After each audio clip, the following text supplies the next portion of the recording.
It doesn't even look like winter out my window. Lucky. That's about what my backyard looks like. I think we're up to about 2.5 inches already. It's a bit chilly outside, but like my Chilly, definition of like chilly 65 chilly? I get cold at 70 degrees. You wouldn't survive in my house. Hey, I don't like the cold. I don't like the cold. I don't like the heat. Wonder I chose to live in Tucson. But Shola wasn't much better either. It's currently 16 degrees with a real feel of 7. It's 72 here. I hate you. It is, let's see. 75. We have But any it's freezing Kansas City in fans? Not a fan, but I enjoy watching them play. Well, it's like you're going to get to see them play next week, too. Did they win? The game's not over, but they're definitely winning. Who are they playing this week? The Steelers.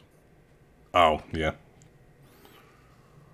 And the Bills just destroyed the Patriots, which would be way better if only Brady was still a Patriot.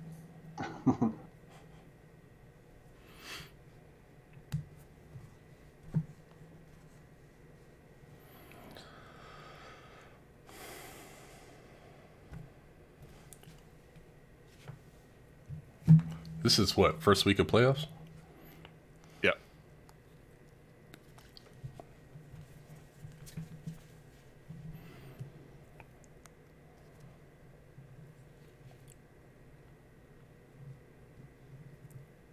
Oh. Yanked the extra point, though. They're only up 23-0. Well, my older brother's not going to be happy. Their Eagles, his Eagles lost.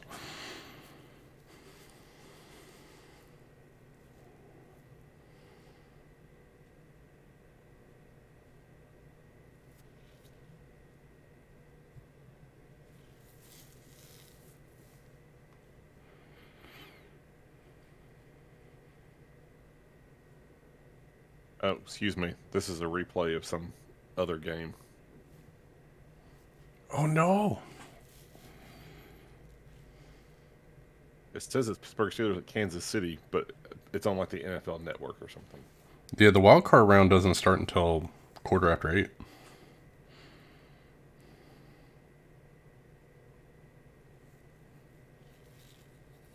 Okay, San Fran and Dallas apparently are playing.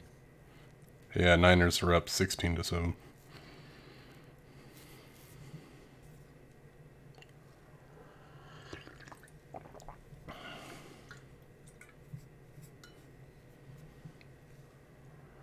feel like we're just missing one more person. Yeah.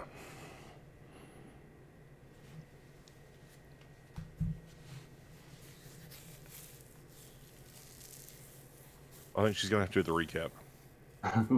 Because it's been long enough that I'm really struggling to remember what all happened last time. It has been a minute.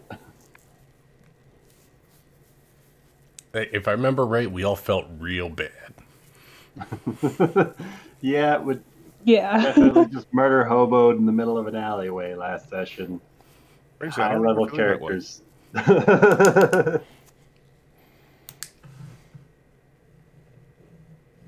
But we stopped people from getting poisoned in the city. So that was a big plus. Yay, people. Plan wasn't to murder Hobo, though. Yeah, Just that like I said, it's whole really weird. person. I don't remember murdering anybody. I remember trying to like get someone out of prison. Weren't And you guys having succeeding. tea or something? Going all ghost and building simulacrums together in the late of the night. I do remember that sort of backfiring. She did want to have a conversation.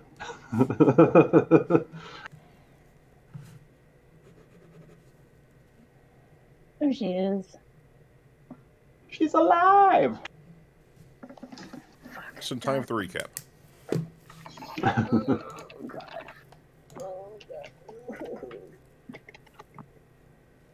So there she was, locked up in jail, behind a cell, without a care in the world, knowing exactly how she was going to be breaking out of there in just a few hours. When out of nowhere, this bird just comes in through the window, right? Only this bird's not a bird. It's this Callum guy, get it?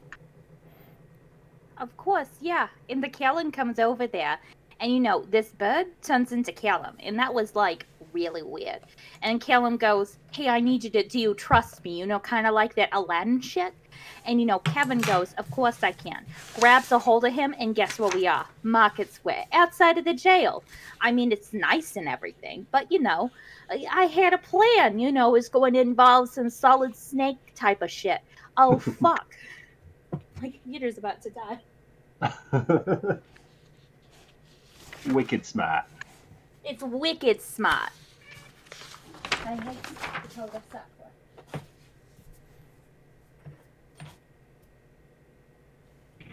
So in the meanwhile, Agrimar's back at this temple place, right? And he's really busting a sweat over this set of celestial plate armor he's working for one of Thule's old squeezes. Oh.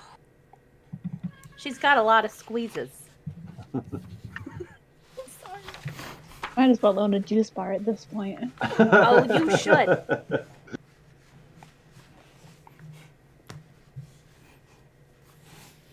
Are we sure that happened last week? That might have been the week before. It was the week before. Yeah, we started last session with Agrimar and Rafal and Nari talking about the vampire BS.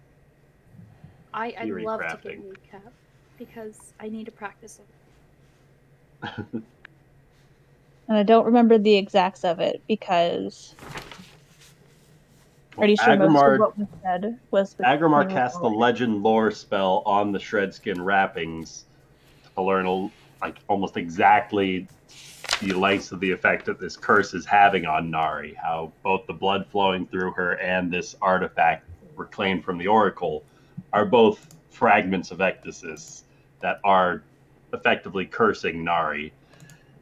And so this led to the three of them to start some theory crafting, and Nari told some truths that she had been keeping from the rest of the party.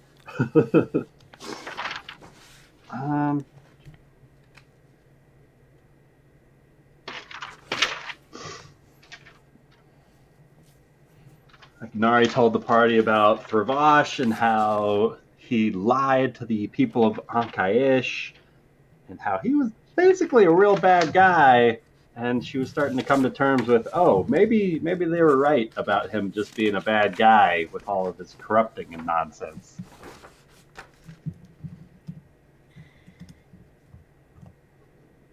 Then they split off,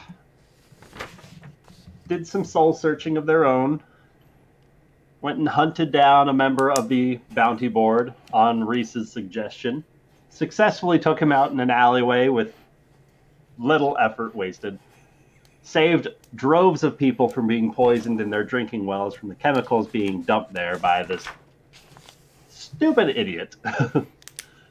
Allegedly. Oh, definitely. It's a little peek behind the DM screen. That guy was total scumbag.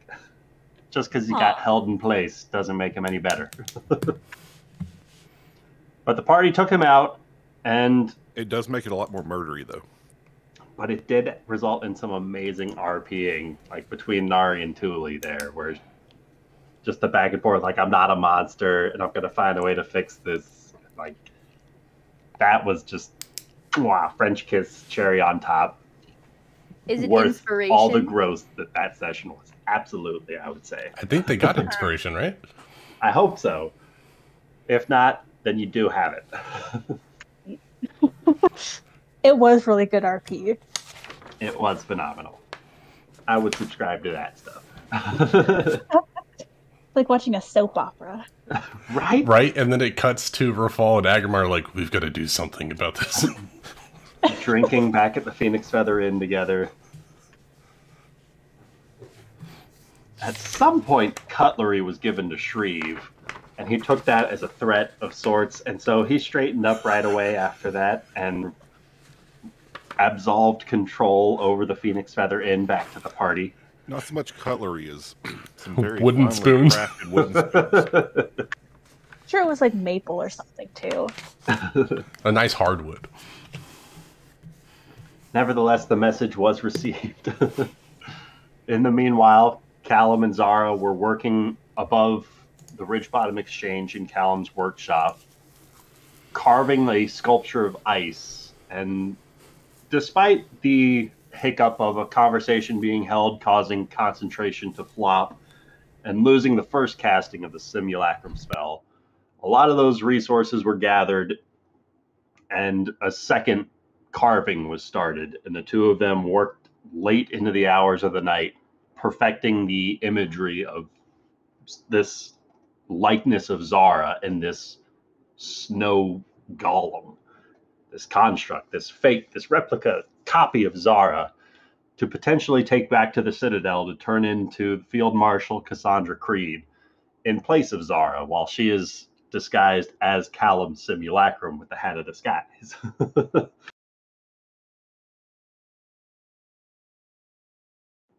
Simplest, most straightforward option. Oh yeah, Most definitely. but it definitely is a piece of shit move. Like,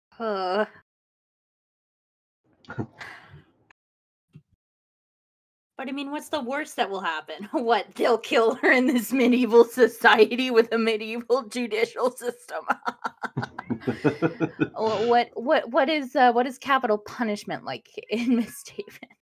Well, the party has thwarted a couple of executions. Maybe you've proved yourself to be worth it for them to thwart one more. Is arson execution worthy? Yeah, is arson execution worthy? Because I mean, I guess it depends on how much pull Montague has in the city. he doesn't have a lot of pull, does he? It's He not like controls he's the He dog. is one of the wealthier families. Yeah, but he's going bankrupt, right? I don't think so. Oh fuck. Well, that's why. No, that's the Arconas, I think. The Arconas are going back. No, I thought we found shit about him having financial issues, Yeah. Well, which maybe is he why he. He was Why definitely struggling because of the plague, Yeah. because no trade is happening with the city under lockdown. That was only for a week, right? Like a week and a half, I think. Yeah, so, I kind of don't feel bad if his family is floundering if it's only a week, because, I mean, okay, yeah, I understand. No, he's rich. Fuck him. I'm sorry. I shouldn't do that. He's lucky we But don't he- eat him. Yeah. Yeah. I know a chef that's willing to eat people. Oh, no. But as the hours tracked on late into the night, and one by one the members of the party laid their heads to slumber, Agrimar, I assume you made your way up to one of the spare bedrooms up at the Phoenix Feather Inn to sleep for the evening. Oh, yeah. And you passed by Nari as she sat there in her usual place, staring into the hearth fire late into the hours of the night because she doesn't need sleep. And you can see she's just staring there, seated. She doesn't say anything as you walk by. You settle into your room, cozy up into bed, tuck yourself in. And the next thing you can remember is the warmth of the light starting to peer in through the window as the morning sun creeps over the horizon. Agrimar, as that warm sunlight begins to fill your soul with that surefire energy of a new day starting, you blink your eyes open to find that you're not alone inside of your room. Huh? There's a figure standing in the corner with gray robes, concealing their features with the hood drawn up. And in the early hours with the low light coming in through the window, it's difficult to see who they might be, even more so because you feel yourself almost paralyzed, unable to move your limbs or muscles, unable to tense any part of your body The only thing you can actively move are your eyes and your mouth. As you feel yourself looking towards this gray-robed figure who suddenly stirs, they take a half a step closer as the gray cloth of their robe drapes around their form, drifting around them as they step ever so closer towards you. So the Maker sleeps. Once again you find yourself thwarting the actions of the divine for your own hubris. It has been entertaining to watch in the past, but I offer this final warning. Continue down this path, and it is sure to lead to the darkest of days for your city. The endless void draws closer, Agrimar. When the void calls, one must know where they stand. In its way, or elsewhere.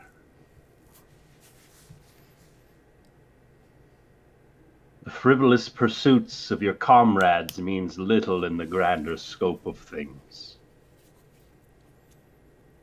I do hope you take into consideration the scale of all involved here. As you ponce about, traipsing over these day-to-day efforts for one individual or another, leaving the greater masses to suffer all the while. If given the opportunity, Agrimar, if given all the power you seek, what would you do with it? If unlimited power were within your grasp, how would you wield it?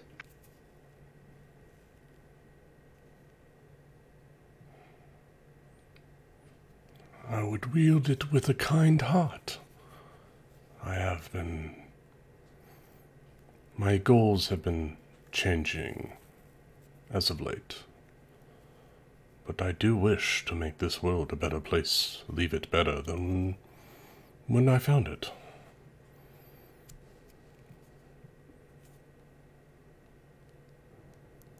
Then enjoy your kind-heartedness. For as short a life as you lead. This soft-heartedness is what is going to be the downfall of you and those closest to you. This kindness that you've spread like an infection. When the time comes to make the hard decisions, it is those who press forward that survive. And that gray figure just turns into like a cloud of mist as they vanish. And suddenly you feel your muscles all tense simultaneously as you regain control of your body. And that figure is gone from the inside of your room.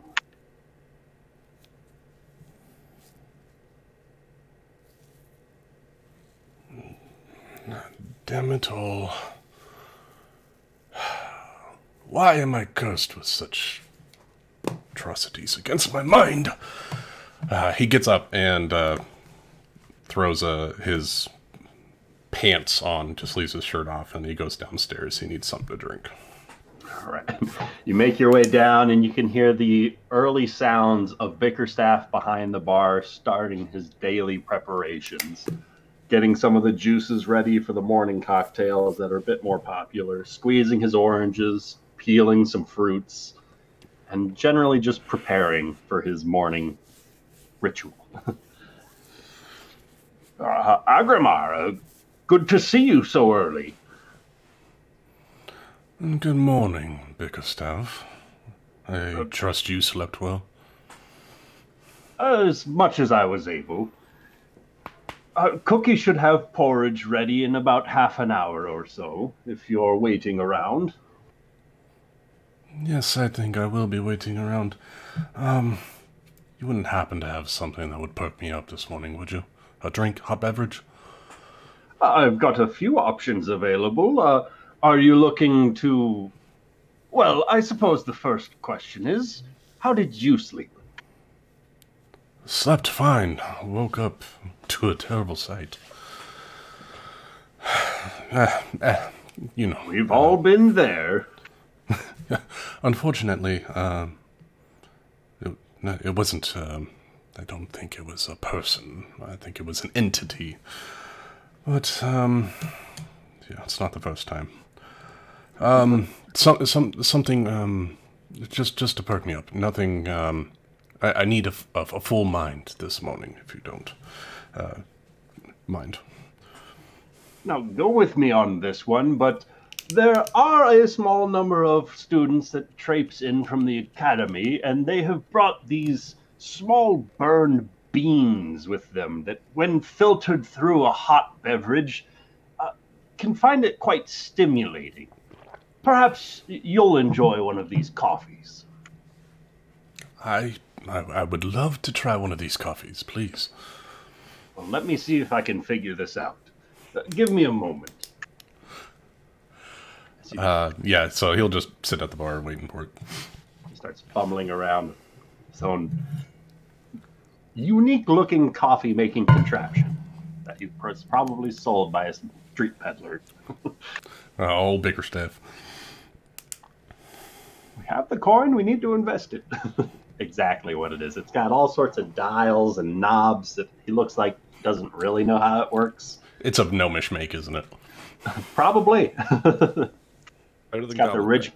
It's got the the crest of the exchange down on one side of it.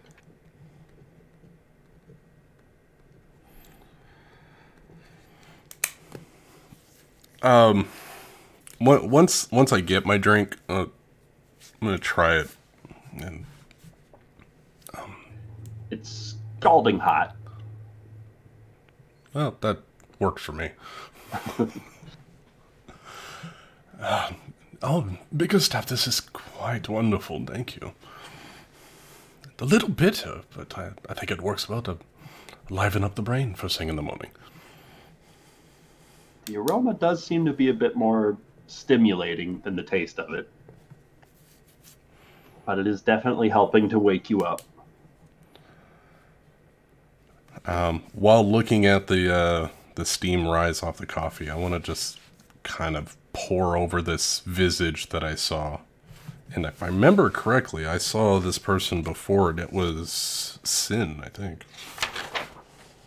Way back when I was scrying on somebody, I saw this image. You saw the gray-robed person once before, I believe at the Colossus. Yeah.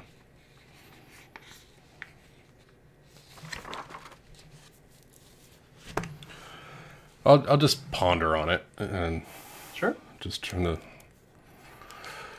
changes some things and makes me feel like other things need to be put into motion. Thule, as you feel yourself stirring awake in the early hours on the second story of the Phoenix Feather Inn, you feel yourself blinking your eyes open and proceeding with your own morning care ritual. As you start getting ready, gathering your things from your bedside, regarbing yourself, and just kind of making the last couple of preparations, tying down the last couple of belts and buckles across your pouches, steadying yourself, and you stand up and come almost face to face with a white-robed figure inside of your room, standing just in the corner where the sunlight is doing its best to help conceal their own features and visage. Can I get a wisdom saving throw from you, please? You hate me, Brian. You woke up and chose violence. Every time. Me? You feel yourself just stunned as you feel every fiber of your being wanting to look to see who this is standing in your room. All of your muscles just freeze up suddenly as you're unable to look further to see what face that is starting to reveal itself as they start to drift forward closer towards you. A foreign girl, far, far from home. You've traveled quite some distance to fight so very firmly beside these newfound friends. You've attempted to throw your life away so quickly again and again. What do they give you in return? Why are you so willing to throw everything you've worked for away? You've come so far, but you still have so far yet to go.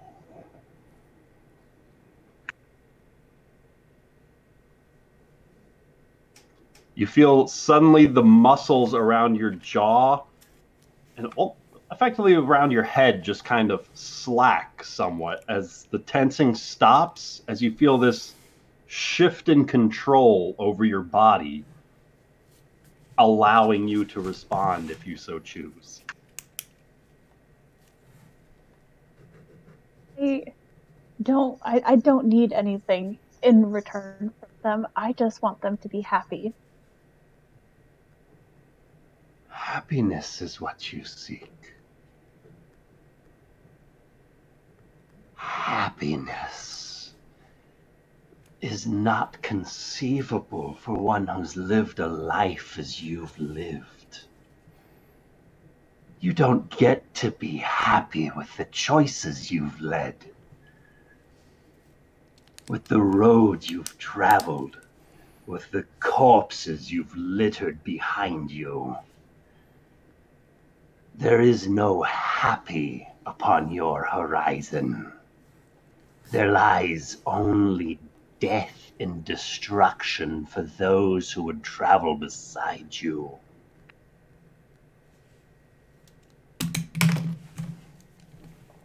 But luckily, I am one forgiving, more forgiving than the others, and I am more capable of listening.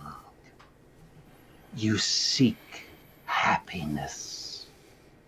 I grant your wish to go find it.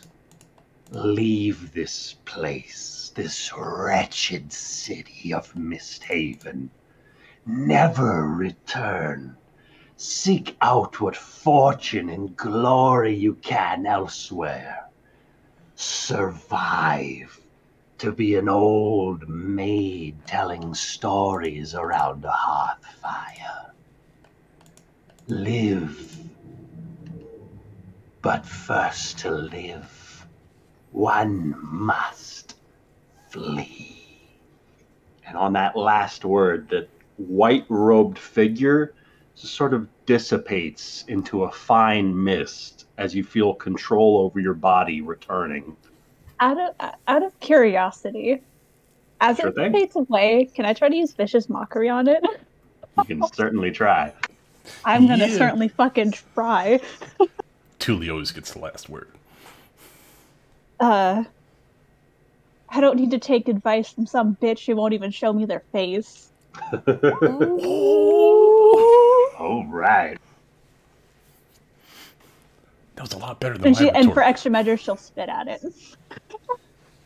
Oh, Your damn. spit seems to come into contact with something invisible about 15 feet away from you, as you feel something recoil from the words whispered back at it, as something takes 10 points of psychic damage, and you hear this terrible hiss back at you. Can I have you roll me one more wisdom saving throw, please? Yeah. Sorry, Come on, Tully.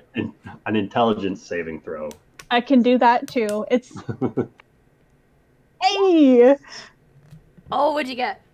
Got a 19. Wow! Oh, Fuck yeah. This imp got nothing on you.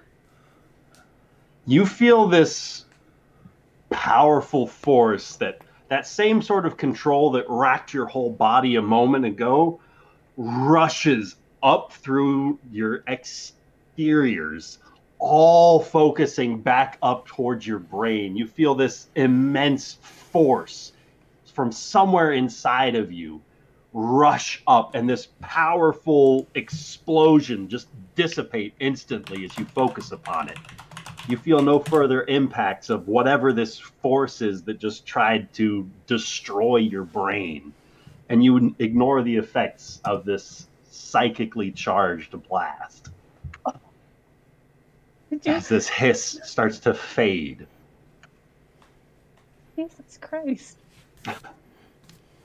Julie didn't come here to fuck around. She's not gonna have some cosmic being tell her what the fuck to do. Certainly not Craig.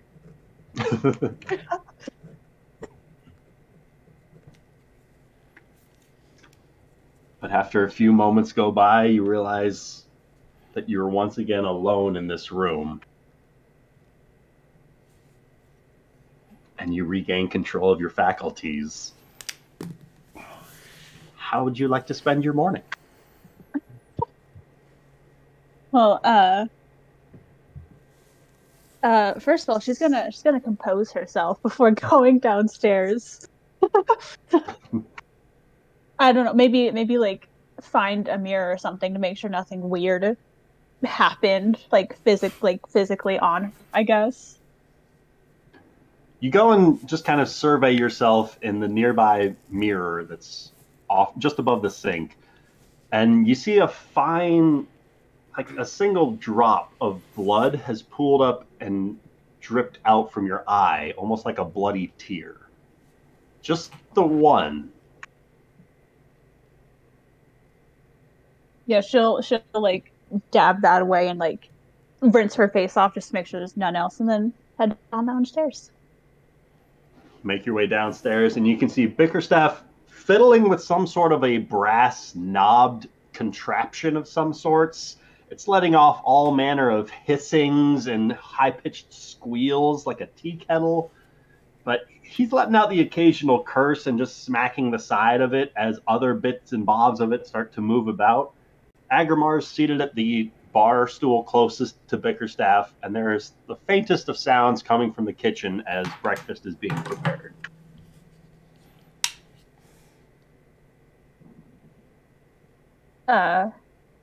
She'll go to sit next to Agmar. I assume he's sitting at like the bar area. Yep. Yeah. And she'll say to Bickerstaff, "I wasn't aware that we were now torturing machines as part of breakfast."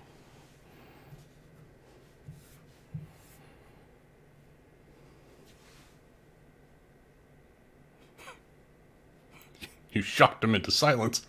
Apparently. You lost Ryan. Well, truth be told, I have a trouble nailing this voice, and so it takes me a moment to get there. But something about this, well, Agrimar, I'm not sure it's going to taste the same as the one that the salesman made for me, but give this second cup a gander and let me know what you think. It's supposed to be the same sort of perkiness as that first cup, but just in a much smaller, more concentrated amount. Oh, thank you. I would love to try that. Thank you. And he'll take a sip of this espresso. It is much more powerful. It's effectively an espresso shot, yeah. I think that is the winner there, Bickerstaff. Well, it seems the louder this thing squeals, the less work it actually does. Curious contraption. Apologies if I roused you, Thule. No, I was awake anyways. Would you like a coffee? Yes, please. If you could put as much sugar as humanly possible into it, that would be lovely. Thank you. Easy. As he just starts scooping lumps of sugar into a cup, that he starts preparing all manner of brass wheels and knobs for another small acrobatic feat.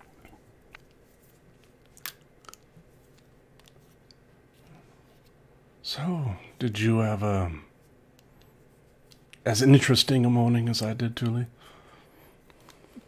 What do you mean as interesting, my dear?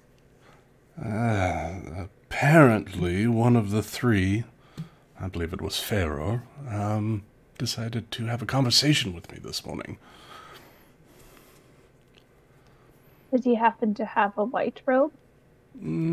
She had gray robes. Hmm.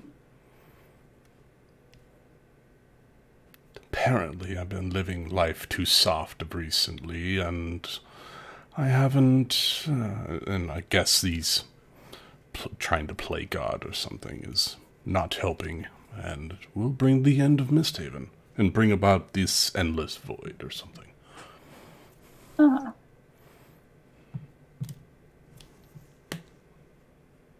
You had someone in your room as well? Yes, a figure in a white robe. I couldn't see their face. More or less told me to leave MistHaven if I wanted to find happiness, and I told them to fuck off. Well, that sounds like you. Do you think that might have been Savers? Seemed a bit too volatile to be Savras. He's nowhere near as harsh. Or at least, never was. I don't know. I mean, you did denounce him, so wouldn't he be harsh with you? He's not really a spiteful god. I don't think the three are either, but they're not happy with me.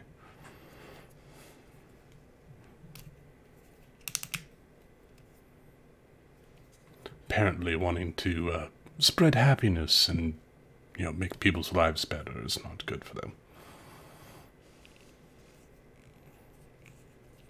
Well, then I guess we'll all be out of jobs.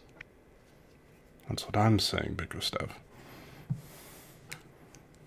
So enough about dreams then, and what have you all got on the docket for this fine day? I just have to spend some time with Vale at the Maker's Temple. Just have to help him with some armor, but other than that, I'm free.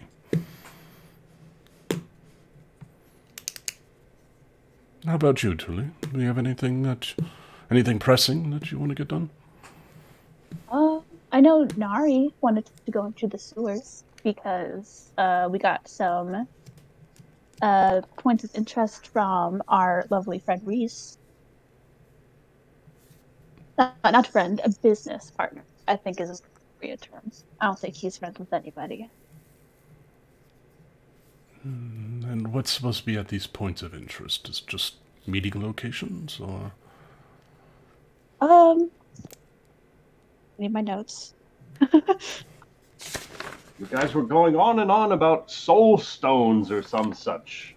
That's it. There was some runes and stuff that Nari was interested in, related to, correct me if I'm wrong, Ryan, the Ankaish. Nailing it.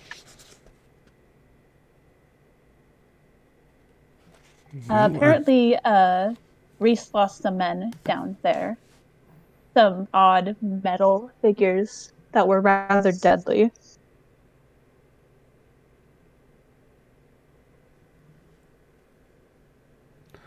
Well, I think that Nari's the only one that can read those runes, unfortunately. I mean, you can go down there. I mean, I'd have to risk it, going down there. Oh, that's right. The... Rafal's uncle runs things down there and doesn't want me down there.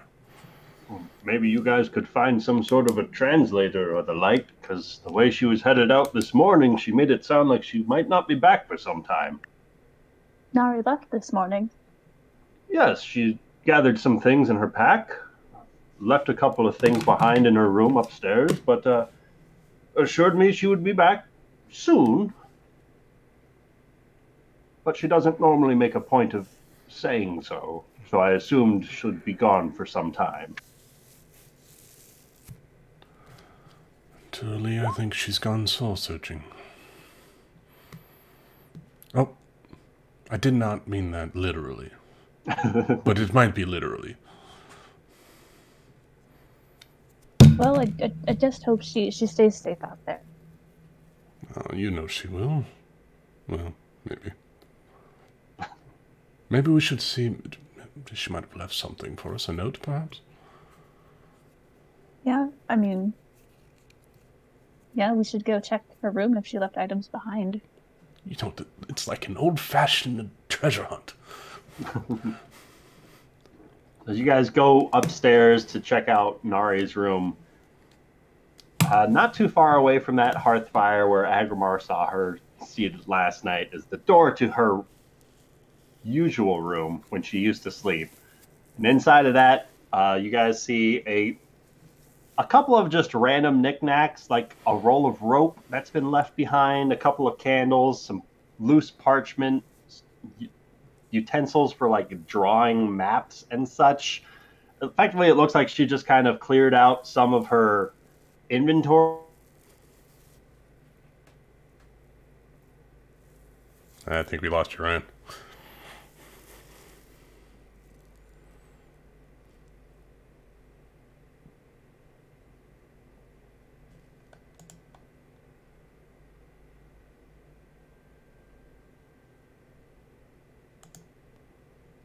We lost Ryan like we lost Nari.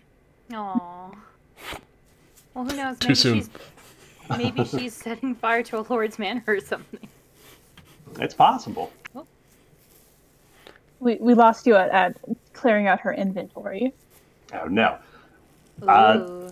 So it looks like she's been clearing out her inventory, and on the table there is a lantern that's holding down a note addressed to the Order of the Phoenix. Did you hear that, or did my internet just die? Gotcha. Yeah, no, Gotcha. I heard that. Oh, sweet. Excellent. And down is the lantern that she's been using as kind of an offhanded weapon. The flail? The lantern? The soul flail? The lantern, the soul flail. I thought she needed that to get souls. That's got her soul inside. Oh, her soul. Oh, that's weird. I'll hold on to that. I'll take her soul flail and put it in my pack. I think Hand her what that note is. But, by all means, read it. I mean, I'd give it to Rafal, but I think he's out doing something too.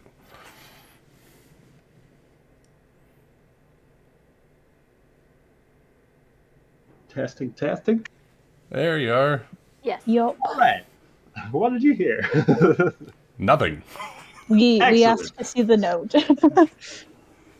So the note presumably has something written in it that Amanda has not yet sent to me, but she's talked about wanting Nari to leave a note for the party, so we might pulling flash to me. back I don't like it. Good to know.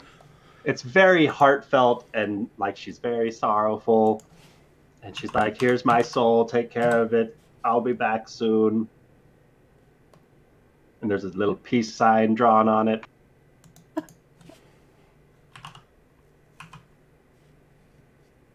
Hugs and kisses at the bottom. Sign Nari. Your favorite vampire.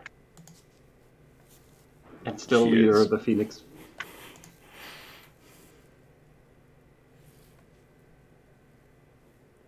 But while you guys are looking over Nari's room, meanwhile, on the second floor of the Ridge Bottom Exchange, Zara, you feel yourself stirring awake from an uneasy feeling of being watched. And blinking your eyes open, you feel like you're not alone inside of the room with Callum. It takes just a heartbeat for your eyes to focus on this figure looming in the corner of the room.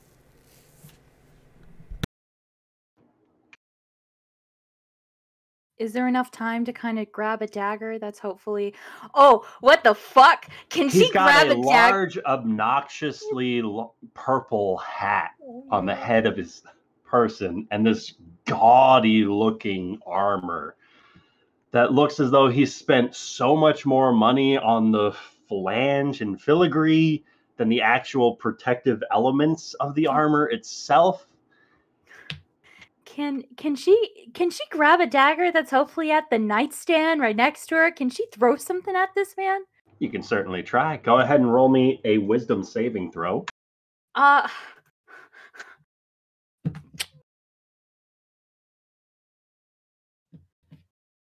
Wow, her mental health is not going to take a good...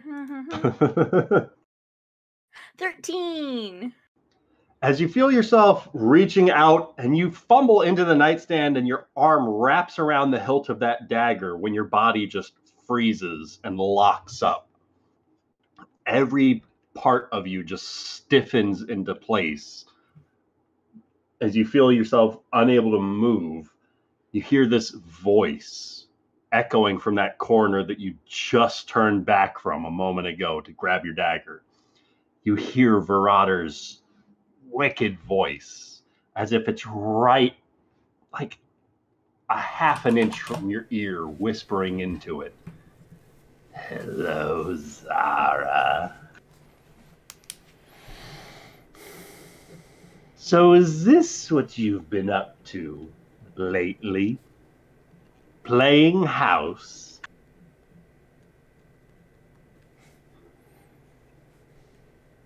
It's a bit on the short side, don't you think? Considering what he's already sacrificed for you, though, no doubt he's sure to stick around.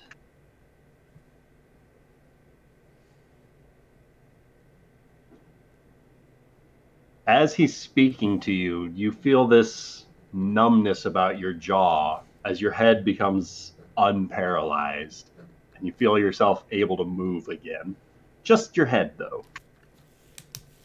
She'll crane her neck towards where Virader is and say, well, it's better than being dead. You see that crooked smile creep across his teeth as he creeps ever so closely towards where Callum is sleeping. As he looks down towards him, you see one of his arms starts to rest on the hilt of his rapier. It says, yes, what a shame it is how finite death is, isn't it? If only there were solutions to be had, that our existence could go on longer, to keep on pushing forward with our goals. It's quite a shame, isn't it, that one's whole lifespan can be cut short by a lucky shot. As he starts to slowly draw out his rapier. Can Kevin move at all? No? You can move your head. You want to try and fight it? Roll me another wisdom saving throw. Oh, please, come on, you can do this, please.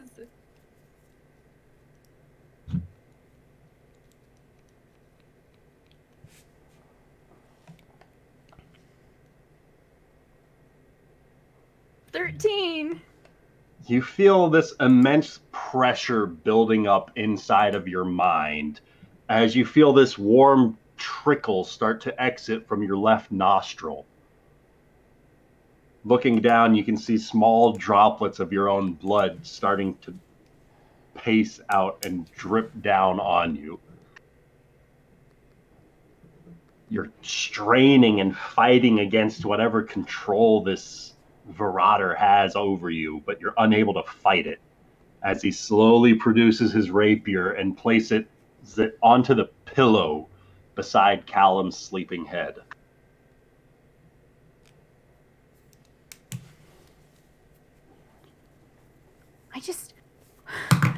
on. Really? You're going to do this? I'm just wondering how far it is you'd truly go to save the ones you think close to you.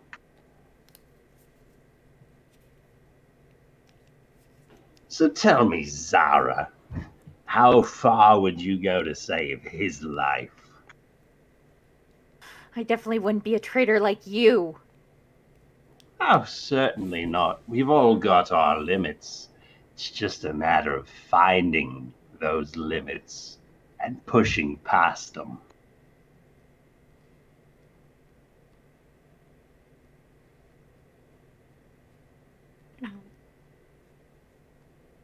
I have morals, unlike you. Get the hell out of here! You're not real, are you? No, you're not real. And she's going to scream that out loud. She starts screaming that out loud. Callum, yes. You hear this voice in your room screeching you awake as you start hearing Zara calling out, "You're not real." Oh, what's wrong? Looking over, you can see Zara. She's got a hand on the dagger in her nightstand and a faint trail of blood leaking out from one of her nostrils. She's just glowering over at you, huffing and puffing with her arm fiercely gripping this dagger, staring daggers back at you. And you hear her muttering, "You're not real." I am. I don't know what's wrong. I'm real. I'm here. What's the matter?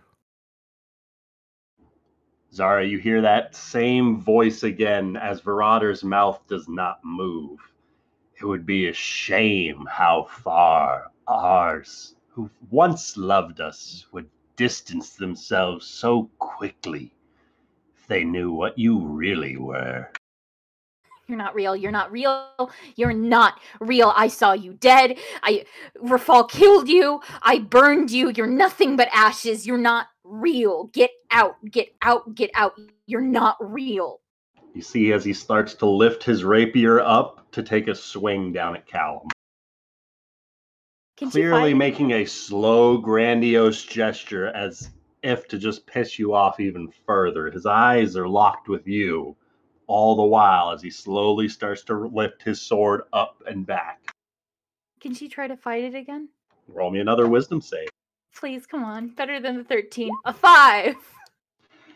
You just keep gritting your teeth, but this anger is not helping you focus through this situation. You're unable to fight this control he has over you. What does Callum see?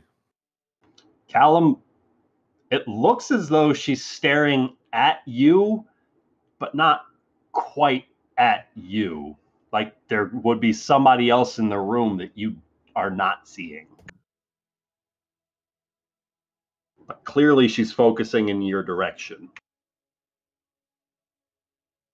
Okay, Callum is going to roll out of the bed, assuming he can move. Yeah. And let's see. Does he have Dispel? Yes, he does have Dispel Magic. He's going to roll out of the bed, grab his wand, and cast Dispel Magic on her. All right.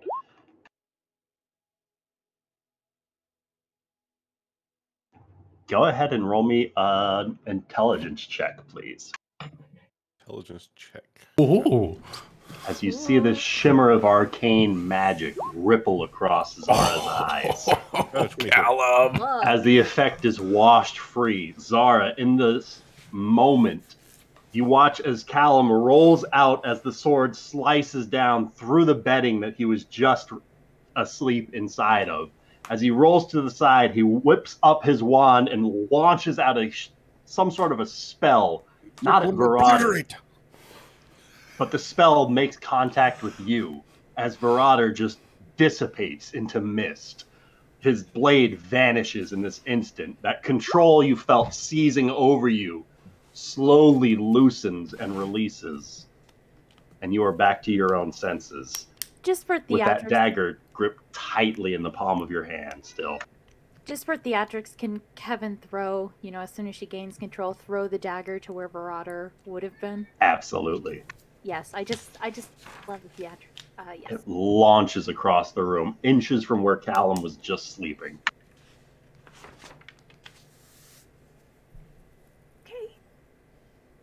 Okay. Oh, that's an interesting way to wake up in the morning. Are you all right? Oh, did you see him? I didn't see anyone, but you seem to be under some sort of spell. I tried to disrupt it. I saw Verada. Verada was standing right there. He was about to kill you. Ah, I mean, he's dead, that right? explains what you were saying. No, he was not here. He was not real. I mean, he can't be real, though, right? We burned him, right? I mean, he can't, because he's dead, right? He can't come back, right? If you can't see him, then... Zara, no one was here. No one was here. Right, so he's not real, right? He's dead, right? He's nothing but ashes floating around. He doesn't exist anymore, right? Right. We have destroyed him. Can I have you roll me a wisdom saving throw, please? What is going on? What the fuck is going on? Oh no. Ryan, Oh my god, what the hell is happening with our wisdom saving throws? Besides Julie. Nari is trying to possess us all. Can I use my inspiration? Absolutely. Oh damn. I had inspiration. Fuck. Okay, well, slightly better. Oh no. We can't roll above a 13. Maybe I just need to use Julie's actual. Callum continues to comfort Zara, telling her that there was nobody here in the room. Really? Huh.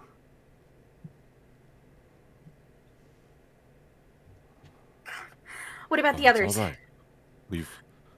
We turned Verada into ashes. You burned him.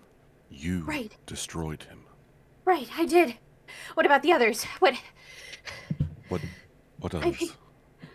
I mean, no. They're fine. If that wasn't real, it wasn't real. Verada isn't real anymore. He's ashes. But okay, we're fine. I'm fine. I'm great. I'm not great. Did you see others? No, I'm.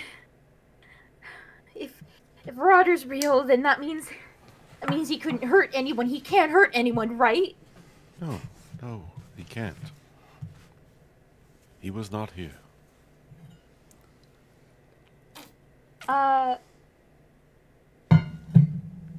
Okay, we're fine. We're good. No, we're not. We're shit.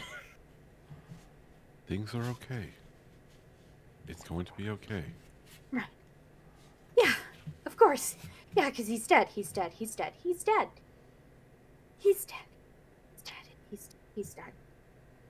And we're fine. And we're absolutely fine. Yes.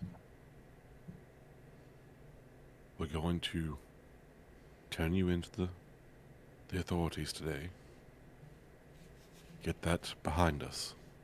Right, and we need to pick up my stuff just in case that I mean, it wasn't real, but in case it wasn't, then we just have to get my stuff, right? Yes, what do you need? All of it. Most of it. I need my wings. That it wasn't real.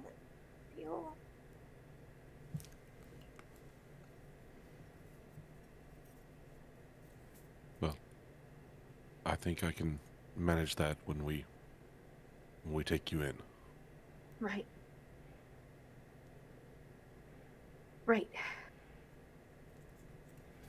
Can Kevin go over and kind of check where Verada was and see? Roll me an investigation check. Don't you have like see invisible creatures as a rogue now? I mean, like, oh yeah, I do. Dagger out of the floor. Blind stuff, yeah. Blind sense. As you start looking around the bed where you threw that dagger, you go and retrieve it from the wall. Looking around, it looks as though his rapier left no imprint in the bedding or covers. They didn't slice anything open. There's no physical signs that anybody was standing here at the foot of Callum's bed. However, the window next to where you recovered your dagger is just ever so slightly cracked open. Can Kevin look out and see if there's anyone standing there? Looking outside, giving a quick glance around the rooftops and streets, around the nearby corners for anything suspicious. You don't see anybody paying particular mind to your window. There's a couple of people passing by with their own street carts, man drawing a wagon carriage up the road, but otherwise it's pretty empty this morning. Do we know if the window was closed last night completely? Or is this just like think you remember shutting it? Hard to say if you locked it or not. Because you guys were working on that spell for a long time late into the night. And you remember being a little bit groggy as the two of you were heading to bed.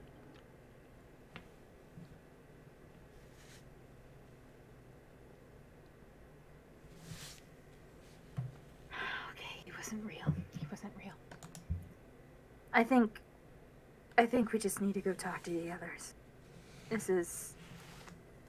I know what we saw yesterday, but I don't know. He's not real, but I don't know. This seems... If someone's after me again, or if this is an attack on everyone, then we just need to tell... We need to tell everyone. It seemed like it was some form of magic. Yes, but... And where there's magic, I suspect the Requisitors. Right. It has to be. We need to warn the others, just in case. All Just- right.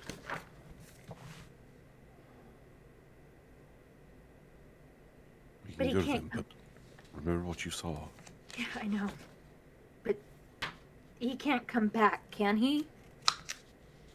No. No, he can't. He is well and truly gone.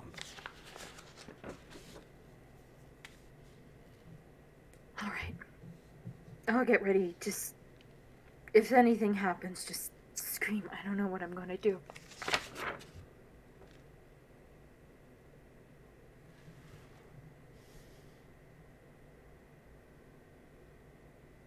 And Callum just tries to help Zara get ready. Help her deal with whatever it was that just happened to her. All right. How do you guys wish to leave the Ridge Bottom Exchange? What sort of disguises, if any, and or simulacrums are going with? I think the simulacrum probably needs to stay. I will definitely cast Alter Self on myself. Kevin's To, going to be...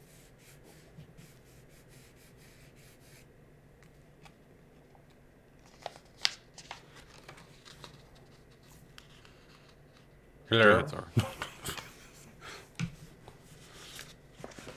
Did I lose everyone? No? No? Oh, We're I waiting didn't for do it. someone to talk. No, I cut off Ben. I'm sorry. No, go ahead. I was just going to cast the Alter Self on myself. Oh, yeah. Kevin's going to do the thing again and be the same person she was yesterday. All right. Callum's just going to turn into a much younger version of himself. 2-year-old gnome walks out with Zara. Okay, not quite that young.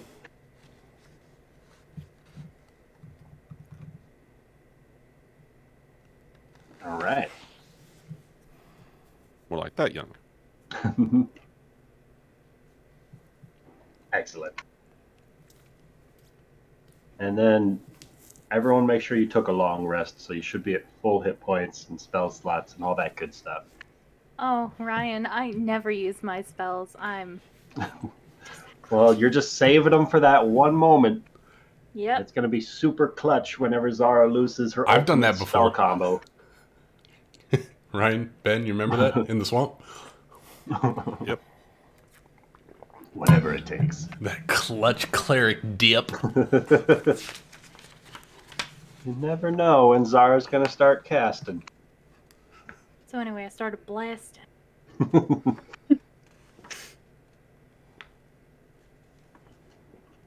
And the two of you make your way back to the Phoenix Feather Inn.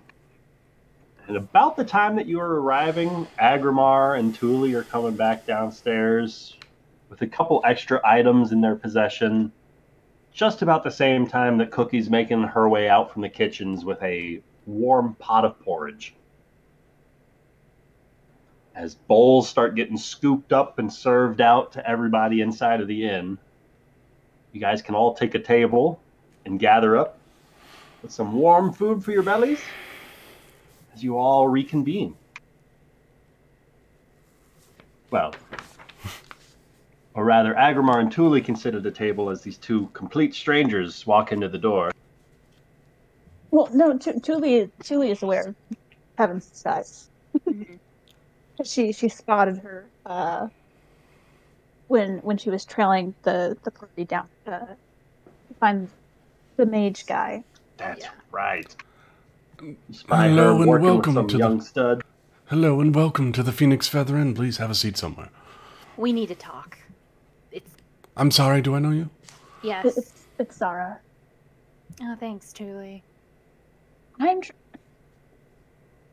to be helpful. I don't want to hear it right now. I don't need your sass right now. Good morning to you too. Fuck me, I guess. Take me to dinner first, maybe. It'd be too good for you. Zara's had a very rough morning. Welcome to the club. Some sort of magical effect came over her this morning. Wait, did you see something this morning? Someone? You guys did too? I didn't see anyone this morning.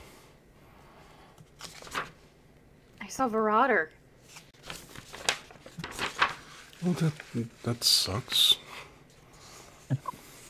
Yes, Agrimar, the man who single-handedly ruined my life, and I thought that he's dead. Yes, seeing him again would definitely suck. I'm sorry. He is dead. Yeah, I know. I'm sorry for lashing out. I have been trying to bring people back to life for like the last 60 years, and I still haven't gotten to do it. So it's very unlikely that he's come back. Right? Okay, that's great. He's dead. Yeah, that's just a figment, sleep paralysis. Well, what did you guys see? I saw one of the gods that I used to worship. All right. Yeah, they said, being too soft and I could bring about the apocalypse.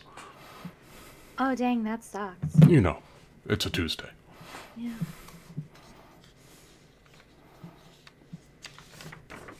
And I suppose you saw something, right, Thule? Yes, I saw a figure just shrouded in white robes. Said that, you'll get a kick out of this, actually. Said that if I wanted happiness, I should leave MistHaven. Isn't that fun? If I wanted to make everyone around me happy, I should just leave. It'd make me happy. Oh, I know it would. Mm-hmm. But I think the more important thing is figuring out what the hell is going on. I mean, let's be honest, Zara. If Thule left, who would you squabble with? No one, that's the point. I'd be a happy little help. Oh, no, you wouldn't. Come on. But when I found Zara this morning, she seemed to have some kind of magical, I don't know, enchantment has her in its grips. I think that perhaps one of the people we have crossed in the past is trying to, I don't know, mess with us. Wait, did anyone check the beds? Is this a situation like it was 10 months ago? Could that be it?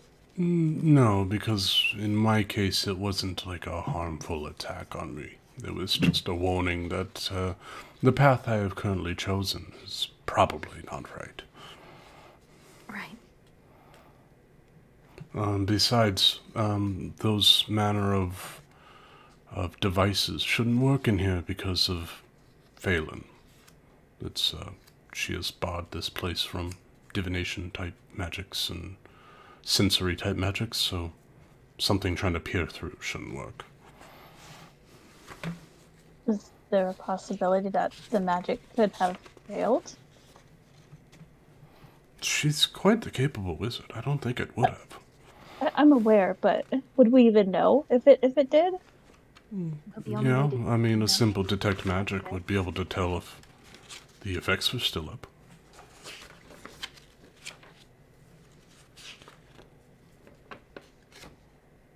Yeah, I'll pop off a detect magic just to see. Tool, as you loose this spell, you detect these enchantments lining every seam of the room, this finely crafted, woven spell of seemingly... It's effectively a spell that prevents any sort of scrying or divination spells from happening inside of its area. And every room inside of the Phoenix Feather Inn has this cast inside of it somewhere to protect the whole of the inn in its entirety from any sort of scrying eyes or other divination magics from peering inside from the outside. But other schools of magic, as just evidenced by your detect magic spell, would still function. Although, Okay. now that I'm saying it, I think detect magic is a divination spell. So I don't know if that would work. It is indeed. So let's just say you detect this source of magic inside of the room that causes your divination spell to fizzle out immediately, allowing you to put together that it's still very much active in this inn, but other schools of magic might still be fair game. Julie, didn't you say you had a vision of... who was those people that were on the Shadowfell? The Shadow Plane? He started with an O? You know, the ones that sow dreams in Discord, and then one that makes them true, and this and that and the other thing? I read about it in a book at the Yes, those. academy. I mean, we're kind of starting to get close to that territory, aren't we? With Thorvosh being tied to those 3 demigod individuals? I mean, it's definitely possible, but I mean, they could be wanting us to do something or not do something so that way they can maybe make it to MistHaven instead of being stuck where they're at.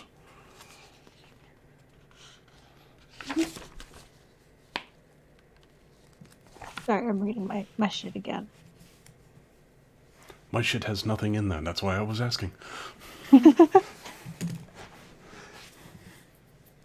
I get lost in the sauce to take notes. I got nothing. I mean, it's possible. If I remember, one of the Honoroi, name is Phantazos. He brings illusions that are meant to deceive and confuse. However, I didn't find myself very much. So please. Yes. Oh, there's a private message going on? What's going on? We have this little back and forth of when we're doing serious RP to see who can make the other crack first. Nice. And I think I won. You did win. God damn it. Yes. However, I don't feel deceived. Although Zara might feel deceived because, you know, But didn't the brother other... is dead and then suddenly he was there. One of them made your dreams a reality, right? Damn it, Lucas, I just put it away.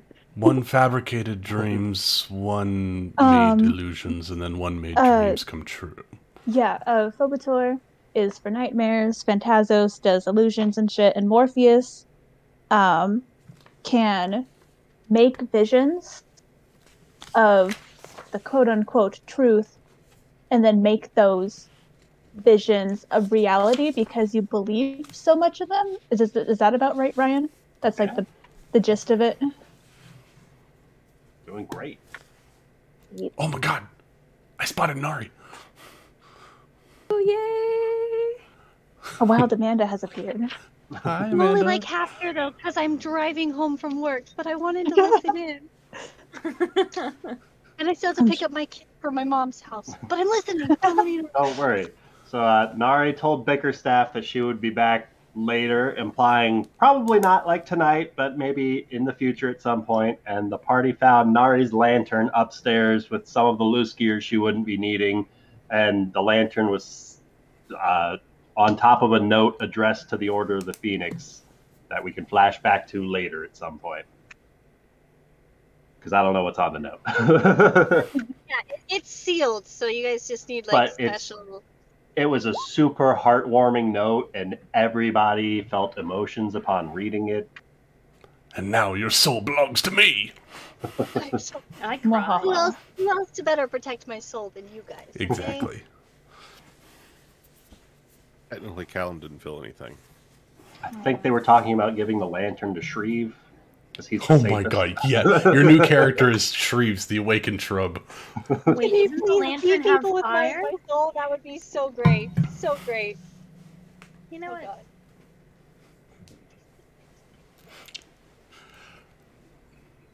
God. So, Julie, it's possible that we all were visited by one of those Shadowfell peoples.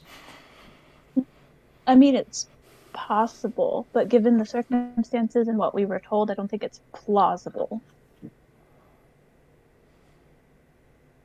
Maybe after. Because, it'd be a pretty feeble attempt, Yeah, I just you're find it...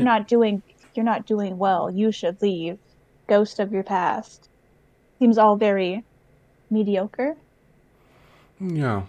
Also, the god of courage saying that trying to spread love and happiness is bad, and I guess I should kill more things.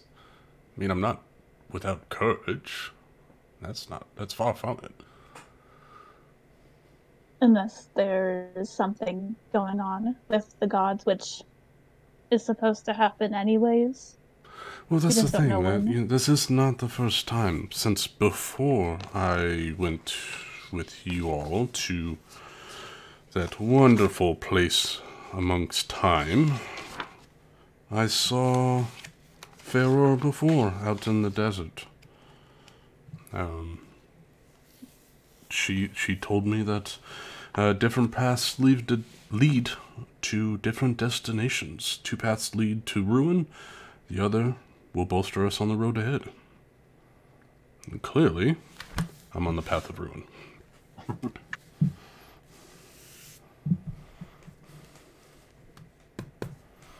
So, let me get this straight. You had one that said you're on the wrong path right now. You had one that said get the hell out of MistHaven, and I had Marauder. I mean, maybe, I don't know, what if we're not dealing with the gods, but someone who just wants us out, right? If We're that's the definitely case, that's a long list. Yeah. Well, like you said, and I have to admit, does sound pretty good. It was a mediocre attempt, but still.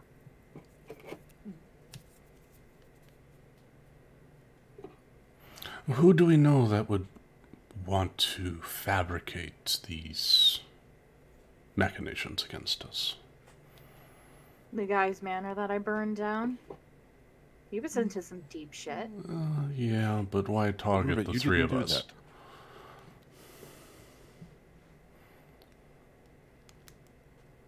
that. It's clearly someone trying to split us up and wants Thule to leave and wants you to murder someone. And mine wants me to stop doing what I'm doing. No, I think just putting Verada in my vision would unravel me, which, to be fair, I've been unraveling for the past week, so wouldn't be a long shot. I think whatever path we're on right now is what they don't want us to pursue. But we don't even know what path we're on. I think it has to do with something with Lord Yeager. Well, we're on our way to a confrontation with the Requisitors. We're on our way to discovering what's going on in the sewers. Mm-hmm. And we're on our way to undoing this demonic lease on the city. Yeah. And bouncing on that, speaking of demonic possessions, why the hell did you kill that guy yesterday? I didn't kill anyone. There was a bounty for him. The plan was just to fight him and his guards, but Rafal fetched Agrimar, and it all kind of just went downhill. Wait, you killed the guy because of a bounty? He was wanted dead. I could show you the bounty. You went to the bounty board? It was the most ethical way to get souls for... Ethical? Yes, ethical. Anyone can put a name on a bounty board. He was poisoning people's water, Zara. He was poisoning people. People got sick. He could have killed somebody. Well, we did save lots of lives. Whatever, I'll drop it. I just have a really complicated, but I don't know, the way that you guys just pummeled him. I mean, that wasn't what was supposed to happen. Again, I saved lives. It may not be what was supposed to happen, but it is what happened.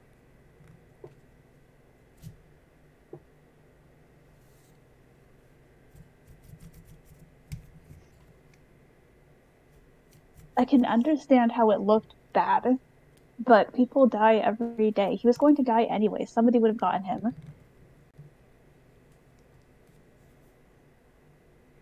I don't even know how to respond to that. Well, anyway, that's the last one for now. I think Nari is set off to find a different way of sustaining herself. Let's hope. Are you sure? I thought I saw her outside. That's not likely. She doesn't like the sun. She has a thing to keep her from burning us.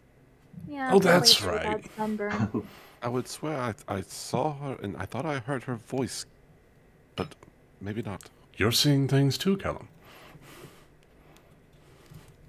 Yeah, that's another thing too. Why didn't it attack Callum? Could it only do one person at a time in a room? I mean, well, let's put it this way. Let's say whoever, or whomsoever, was trying to, say, separate the group. What would be the best way to do it? Zara, if you left, you'd take Callum with you, we'd be down too. If I left, I don't know if anybody would join me, but I know that I'm helpful. And if Thule left, then I would most likely leave with her. And then, again, you'd be down too. It's very clear that they're trying to get us to separate something. yeah. Well, maybe from now on we really shouldn't. I don't know. Maybe don't be alone. I guess, yeah. There was this thing in the Fae Reads called the buddy system. Just kidding. Well, I mean, yeah, it seems like we're doing that so far. Yeah. Except for Nari, she's completely ignoring all wisest wisdom and going off by herself. Yeah, but I mean, yeah. And where the hell is Rafal? Has anybody seen at some Rafal point. this morning? Maybe He said he would be back later too. I Something swear, about- if Rafal and Tuli Rafal and Nari are hooking up, I'm gonna have words.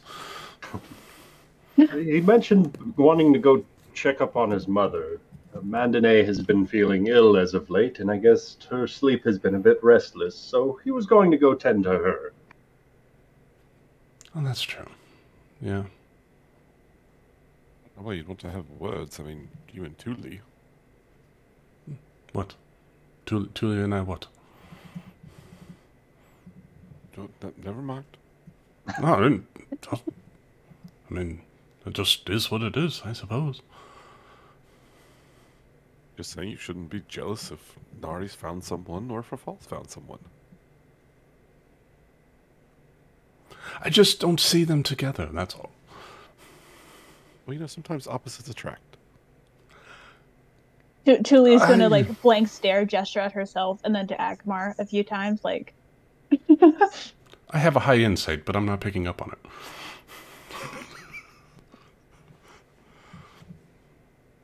I have no idea. Anyway, the matters of love I am not the most versed in. Oh, yeah. I mean, you did pick her. I suppose. Sorry, I just needed a clap back. Sorry. Not sorry. So, Callum and I were going to turn myself in, and hopefully I'll get all my stuff together. And how do you plan on going about that? We've discussed it, and we think the best thing is for her to turn herself in and let us appeal to the justice system. Can I insight check him? I was gonna insight check as well. Feel free, both of you roll an insight check. Ben, if you'd like to have Callum whisper either persuasion or deception check. 29. Oh, fuck. Plenty 9? Yeah, that's plenty. That's definitely plenty 9. It is 29. Also, I don't know if my map is just fucked, but it is dark. Yeah, I'm seeing me, Zara Simulacrum, and Rafal. I see myself and Rafal right next to I got Tuli. a 21. Oh, there it That is. fix things? Yes. That's weird. Turned on dynamic lighting for this map on its own. Must be a new update. You know what? I just had a connection error to my Roll20, so it could have just done something weird. Were you guys not able to see this whole time? No, yeah. it just I just switched from Discord over to my browser and I noticed, oh, it's dark. Huh. I don't know what that was then. Hell no. I'm gonna bother. Story of my life. It's a glitch in the matrix.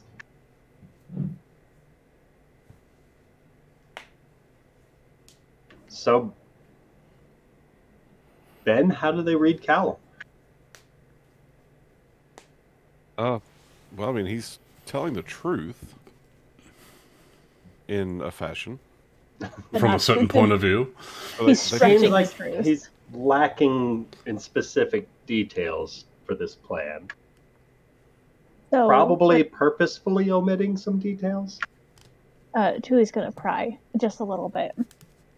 So you broke her out of jail, possibly worsening her sentence to turn her back in. Sounds legit, Callum.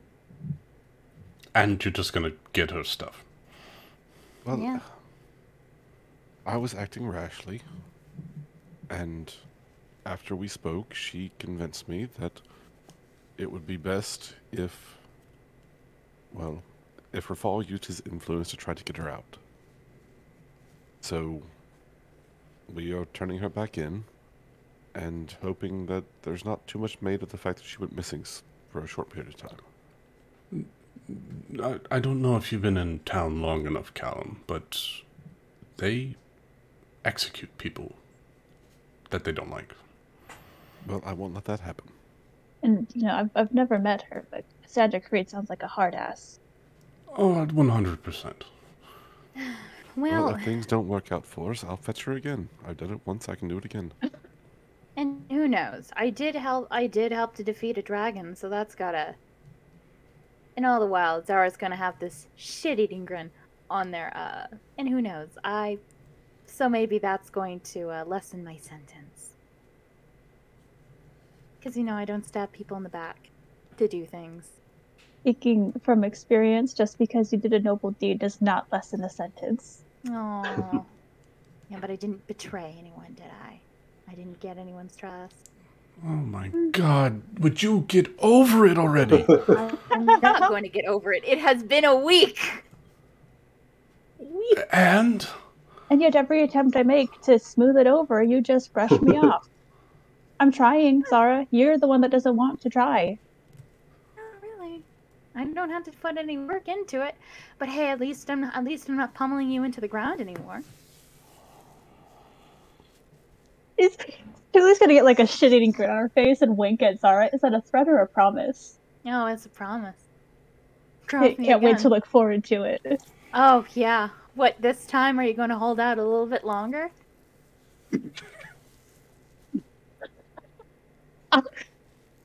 Zara, as you're speaking these threatening words to Thule, from somewhere at the back of the Phoenix Feather Inn, there's a sudden shift of movement as a large automaton starts lumbering its way closer.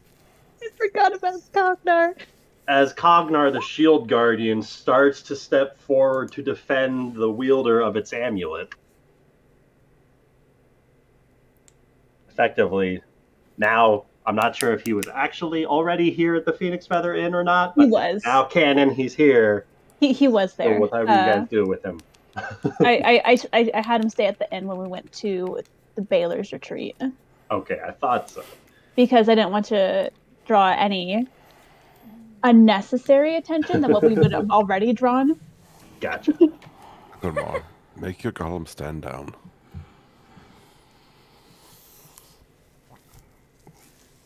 He's not Agamar's anymore. Cognar, just go back. Go back to the go. Just go. And without missing a step, it just spins a complete 180 degrees and goes back into the corner of the room where it was before it was disturbed. Sorry, I'm still trying to get the hang of it. Mm-hmm.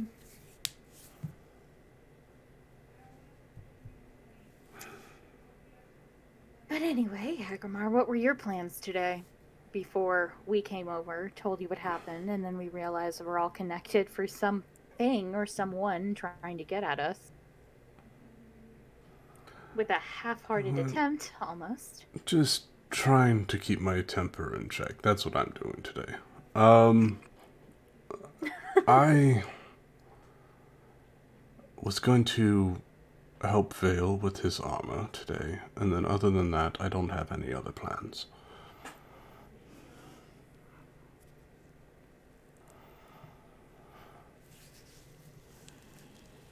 Well, I talked to Thule about seeing these points of interest in the sewers, but I still don't think it's wise for me to go down there. And we don't currently have boundaries, so I can't read the runes. I don't know if Callum can read the runes. what Probably type of runes not. are they? As long as this is any form of language, I should be able to read it. That's Unkaish runes. It's draconic if Draconic. Callum speaks it. Unless he has comprehend languages. Right. Yeah, I don't speak it, but I do have comprehend languages. Wonderful spell.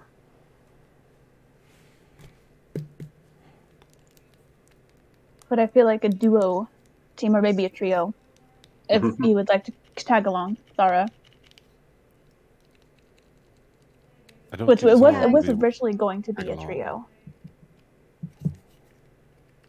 Yeah, I guess we could join in. Give you guys some backup. I just need to get Oh, my but stuff. wait. You were going to turn yourself in, so I guess that's not on the roster, is it? I can finagle my way around the justice system. So you're not turning yourself in. No, I am. I'm just gonna abuse the justice. Quit lying to me, Zara. I'm Zara. Zone of truth! Don't make me turn this bus around. I'm just saying, maybe you'll see me again. Who knows? Or maybe we should just wait for Nari to come back, because that's her whole spiel. I could just stick around with Agmar today while he works in the forge. I don't have much else to do. Why don't we track down the person who tried to cast these spells? Seems like a nice little side quest or something. They I don't didn't know. really leave any like residual magic behind. I mean, to trace them. I had paralysis put upon me, but I didn't feel threatened by it. So I don't know if it is the same person. I threatened it, and I heard it, I think. I mean, to be fair, you threaten everything. Mm-hmm. It's a special talent I have.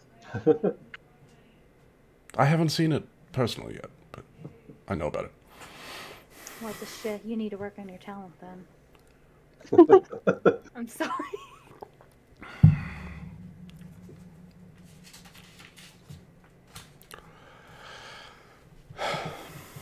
So what would the party like to accomplish next?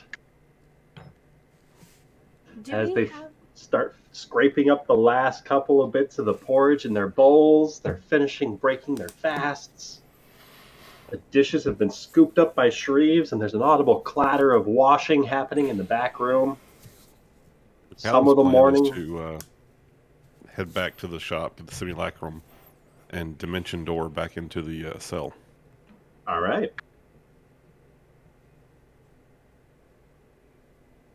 I think with that, Kevin would kind of hang out in the ridge bottom place and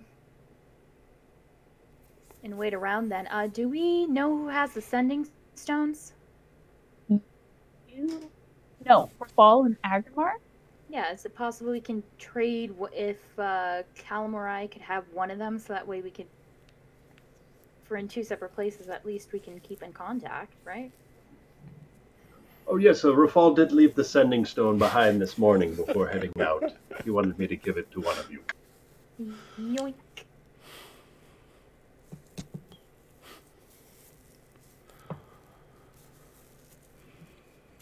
Alright, so it looks like we have our affairs in order for the first part of the morning. What are we doing in the afternoon? Guess we'll cross that bridge when we get there. Alright. Good luck in jail, Zara. You know, the trick is you find the biggest person in the yard and you beat them up. I was just going to suggest that. I would suggest not doing that, because if they're as big as me, that would probably be bad. I don't know. Zara can fuck shit up. She fucked my shit up. That is the most honest thing you've said all morning. I've said plenty of honest things this morning.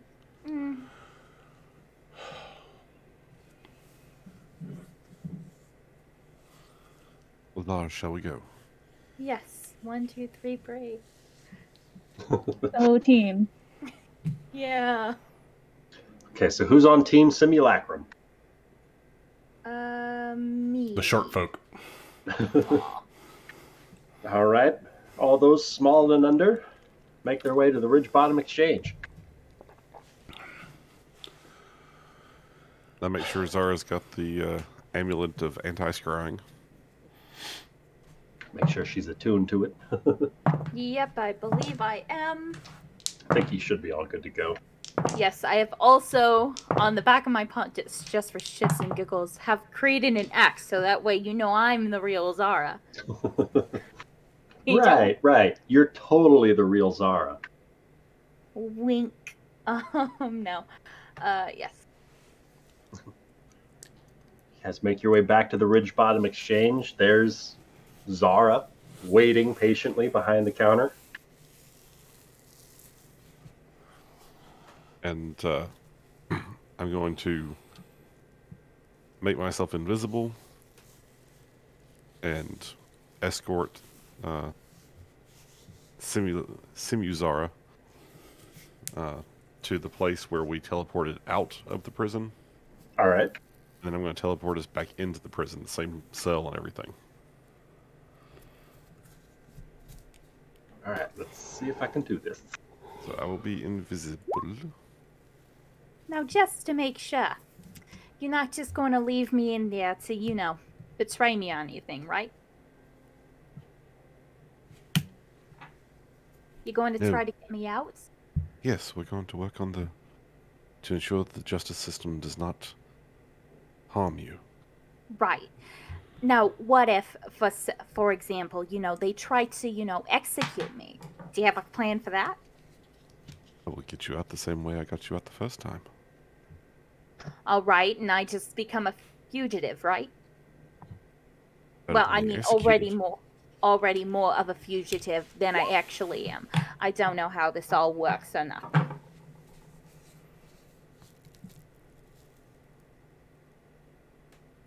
Oh, who popped in? No, it should not drop on casting Dimension Door. It's not concentration. But And it only drops on attack. I thought. the spell ends for a target that attacks or casts a spell Oh, okay. for invisibility. In that case, Greater I'll go, invisibility, yeah. if you have it, would still work. Yeah, then I'll go with greater invisibility for that one. All right, cool. He's a Casting wizard. Just to clarify, casting greater invisibility only on Callum? Yes. Or okay. Now, just for sure, you're going to get my item. You're going to get my stuff, right? This is not. Yes, I'm going to make sure I grab all the things. All right. I'll try to make some friends in prison. Who knows? Maybe I'll get some, intel on this. It's an excellent plan. You could probably even start a gang. Won't be the first time. Actually, it will. So what's it look like is Invisible Callum casts Dimension Door on the Zara Lacrum. So he's going to wait, since it's greater invisibility only lasts a minute. He's going to continue. He's already cast Alter Self. He's going to walk towards where they teleported out, or Dimension Doored out. And he's going to find like an alleyway that's kind of hidden. And he's going to take Zara's hands and say, all right, I'm going to take you back. They won't see me. I'm going to gather your things, and I'll be back for you. All right? Right. Hopefully with a clear name, right? That's the plan. All right, bearded man. Let's do this. All right. With a And sudden he casts flash. invisibility on himself, and then all of a sudden, they're just poof back in There's the cell. There's a swirl of magic in the air. First question, can everybody see on this map? Yes. Yes. Yeah. Okay. As the two of you reappear in a flourish of energy inside of the cell that you recovered Zara from previously. If the camera were just inside of the cell, it would see only Zara reappearing in this space. And with a slight filter change, we see this invisible Callum standing on the bench beside her. As the two of them reappear, So what you can hear outside of the cell doors is a little bit more of a clutter as the morning guards are presumably in the middle of some sort of a shift rotation from all the sounds of movement outside. You can hear no less than a dozen guards within the immediate sound proximity. Like somewhere within the jail's radius, you can hear guards. do you want Okay. do So you want me to just go ahead. do you want me to get their attention, or should they just find me? Just let them find you. All right. Remember your promise. Gotta get me I out of will. here before they kill me. I'll see you soon. Right. See you soon, dear. Just gonna kind of punch him in the arm or something. And you miss because he's already moving. Aw. And I'm going to cast Misty Step to get myself outside into the hallway. I think All I right. can do that. Should be within 30 feet. Yep. You managed to miss right by a guard that's seated in the corner with a loose watch on those inside of their jail cells. Wow. Several people escaped and this man is still sleeping. Love this man. He's awake this time. And I'm going to start going and looking for her stuff. All right. Would you like to make your way northwards or southwards in this hall? I think north first. All right. You get about 10 feet down the way when you can start to see another counter lining this left-hand wall with a guard resting his head on the desk inside. Behind him look to be a number of small cubby holes with smaller items and a door immediately behind him that looks to lead to a room, judging from the sign on the room, as evidence. This seems to be some sort of a sign-out storage locker room. He looks to be the buffer between those in this hall and that evidence room. Normally you would have to sign stuff out through this guy. And you find yourself on the outside of his cage door, with him asleep inside. Do I see anything in there that looks like Zara's stuff? Roll me a perception check. Oh, okay. Investigation's not going to work. Not on this one.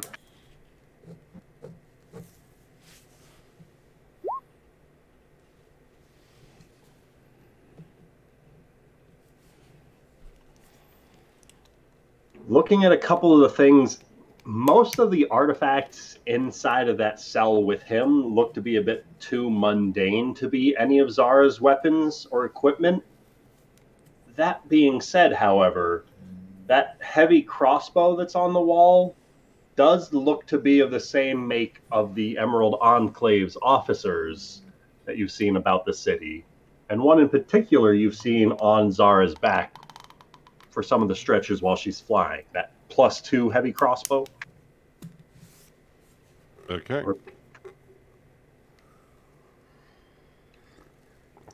Oh, how I wish I had Mage Hand.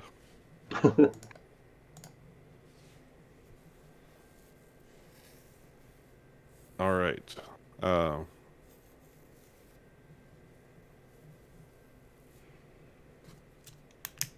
Excellent. I should be able to cast Unseen Servant. Yes. So, with my Unseen Servant, I'm going to place him, because he's a formless servant, I'm going to put him on the other side of the door and have him fetch that crossbow for me. This works. Feel free to just describe how it works. So, I invisibly move my hands and whisper, Servatus Invisibus. And then no one else can really see the thing, but I know he's there. And he just pops up and I gesture at the crossbow and make a little fetching motion. And even though no one can see what I'm doing, the thing understands me. And so it goes and takes the crossbow off the wall and passes it to me through the window or the bars. There's like there. Yeah, that little receptacle at the bottom of the cage door, where like on the desktop, where you can slip items from one side to the other. That slot. And as he does, I take it and put it into my bag of holding. And suddenly that crossbow just vanishes midair. And then I'm going to have the servant follow me.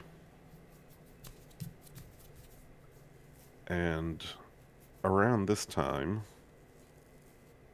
let's see. So great invisibility lasts for 1 minute. So I'm Better move probably quick. Getting close to the end of that. You are probably getting close.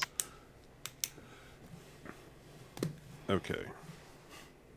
In that case, I'm going to cast just invisibility on myself. All right. I'm just going to make a blue mark for the trail you took as a bird on your way in to here. Okay. I don't know if that worked or not. Yep, that worked. Okay. Now, where was the door? Was it further to the north?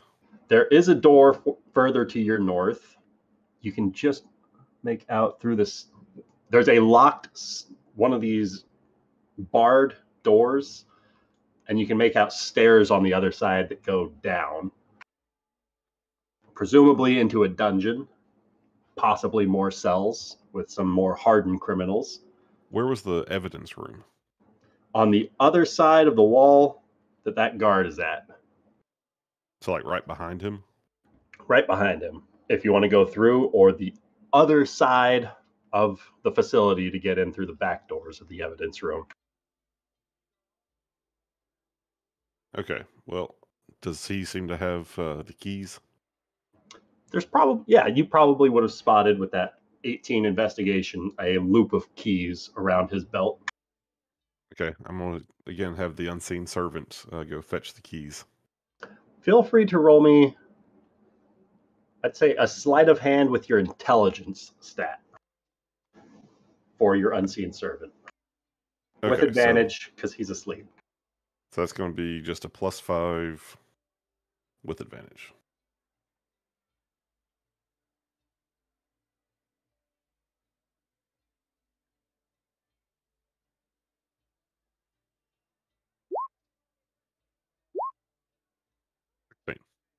You manage to loop it off with little effort, or your unseen servant manages to retrieve the key ring. All right, then I'm going to tell the servant to open to unlock the door and push it open. Click and a pull. It's not too long before that door behind the sleeping gentleman creaks open. And you can't see the full of the room, but you can see several rows of shelves back there with all manner of items inside. All sorts of suits of armor, all sorts of weapons, all sorts of racks.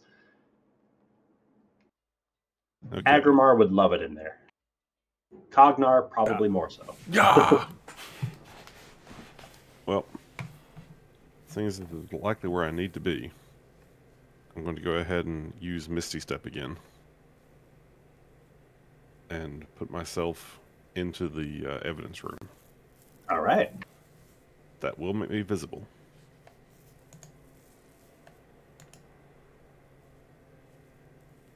I assume I can get, like, there.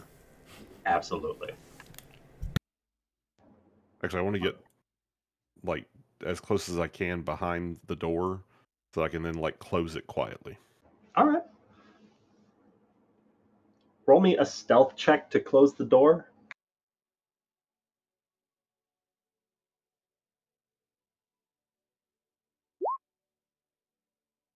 It's a little bit of a creak as it closes shut, and there's a soft click of the lock into place as just the ordinary locking mechanism of the door hinges itself shut. All right. I'm going to quickly start looking around for any of Zara's stuff. All right. Now roll me an investigation check.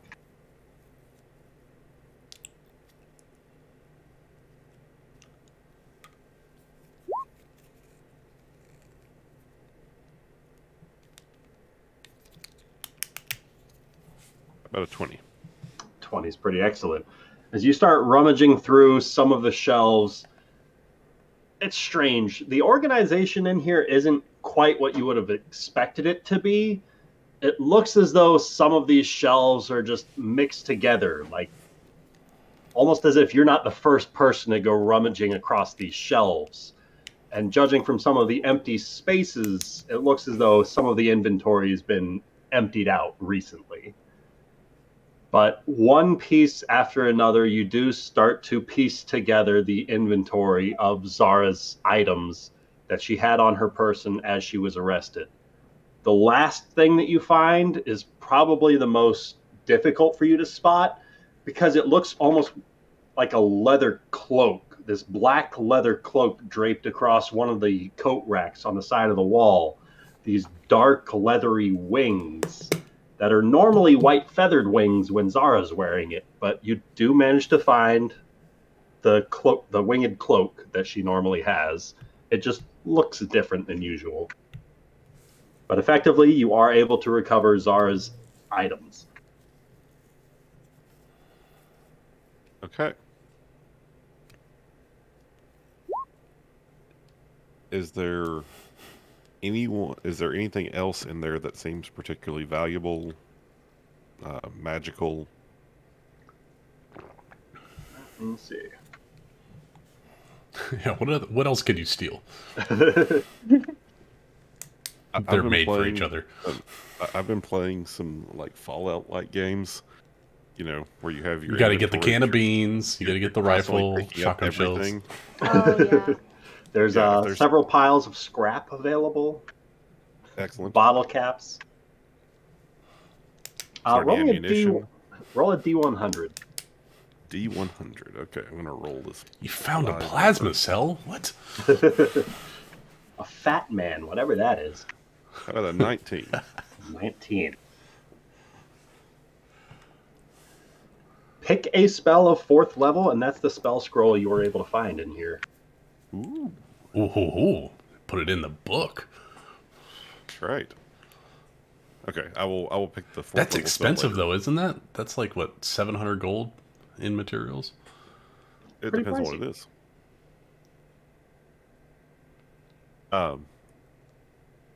Okay, so basically, having found everything that Zara had and not have seen anything else that looked particularly useful except that scroll, I think I'm just going to get myself out of here now. All right. So I'm now, going to- just because you're in the room, there are double doors opposite of the wall that you came in from, and just the single door with that sleeping guard on the other side. I'm dimension dooring out. Oh, that's even better then. I'm not made for burglary. I'm using a lot of spells today. Says the guy who's probably burgled more houses than anyone else in this campaign. That is true. Yeah, with a dimension door, you're able to get out of there with no difficulty. And again, this whole time, I still look like the very young version of me. So I'm going to make my way back to Ridge Bottom Exchange. All right, so we got the simulacrum in jail. And it's not too long before there's that soft chime of a doorbell back at the Ridge Bottom Exchange. And Zara, you can see this strapping young gnome walk back in confidently. Can Zara not be downstairs but tearing through the bed just to make sure there's nothing in there? Roll me an investigation check. Hell yeah.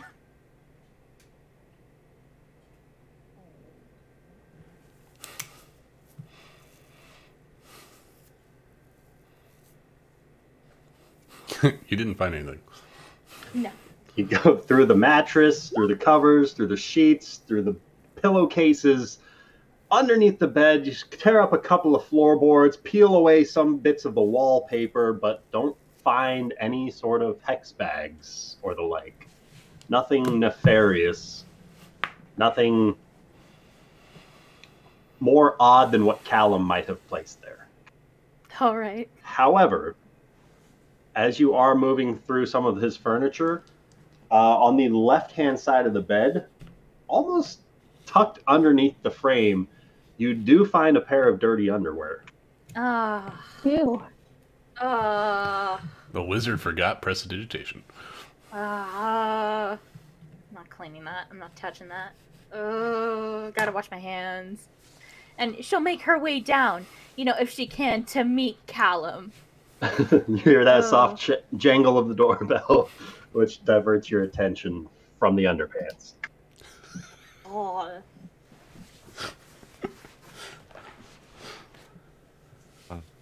Zara?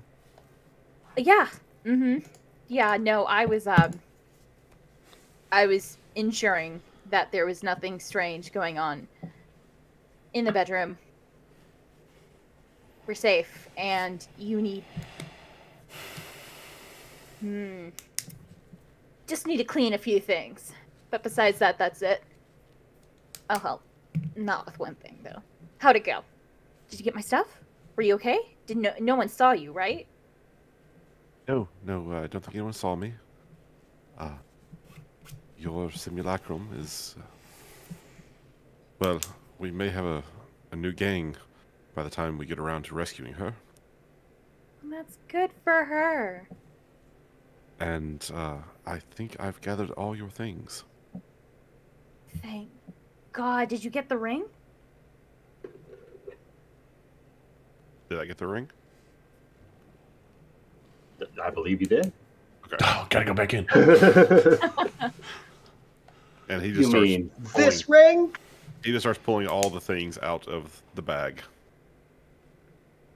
He starts with the cloak. Oh, yes. Thanks, Callum. After, what happened with Verada, I just felt... I was reading it! After losing all my stuff, it feels like... I've been naked. And... well, now with this... I mean, to be fair, you have been. Mm-hmm. Yep.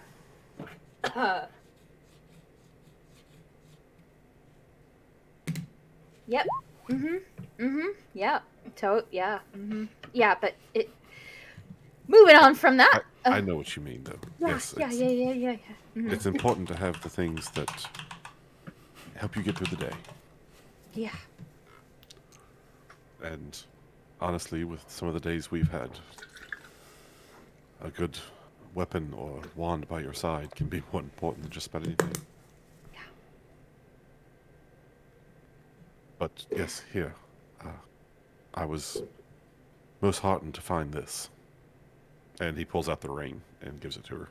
Oh, thank God. I do hope you won't lose it again. No. No, I hope not. I just... I mean, they probably didn't connect it to me, did they? I don't know. I didn't stop to talk to them. Good. How was security? Did they beef it up? Well, the sleeping guard was awake, but another guard was asleep, so it about the same, really. Oh, gee, I wonder how they... My, MistHaven's finest. Well, no one came into the store, but the bedroom is a mess, and there's a pair of underwear that you need to wash. Oh. Well, Mm-hmm. yes, that's embarrassing. Yes, it is. Well, the first day you came over, I may have been a bit rash in tidying up. Mm-hmm. Yep. But good news is, no one came through the store. I haven't seen Verada because he's dead. Because he is dead. He's not real. He's ashes. He's dead. And I have to keep reminding myself about that. But he's dead. It dead. is very good to not see Verada again. It's less good no one came to the store. We do actually want customers. Right, yes, but no one came through the store. I think I know how to run a store. It's not that hard, is it? I mean, I steal stuff from stores all the time. Shouldn't be that hard to run one. That I probably do need to show you a few things if you're actually going to run the store. Of course, I had assumed you probably wouldn't, but I could certainly use the help. No, I don't steal from friends. Kevin used to tell me all the time, you don't steal from friends. You only steal from What? You only steal from people who moderately. You don't steal. You keep it a secret. Agramar's hair stands up on the back of his neck. I smell bullshit. Bullshit, yeah. Kevin used to tell me all the time, you don't steal from people who fence for you, or good friends, or only people who have mildly inconvenienced you, and if you have to steal from friends, you have a good reason, So, I have to ask, how does Thule have anything left? Because everything on her is trash, because she's trash. She's nothing but trash. Ah. Yes. See. Yeah. Mm-hmm. Well, I think I'll go straighten up the room a bit. Right.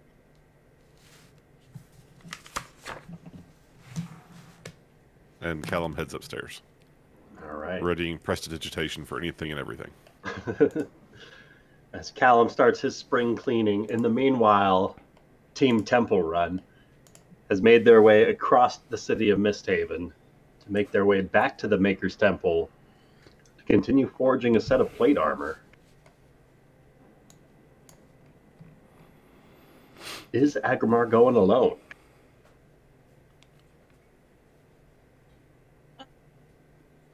Tuli will tag along with him. She really doesn't have anything else to do. You taking Cognar with you, or is Cognar staying at the inn? Cognar can stay at the end. She's with Agrimar. Why need Cognar if Agrimar's there? All right. So the two of you are making your way across the city to the Maker's Temple. And it's not too terribly long before you find yourselves walking up the street with the temple in sight, and you can see the slight heat distortion rising above the temple's roof, just kind of causing this faint shimmer across the sky as the heat from the forge is warming up inside, begins stirring up all sorts of thoughts as to what you can make of your day. Entering the Maker's Temple, you guys are greeted warmly by some of the priests inside, and as you make your way downstairs towards the forge itself, you can see Vale already working up a bit of a sweat with some pieces of just the ordinary iron that he looks to be slowly hammering into a soft shape as he withdraws the bright orange metal from the mouth of one of these large ovens and starts hammering it away on one of these anvils, sending a shower of sparks off with every impact of the hammer. Every fourth or fifth impact, it seems as though he doesn't quite get the angle right, and it recoils with an odd ring that seems to send the hammer recoiling and a shock up his arm. It seems he hasn't quite gotten the technique down, but he's learning. Oh, friends! Good to see you again so soon. Agrimar, if I can, there's something about the heat of this that I think I'm not quite getting right. Am I pulling it out of the fire too soon? Should I leave it in for longer, or am I leaving it in for too long? It's just me here right now, Brian. Never mind. What else we Agrimar are had to made? go back upstairs real quick. Hey, Tuli, how you doing, old friend? Good. I see you're starting to get a hang of all this. She'll just vaguely gesture because she doesn't know a damn thing about forging. It's very different from from every job I've ever held before, but there's something rewarding about it, about crafting something with your own two hands.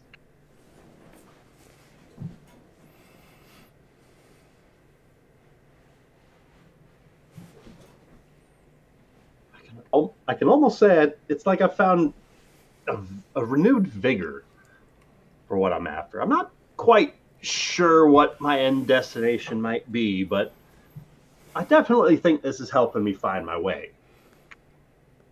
Good. It's nice to just have something to work with when you're not quite sure. Keep the mind occupied. Mm-hmm. There are plenty of horrible things out there in the world that we don't have any power over, but this right here, as he kind of holds up that faintly orange glowing iron brick that he's been hammering away at, it's nice to know that you have complete control over this. It could be anything that you make the effort for it to become.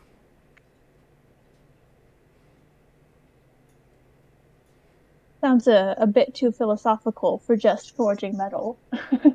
Well, I was dead a couple of days ago, so you'll have to pardon me. That you were, yes. It was. Yeah. How are you doing? All right. I mean, I know I just talked to you. Yes, the day before, but I think I'm gonna be all right. But if you don't mind my saying, you don't look like you slept too well. Something on your mind? No, I'm fine. I slept just fine. Damn it! I should have gone with performance. All right. Well, help yourself to any of the other forges. I'm sure the other priests won't be in until a bit later. So if there's any projects you got to work on, I'm here if you need any assistance. Forging's not really my thing. I am just here to sit and look pretty for a bit. I've been told I do that well. All right. Then, well, there's the hot spring right over there. If Hagramar's back, it would be great if he were to chime in. Oh, sorry. Hello. I was enamored by the sit back and look pretty. I was at a loss for words. The smell of the forge. I get lost in it myself sometimes. Yeah. Wonderful job, Vale. It's coming along just fine. Thanks. I've had a good teacher. Oh, well, I do what I can. But I know that you're not interested, Thule, in forging. But like Vale said, even if you have mistakes in your work, you can always just reheat it and make it move in a different direction. It is quite liberating.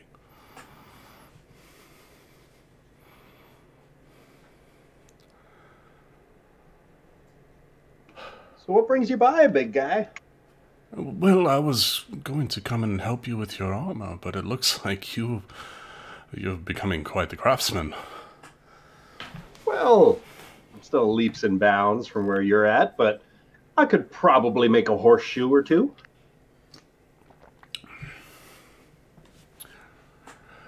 Oh, please.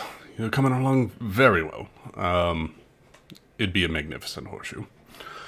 Yeah, Thule, I guess, just hang out here, and I'm gonna help Vale make sure we make some progress on his armor. He's gonna just find, like, whatever surface to sit on. Be like, yep, I will be here. She'll probably, like, take out, like... No, she'll, like, take out her little notebook that she has and just, like, doodle or whatever.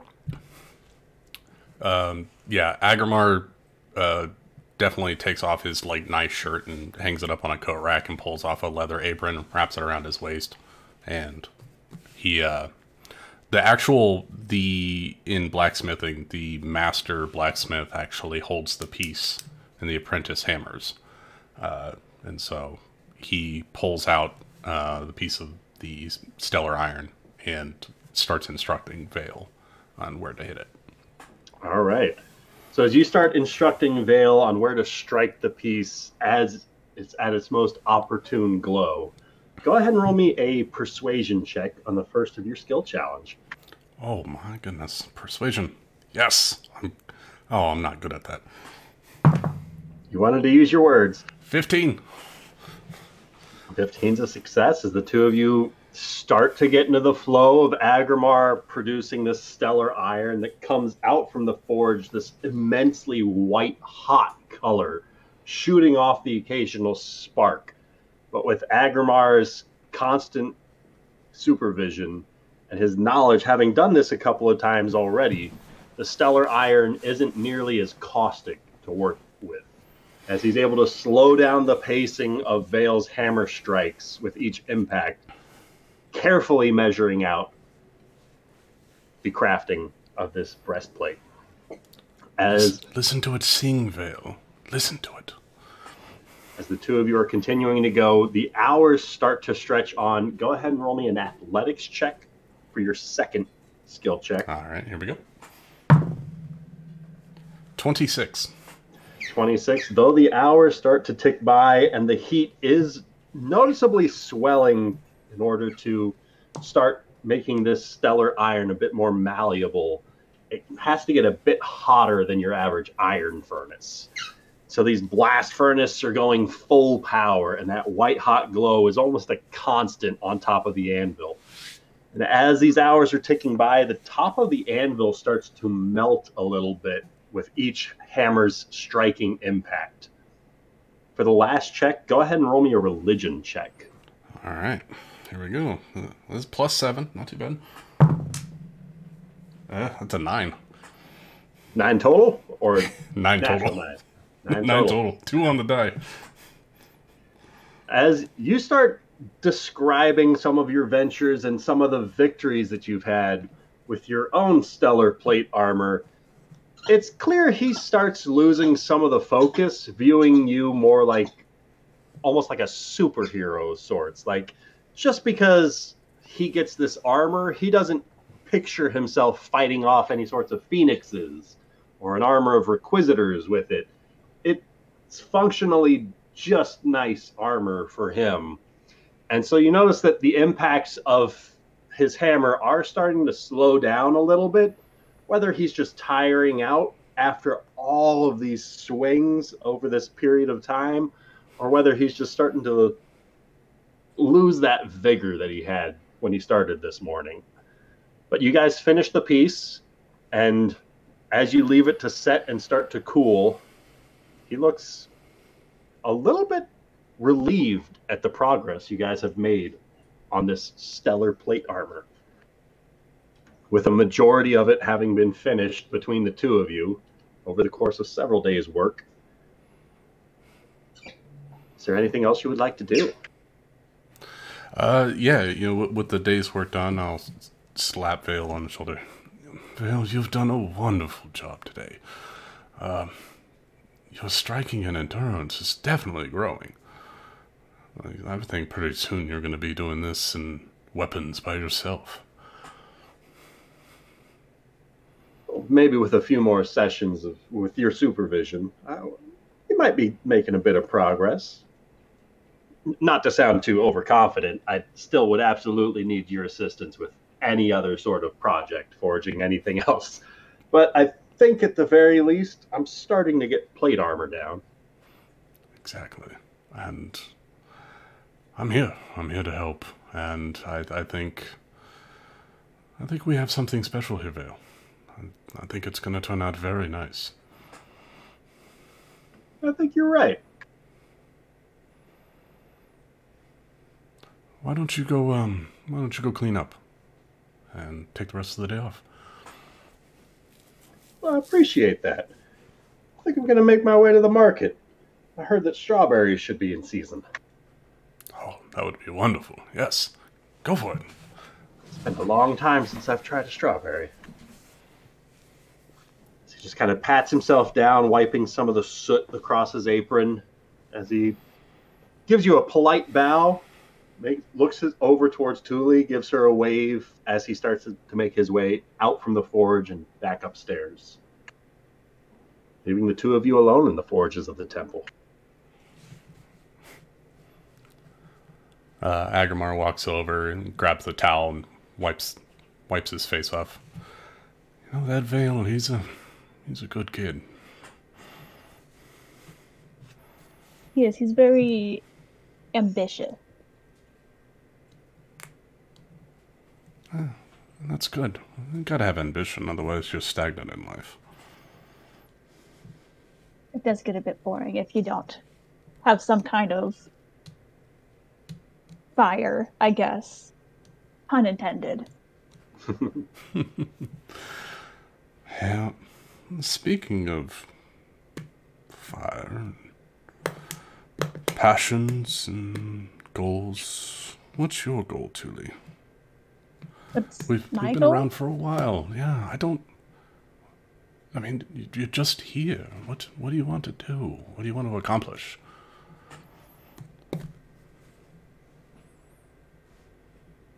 Oh. I don't know, I guess. I'm just kind of going with the flow, I guess. Kind of not a good answer, I guess. I don't know. As the two of you are talking, you feel a faint rumbling about the ground as all the tools hanging across the racks down here all start to just kind of shake and cause a bit of a clatter across the walls. Like there's a small earthquake happening. That's not normal. After a couple of seconds, all that shaking subsides.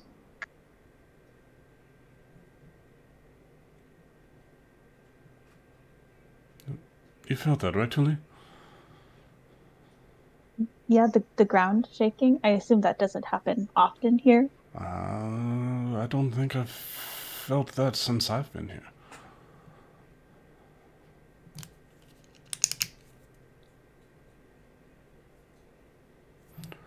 Anyway. I mean, if it was anything serious, I'm sure people would be screaming. That is true, but we are underground, so I don't know if we would hear them anyway.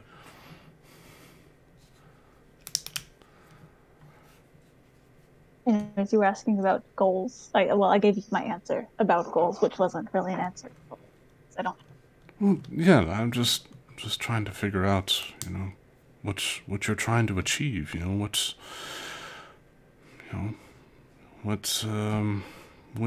you want your life to mean. At the end of the day, I'm trying to figure that out myself, and going back and forth on things. Thinking I could be a god, or cure people, or I don't know, be an advisor to Rafal. Some of those things are nice goals. The others a little outlandish. Oh no, I suppose at some point, just a quiet, peaceful life would be nice at some point. Don't have to fight. You don't have to worry about shadows lurking about that are trying to kill you. Ghosts of your past coming for you. Yeah, that would be nice.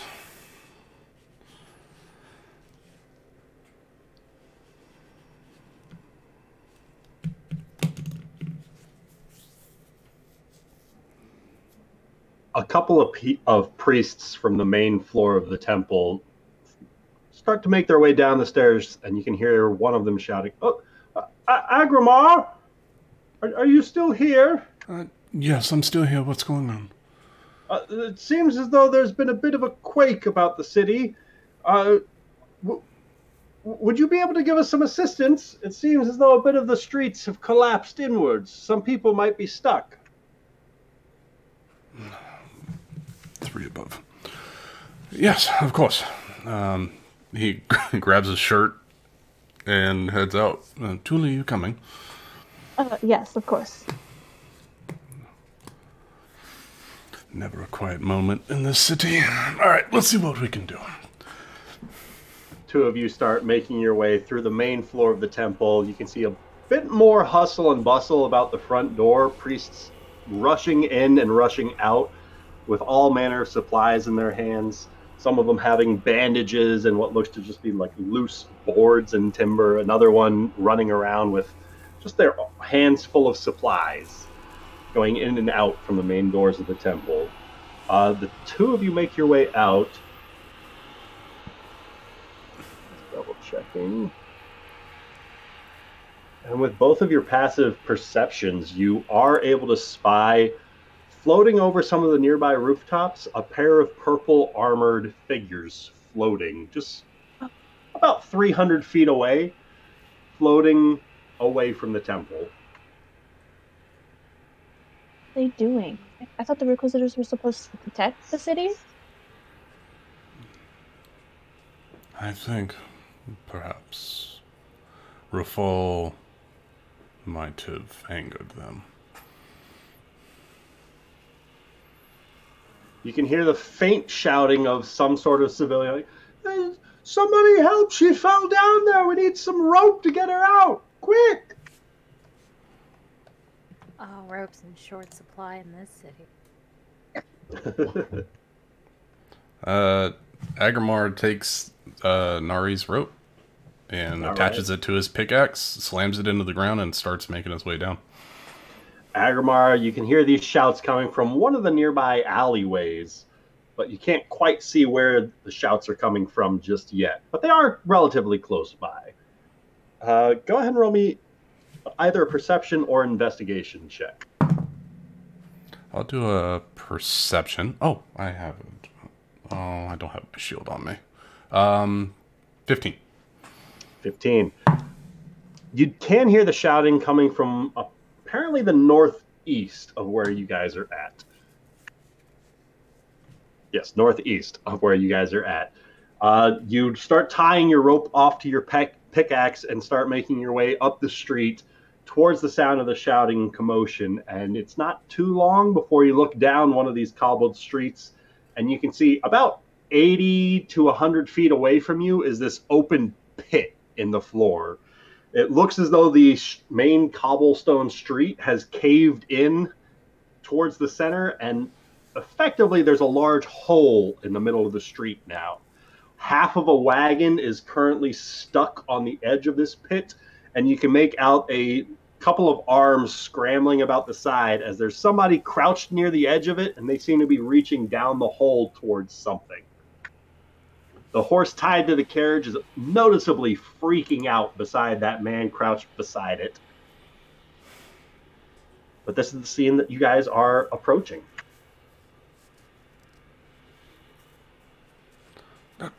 Julie, can you go help those ones down the road? She'll, yeah, take off.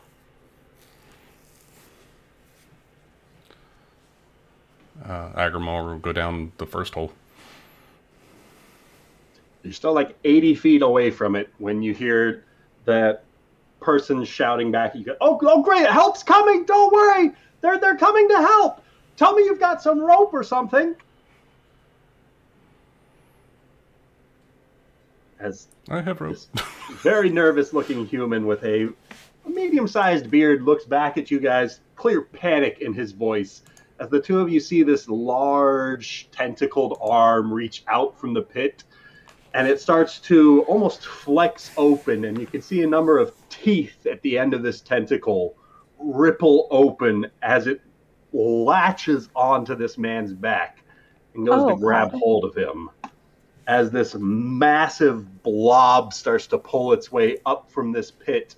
Can I get the two of you to roll some initiative, please? Yeah. I just wanted to have a conversation, Ryan. You should have talked faster. Oh, damn it, you changed the map on me. Haha! Out of 15 for my initiative.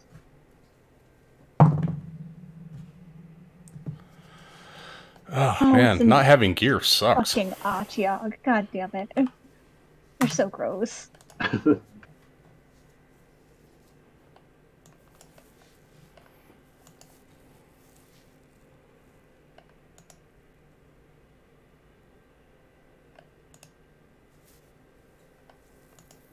I just gotta find the tab where I had my Artyog. There it is.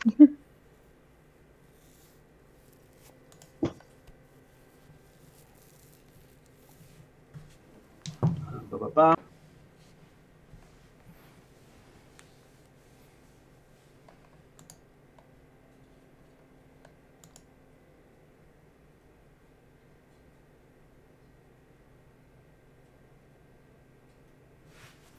All right.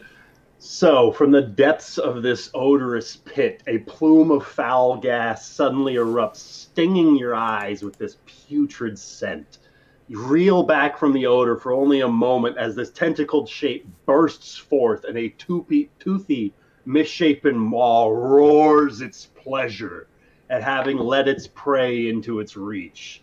And you feel a foreign wave of giddiness wash across your senses as you feel this echo of glee emitting from the Artyog, this psychic presence of its own feelings begins to impede upon your own as you feel your own mouths begin to salivate as one of its tentacles lashes out at this NPC crouched beside the hole, ripping into its back with the teeth on the edge of this tentacle, holding him up and just launching him into the nearest building with an audible splat. As it then rears up with its opposite tentacle and wraps hold of the wagon and starts to just forcibly pull the horse back towards this pit.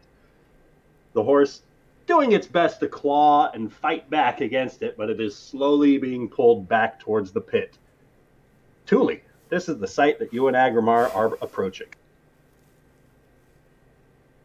Jesus. Okay. So the Otyog has a horse and a person in its grasp.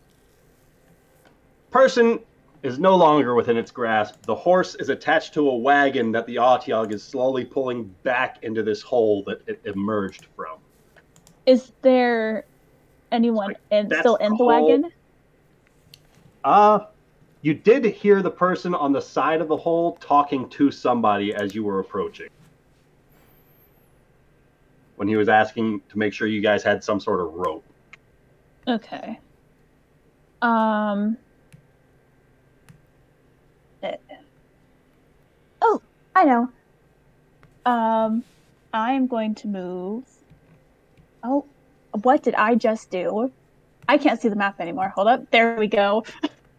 You moved into the abyss. I did. Suddenly, Thule is no longer. Moved into the neither. Thule ceases to exist in this universe. Agrimar, you are alone. She's gonna move. Let's see. Her full movement. And let me check the thing for this spell that I cannot find apparently.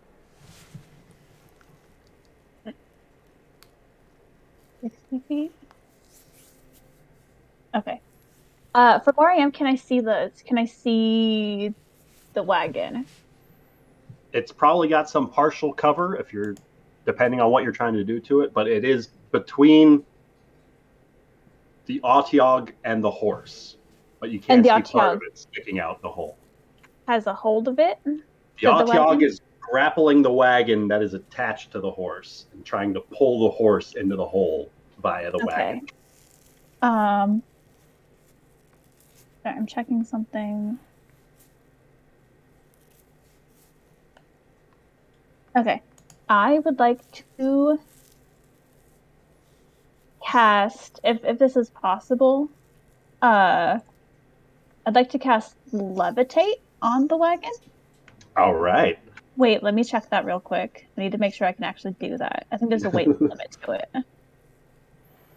Okay, yeah, that weighs up to 500 pounds. You could certainly try.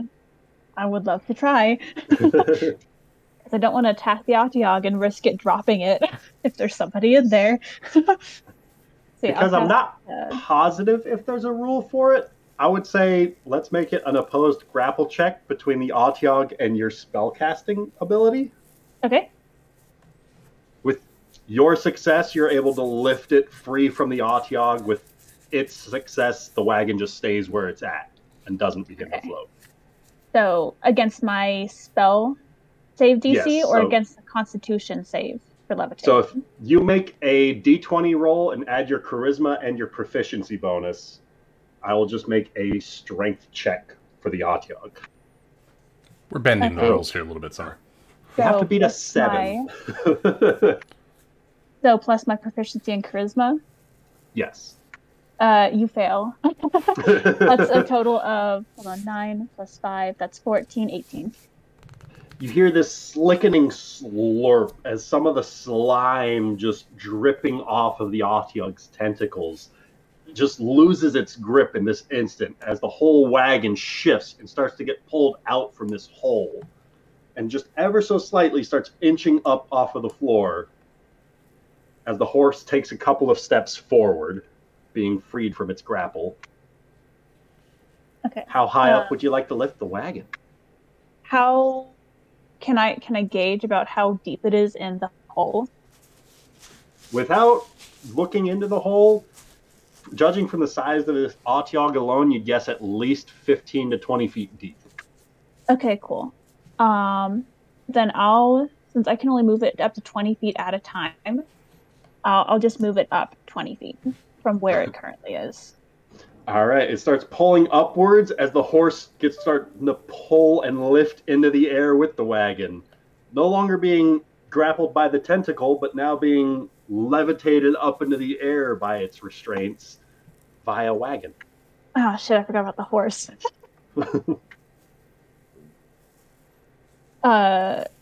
Yeah, so she'll just hold it there, until like her next turn, obviously. And then she'll, yes, horses do tend to die. Say to Agrimar, if you could just distract the Otyog while I get this wagon out of the way, that would be great. And then that's her turn. That Agrimar is up. Oh, I can provide a distraction, all right. Agrimar's going to use his bonus action to run towards the edge of the hole. Do I see Otyog? There it is, filling up almost the entirety of this hole. This massive Otyog. Agrimar, roll me an investigation check. Oh, I'm not great at this, but I'll do it. Or nature, if that's better. Or medicine. No, you're choosing intelligence. Oh, I have medicine. Cleric without medicine. Is that I'm not trained in it, but I got +4, so I'll do medicine, you have spellcasters without good arcana, so... I have great arcana. Oh, 17 on the die. 21. 21. Medicine. As you run up to the edge of this hole, this Otyog is noticeably larger than some of the others you've faced here in the city before. But what's a little bit more off-putting is you see as its tentacles reaching up, flailing at that wagon that is pulled out from its reach, this sort of lichen-like growth across its tentacles that starts to just burn away as its tentacle reaches up into the sunlight. Oh, this bitch undead, I think. All right. You feel this disappointment flowing through your mind. You sense this emotion not from your own mind, as it effectively is psychically linking itself to those within 60 feet of itself, and you guys are sharing the same emotions as this Otyog. I am disappointed in myself. I have not been myself, and so I'm going to fall into the hole, and I'm going to hit it with my hammer. All right, you can move to stand over top the Otyog. And as I go into the mouth of the beast, a la Jack Sparrow, I'm going to hit it with Pharaoh's Innocence. Is this undead? It is not, but roll this attack with advantage as you're trying to drop down on it Dark Souls style. 24 to hit. Definitely going to hit. Roll that DiMaggio. All right, so it gets a d6 of regular damage, and I believe it does some kind of other thing because I'm a cleric at 8th level or higher. I don't hit things normally, so I gotta look it up. I think it gets extra radiant damage. Yeah, I'm not sure how much. I think it's 2d8? I think is what it is. Yeah, 2d8.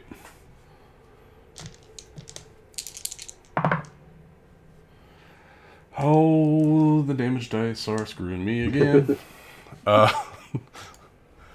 That is 8 points of bludgeoning damage, magical bludgeoning damage, and 4 points of radiant damage. -8, -4. All right. Anything else you would like to do? No, that's all. That's everything. All right. At the end of your turn, Zara and Callum. Callum, there's the briefest of moments that Zara just seems to space out once again. As Zara, you're able to sense this slight disturbance in the ground, this rumbling from somewhere nearby. Roll me a D4, Zara. Oh, I was about to say that. 1.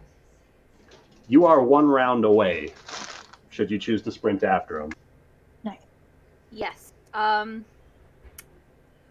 it's possible, she'll activate her wings as well, and before she does, she'll, have a handout to Callum. It's like, do you want to join me?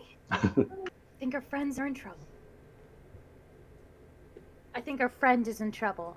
A friend is in trouble. Uli suddenly feels a Where are we tingle going? up her back.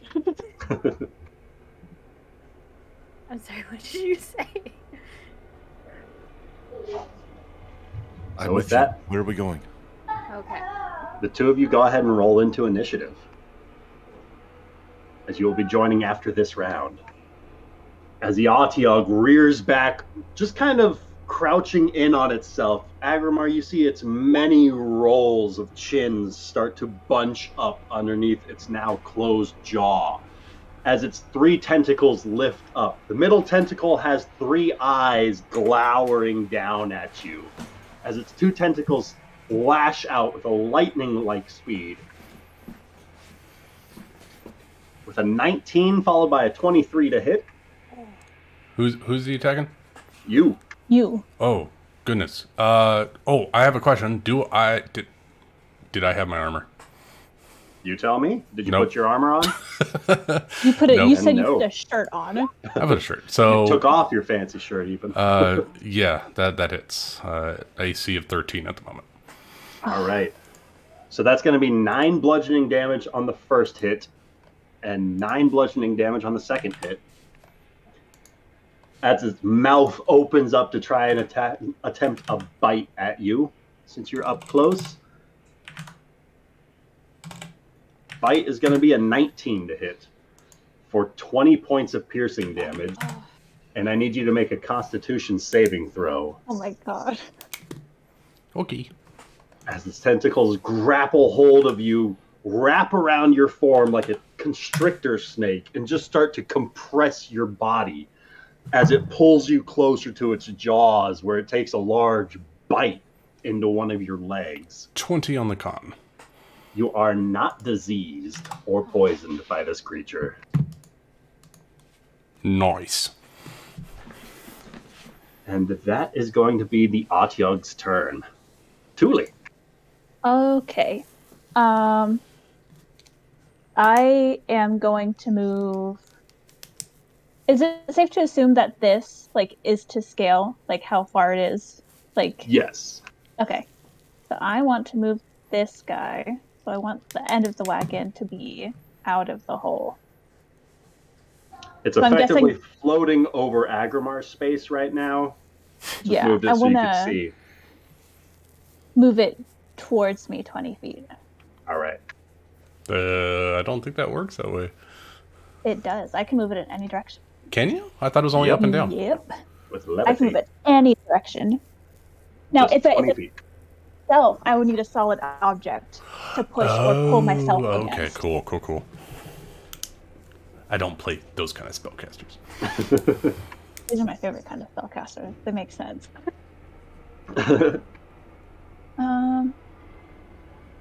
Is that a bonus action to move the levitate object?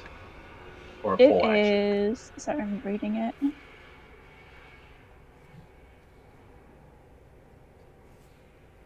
It is an action to move it. All right.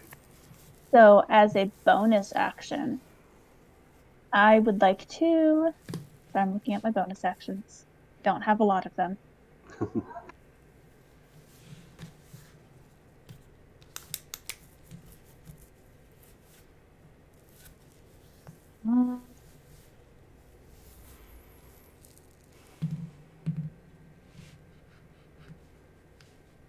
While you're checking that, I will be right back myself.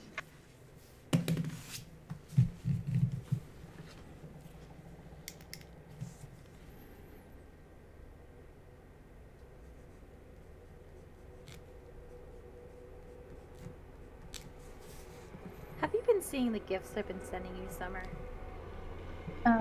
We're kind of in combat, so I've been ignoring it. Ah, damn it. No, but before that.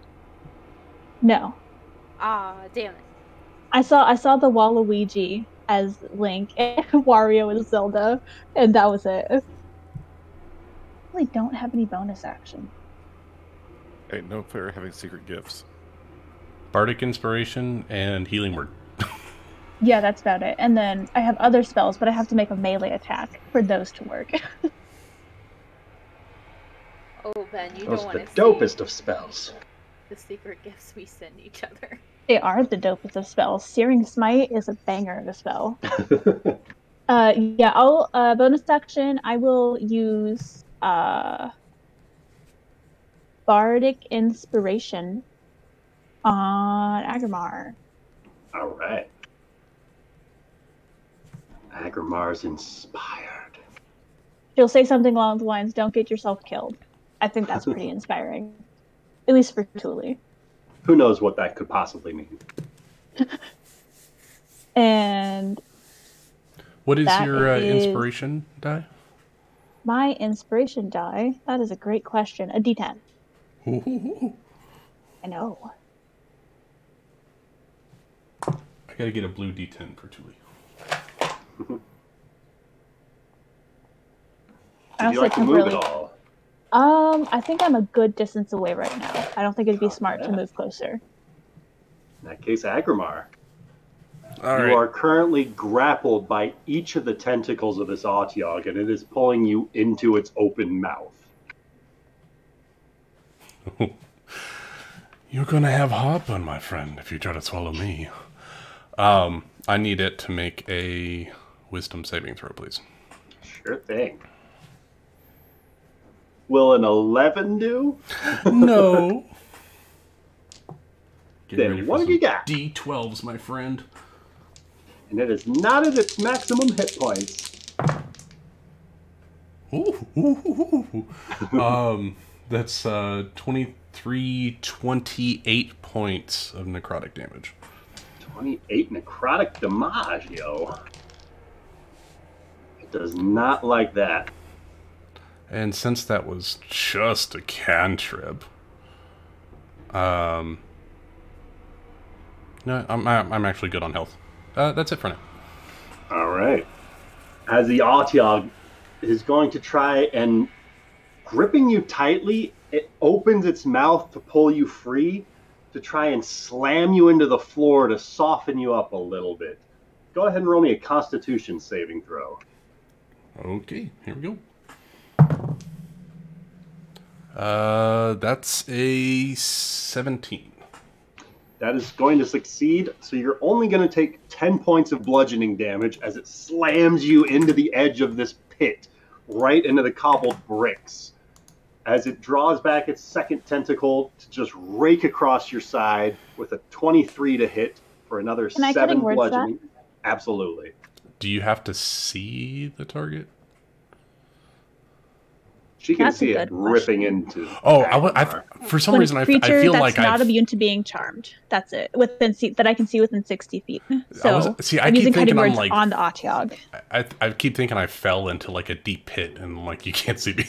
He's Oh, at to the be- top of this pit. If Okay, you okay. kill this Otyog, both Agrimar and it are going to fall back into the hole. Okay, Yeah. okay. Agrimar's that makes on more top sense. of it being digested. To clarify, I'm fairly sure that with cutting, what do you say? It was a 23 to hit? 20 to 23 to hit. So I think you can cut the 2 hit or you can cut the damage on it. hit? I don't think. It'll it'll still hit even if you roll a 10. Yeah, it'll still hit, so I'll just do the damage. I'll cutting words the damage. To be fair though, this is about as much as Agrimar gets hit on a normal day anyway from Ryan's dice, so it's all good. Well, it's even more so because you don't have armor. Yeah, I gotta show off.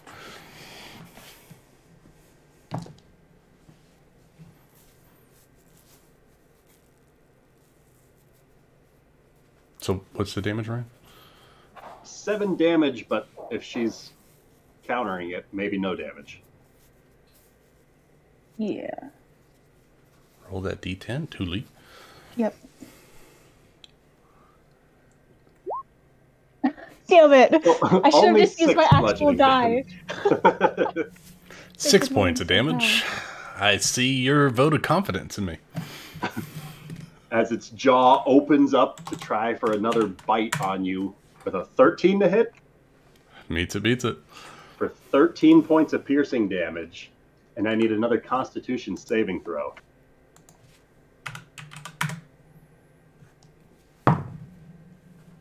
19. 19 succeeds. You suffer no additional effects from the Autiug. But as you sense this feeling of joy as it is starting to digest you, with the second bite, Agrimar, you feel this wash of images across you.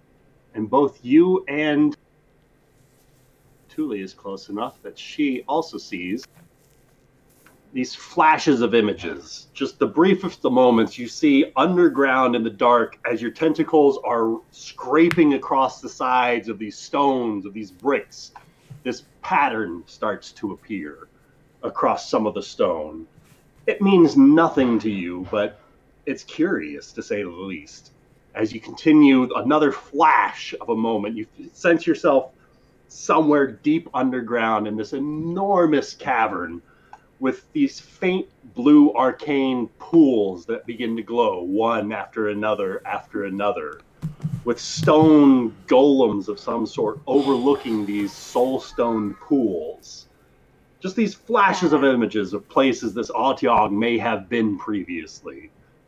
Creatures it might have seen, locations it has traversed in its past, that are now being made clear to you. As it holds tightly to Agrimar in this overwhelming sense of joy as it is slowly just pulling you into its gullet. Zara.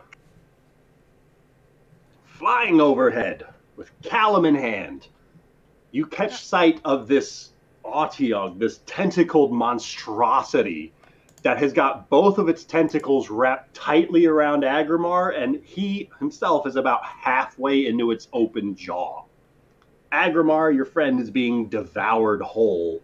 There's a wagon pulling a horse about 20 feet up next to Thule, and she's just loosing all manner of verbal assaults towards this pit that Agrimar is being devoured at.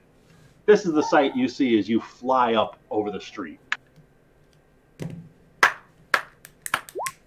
That's fantastical. As you hear Callum shout into the streets below. Dang, Thule, do you need... I don't know what you need to roll for that, but do you need to roll a save? Does Kevin have more movement?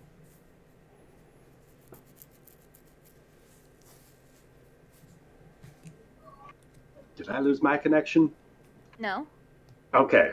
Rachel, what do you want to do? Does Kevin have more movement? Or is this... Yes. Okay. At the start of your turn, this is where you are, effectively. Okay. Kevin will move her and Callum right over there. So Land. it's half your movement while dragging another character. Ah, fuck. You could just drop him. Yeah, she'll drop him off right here and then push off to right 300 feet up, I presume. Yeah, 100 feet up. Callum knows how to fly, I guess. He's magical. No, but she's flying pretty close to the roof, so she'll land right here. Sure. And, drop them onto one of the nearby rooftops. Yeah, and she will fire...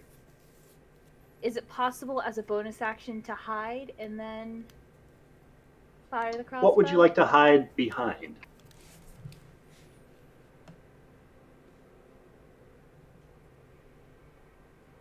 Can she lay herself flat against the roof? Are there windows right here? On the first floor of the building, sure. I would like to change where I move then. I would like to, at least go 60 or 55 feet and hide in, or bust one of the windows and hide in there. Sure. Action to break open the window. Ah, fuck. Can that be an interact with object? Roll me a sleight of hands check. If you roll above a 15, I'll give it to you for free. As you interact with an object. Reliable talent. I think you automatically get that, right? Yeah, I can't roll below then 15. Yes. Then yes. You click open the 31. window effortlessly with your interact with an object. You action. stop, you go inside, you unlatch it, you come back out, you lift it up, and then you go inside. No, better yet. The key ring that Callum handed you was actually, weirdly, to this house. It unlocks this window. Better yet, she unlatches it, puts it down, punches it, pulls it up, enters it. You break the pane out, and then you lift up the frame. Yep. She It just was unlocked. No. But she will then hide. With that bonus action? Fuck yeah. I'm trying something different with roll 20. Excuse me. Like closing it? Ha-ha! 30? Oh yeah. The glass doesn't even make a sound as it shatters. Fuck yeah. And then she will fire the light crossbow. Alright, he's got a little bit of cover in the hole, but a 30 is going to hit without problem. Okay, and then with that, sneak attack damage, right? Absolutely. And All the D6. 18. Nice. 3 1s. I hate it as much as this Atyag does. You hear him roar out, and as he does so, he just kind of gurgles out Agrimar's lower torso. Ugh. Agrimar, this is the worst stench you've ever smelt in your life, emanating from this thing's gullet, as it just starts spitting up stomach bile onto you as this arrow sinks into its hide. Whatever it's vomiting on your clothes will probably never wash out. Oh. Oh, that'd be a Shane, shame. where you Anything else you'd like to do, Zara? No, but she will yell down to Tuli and Agrimar, did you miss us? Before she does all the cool shit. And I am my turn. That Tuli is up.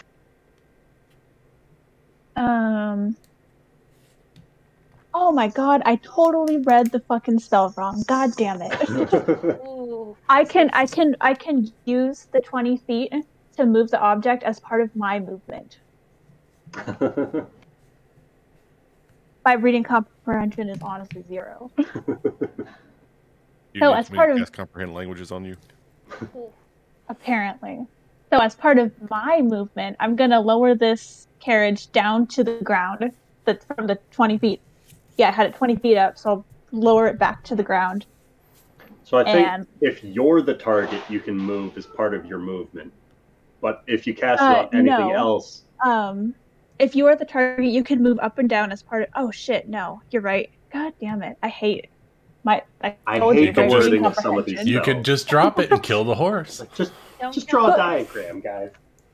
I'm not gonna kill the horse. This isn't the Wait, lesson. actually, is there With anyone that in the wagon? suggestion being thrown out, if you do choose to end the spell, the target floats gently to the ground. Oh shit, that's right. You're right. Yeah, I'll just release the spell. The So horse, while still flailing about midair, as the wagon is slowly lowered safely back to the cobblestone. And it takes no action to end the spell. yeah. So I no longer have that. What am I going to do? I need to do something that won't also hurt Agrimar. I don't have Shoot a lot that of flying spell monster points that's shooting its crossbow at Agrimar. yet.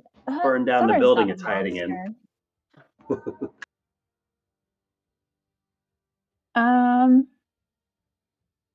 If I move up to the edge, is any part of the Atyag within reach, like to swing at?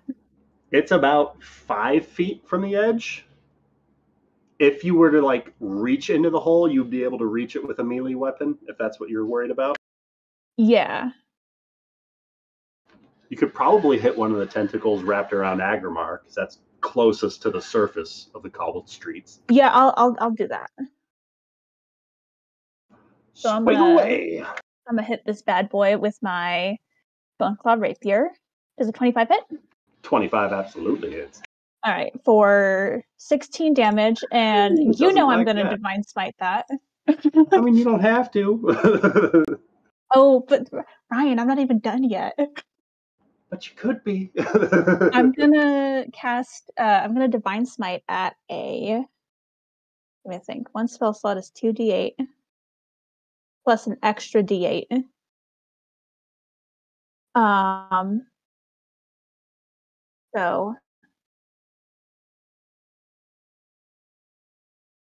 Oh my god, I can't even math today either. So, 3. Oh, extra D8 for each spell level. Okay, so first is 2, second is 3, third is 4. I'll cast it at a 5th level. Sorry, Oh, a 4th Lord. level. So that's going to be 5d8. Don't like that. So there's my Divine Smite. And then, as a bonus action, told you I'm not done yet. Right, cast it at a 4th level. As a bonus action, I would like to Searing Smite it at a 3rd level. So I think that'll put the Searing Smite on your weapon, and then your next hit is when it goes off. No, yeah, you're right. The next time you hit. But because you don't do a whole lot of smites, I'm totally cool with retconning you doing the bonus action first to apply it to your weapon so that it can go off on this turn, if that's what you're going for. Yes. So what do you need from me? A save? Yeah, it needs a con save. That is shit damage. Did it roll that right? 23 on its con save. Oh yeah, it succeeds, so it takes half damage. Wait, no. It only takes 1d6. Wait. Oh my god, I can't read. Really can't today. Okay, on a successful save, the spell just ends, so it doesn't take that damage. Right? No, it does take that damage, but then the spell like immediately ends. So it's not on fire or anything.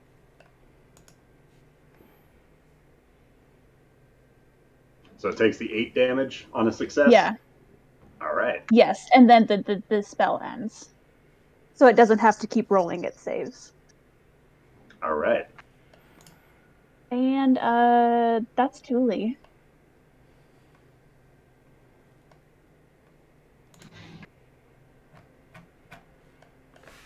Just real quick, how did you get an 8 on a d6? Or does it add your modifier or something? That's the total damage. So fire damage 4 + 2 + 1 is 3d6, and then you get an extra d6 for any level higher than 2nd. Sorry. Gotcha. It's cast at 3rd level. Thank you. Yeah, cast at 3rd level. All right. 8 fire damage to the Otyug as you start to burn this trash monster, filling the air with an even more disgusting burnt rubber tar-like smell. Agrimar, things are getting hot. What would you like to do? Oh, they're getting hot, all right. I pull out the wand of fireballs and I shove it in this thing's mouth and let off 6 charges. That's badass. All right. I need a dexterity saving throw, and I'm going to throw a mythic charge on this because Agrimar is done fed up with these fucking Otyugs. Subtract 5 from your roll, please. All right. Well, that's a natural 20 minus 5 for 15. That means it, so you get half damage. All right. And Agrimar and Thule, go ahead and roll me a dexterity saving throw. Got it. You're fucking joking. All right, 13d6. Much like Icarus, I flew too close to the Sarah, sun. if you could also roll me a dexterity saving throw. Alrighty. 14. I think the Otyug made it on a 15, so I think a Yes, 14 is going to fail. So you can still use evasion to take only half of the damage. Yes, sirree. How much damage is this going to do? I got a bunch of little dice and I'm adding them up. Oh my god. Oh my god. Oh, it's for that. A big old fireball explodes from Agrimar. Alright, so it is, let's see, 10, 20, 30, 40, 43 points of fire damage to those that failed. 43? Yes. So 21 fire damage to Zara. 21 43 Zara. to 21 for Atiog. Agrimar's. And I'm What is resistance. Agrimar roll? I got a 16, so I succeed. Okay, so you succeed. So you only take, what, 10 points of fire damage? Yeah, 10. All right.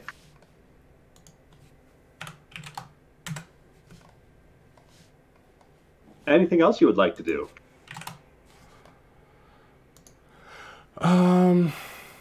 No, I think that's it. Yeah, All no, right. I'm good. Callum. So I assume that Callum can see, like, the creature and everything. Callum's probably got the best angle on this whole situation. You're high enough being on the roof that you can see into the hole as this Autiog is flailing around, pulling Agrimar into its open mouth. It's got Agrimar grappled with both of its tentacles, tightly holding him and just slowly constricting him like a snake, slowly dislocating its jaw, pulling Agrimar further in each round. What sort of spell should I be asked? Knowledge check should I be using to find out anything about this creature? I would say either an Arcana or a Nature, even a History check for an Autiog. Is there anything in particular you're wanting to know? Any weaknesses or resistances? So it's immune to poison and the poison condition. Otherwise, it has no vulnerabilities or resistances. They do have this weird sort of limited telepathy in that they can pass images to those within 120 feet of it, so long as that creature understands a language. It doesn't speak words, it speaks through these like shared emotions. Okay. So it's partially a psychic creature. But it's an aberration too, so not of this world. Well, it needs to prepare itself for, let's see, the 4th level version of Magic Missile. All right. It's what, 64 plus 6? Let's find out.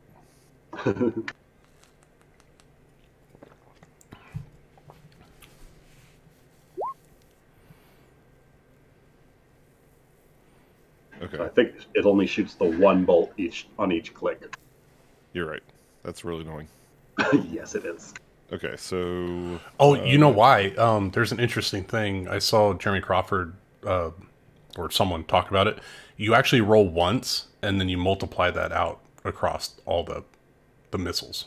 So you're only supposed to roll 1d4, and then each missile does that damage. Interesting. So I'm cool with you rolling all the d4s individually, or just taking the 4 for each bolt. I think it makes more sense to roll them all individually. All right. So that was 1. I should be getting 6 total, right? Yes, sir. 3rd level? 2. I think 5 total at 3rd level. Oh, I thought you said 4th level, sorry. Yeah, I did. Oh, the 4 4th charges level, for yes, 6.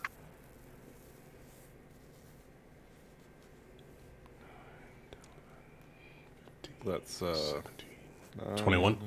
25?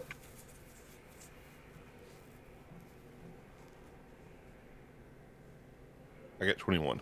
21. Callum, he had 20 hit points left. Nice. How do you want to do this? Yes. I want the magic missiles to like zip around Thule and around Agrimar and just like pincushion this thing from multiple directions, all simultaneously. Like an anime thing where like all these different shards just come in from different directions and like pin it to the ground. Callum launches this barrage of arcane bolts that shoot out from him in every which direction except towards the Otyog. They just kind of launch off like a wild display of fireworks. And as they all arc through their flight path, they all start to circle back around and just blast into the side of the Otyog as its tentacles loosen and just get blasted away from their grip on Agrimar. You feel its gullet loosen around your legs as it just goes slack. And Agrimar, you feel as the weight of this Otyog just starts pulling you downwards as the two of you drop into this hole. Whee! Agrimar, go ahead and roll me a dexterity saving throw at disadvantage. Because you're wrapped up by a dead Otyog. I'm going to use my Bardic Inspiration. see if it helps. Correct. Wow, all the force. 12? As you slam into the ground, you find that your hip just kind of lodges into some of the teeth of its open jaw as it makes impact with the floor below. You take a total of 9 piercing and / bludgeoning damage from the impact. But otherwise, the Otyog is defeated. And Agrimar, you find yourself looking around an open stretch of the sewers tunnels down here.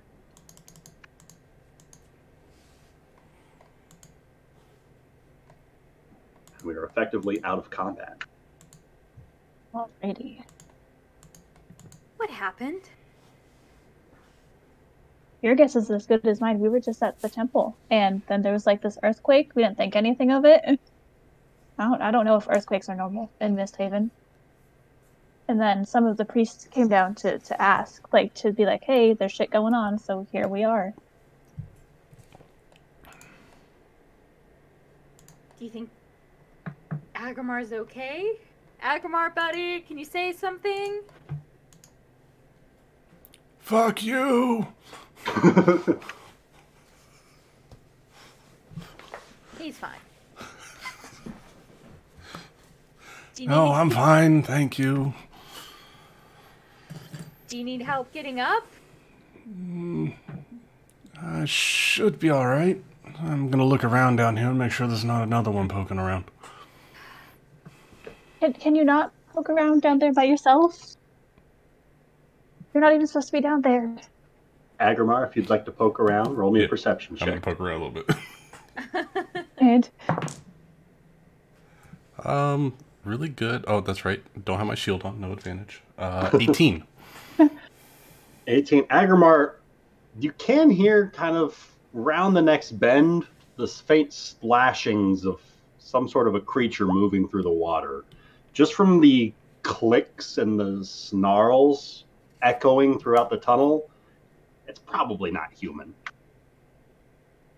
Sounds smaller than an Otyog, though. I swear probably to God. A reef claw. Reef claw? Okay. Even worse. Yeah, they're alright. They're not going to cause trouble. I don't know if the party's fought any reef claws this whole campaign. You know what? I'm going to go around the corner. The sewers on the way to find the Drake. Yes, you did. So we did fight some. No, I'm going to say, it's just a reef claw, I think. It should be alright. I'm not seeing any other Otyog, so at least the ground should be alright for a while. Yeah, who has the hole of portable storing, the portable hole? Rafal. I think Rafal does. Fuck. Why? I mean, the plan was... She wants to pop you in there. Probably. No, you're smarter than you look. Yeah. That was exactly my plan. I don't have any rope on me to get him out. Actually, can I look around to see if there's any opening? Like, actually, any sewer openings nearby? Like, Sure thing. What is your passive perception, Tuli? 15. 15. Looking up the street, maybe 30 feet down that first alleyway, you do see a manhole cover. Presumably a ladder that leads down into the highest rung of the sewers. Up this way? Yeah. Okay.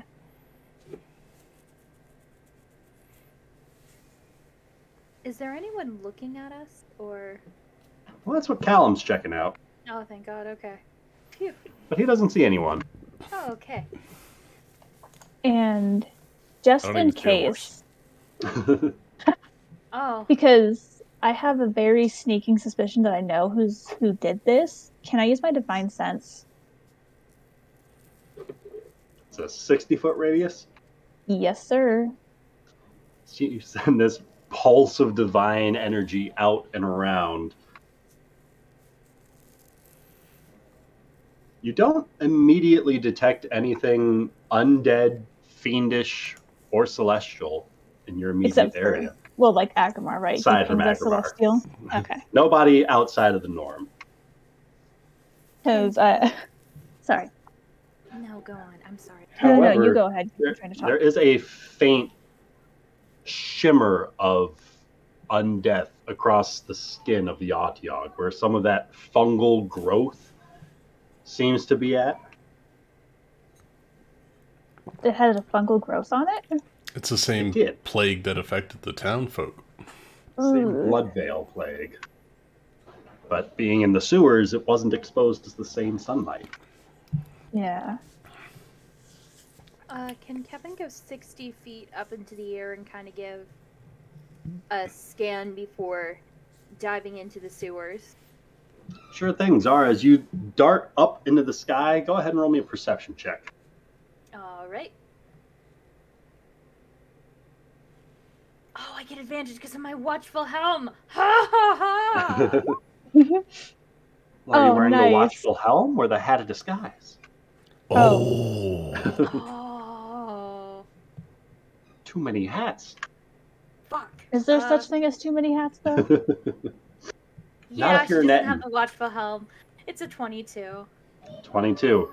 As you launch yourself up into the sky, maybe 350 feet away, you can make out a pair of purple armored figures floating back towards Fort Requisitor. I kind of want to confront them. See what's What do you going want to do? While Me she's too. doing that, could Agrimar see if there's like a large sized chunk of road down here? Most definitely. There are all sizes of chunks of cobbled street down here. Looks as though the Otyog burrowed its way up through the sewer tunnel into the street above in order to scoop up some food quickly. Agrimar is, let's see, I think I get to make, yes, this sounds fun. Agrimar is going to animate 2 large pieces of floor plus a couple of tiny ones using animate objects. I'm going to stand on it and I'm going to have it fly me up out of the hole. Animating tiny objects then? No, so I'm going to do 2 large objects, which count for 8 of my 10, and then 2 tiny objects. All right. So what stats do you need for those guys?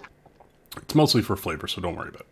All right. It only lasts, the spell only lasts for a minute, but All right. I float up to the surface and I extend a hand out to Thule. Thule, would you like to take a look around? You want me to go into the sewers? I'm at the height. I'm just to get a look around the street to see if anything else is happening.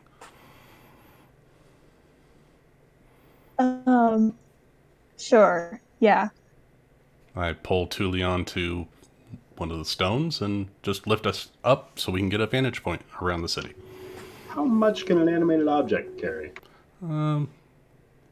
I don't know. It's magic. It doesn't- That's not a good answer. For someone who is just Sorry, being real its strength critical of score the is determined levitation. by its size. So it's got a strength of 14, which Tiniest one's got a 14, no, the large object has a 14. but only the tiny ones can fly, right? No, if it lacks legs, then it has a fly speed of 30 feet. Gotcha.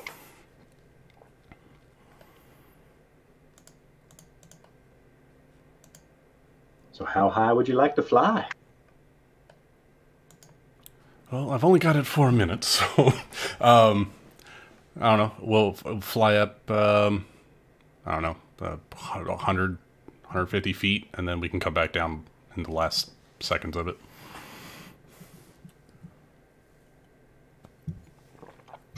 So you start drifting upwards. Anything in particular you're looking for as Kevin yells out about the imps and takes off? Just say to Julie, I can show you the world. No. I just want to see if there's perhaps any more chaos in the city that's happening. So I'm just going to take vantage points looking down the road to see if there's any more collapses. Roll me a perception check. Okay. All right, that's a good perception. Dirty 20. Dirty 20. As you float your way up, maybe about 300 feet further to the east, the opposite direction that Kevin is now flying off towards those Requisitors, you can see a small commotion of people running to and from a particular alleyway. Similar to what the priests were doing at the entrance of the temple, there's some sort of a commotion happening up the street. Too late. Did you How see that far over did you there? say? About 300 feet away.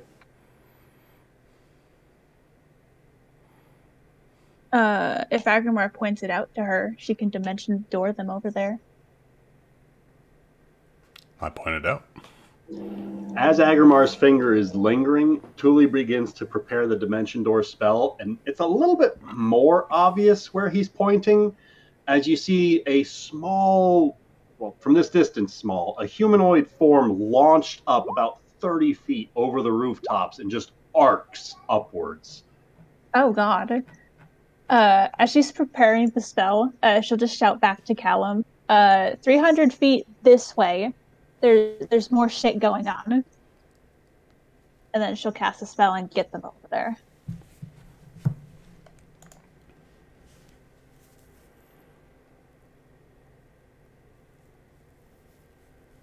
What is my dimension door? Oh, it's a 4th level spell. That's right.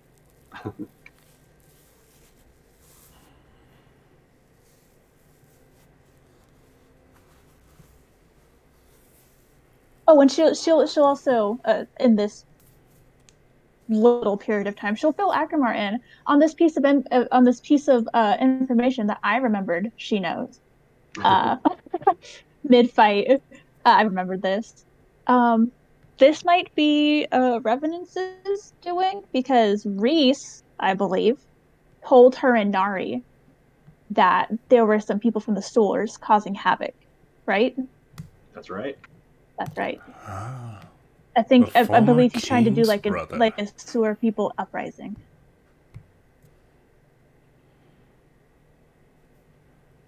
yeah. Maybe I can get on Revolt's good side after all. All right, to danger. Yeah, dimension door over towards the commotion. All right. Two of you Dimension Door over towards the ruckus and move your maps.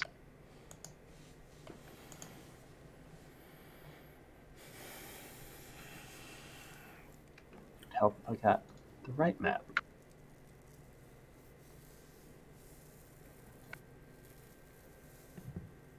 Or the right layer.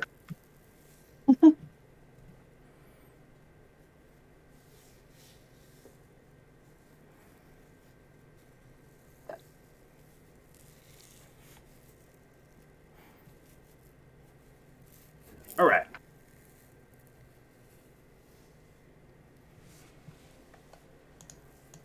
Can you guys see on this map? Yep. Yes, it took a second to render, but yes. Okay. Oh God, another one. Oh my god. Otyok Central. Come on. So, Thule, feel free to move yourself as close or as far from the Otyok as you would like to have Dimension Doored. Assuming you guys are coming from the west side of this map. Coming from this direction. Yeah. Yes, that is it. I know my directions. I'll do like right here. This is a pretty safe distance away, Sure. but still close enough to shoot off spells. And with that, could I get everybody to roll some initiative? Ugh.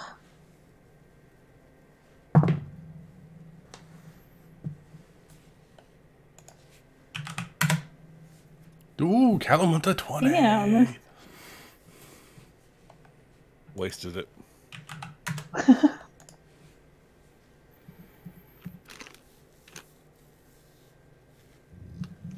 Need initiative, Rachel. Ben, real quick, I think the Conjure Elemental spell is not an action casting time. I could be mistaken that for like the 1 summon. minute. Okay. That's why I started casting it as soon as they started yelling. Gotcha.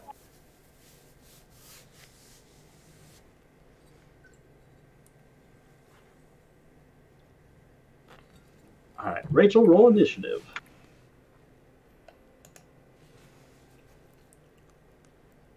I used a lot of spells already today, so can't just go All of them! around everywhere. What were you thinking?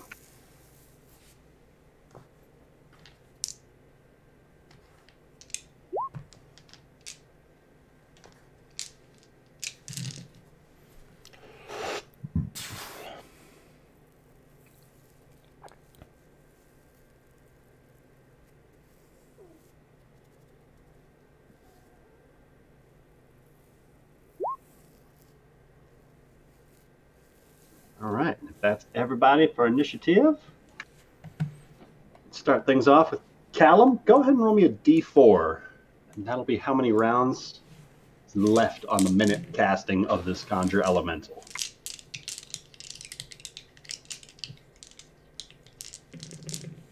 So that's going to be 2 rounds left for the Air Elemental is there.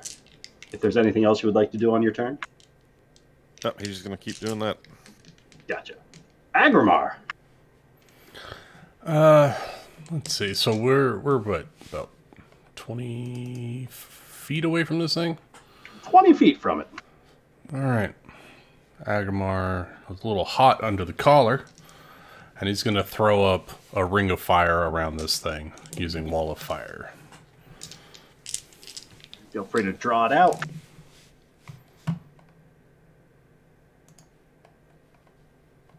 Okay. It's a 20-foot, what is it, 20-foot radius? No, 20 feet in diameter. All right.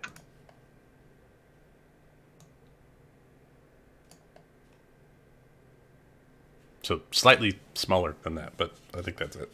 And the hot side's going to be pointed in, so I need a dexterity saving throw, please. You got it. How about a 4? That's a fail.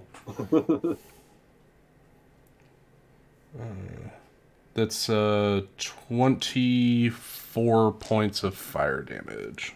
Disgusting, but all right. And I am concentrating. All right. Anything else you would like to do?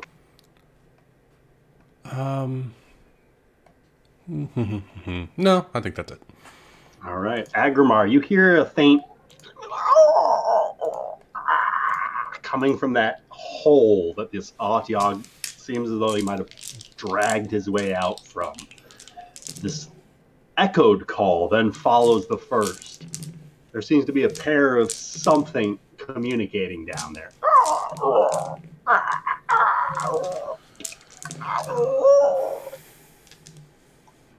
As you can hear the flurry of movement and some water splashing below.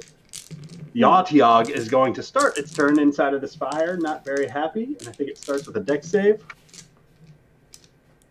Yeah, let me just make sure for extra. He's going to try to move through the wall of fire. Yeah, so I don't think it gets it for... Let's see, when you cast a spell, that ends its turn within 10 feet. Or passes through. So he is going to be passing through. All right. So yeah, another deck save. All right. That's another 4. Nice. All right. So that's going to be 14, 18, 27 points of fire damage. Gross. So he takes that damage as he continues to slog his way over, round to the edge as his tentacles lash out towards Thule. Agrimar and Thule, as it is clawing its way through this wall of fire, the both of you feel this immense sense of just fear in this moment. As it pulls itself through the flames, you can see faintly across the surface of its glistening, ooze-covered, slimy, scaled skin, this lichen, this light plant growth that is just singed away as it steps through the wall of fire, burning what was left of the Bloodveil plague plants on it. And it is going to try and lash out at Thule. One tentacle at Thule with a 20 to hit, second coming in at a 10, which I believe will miss. Yeah, the 10 will miss.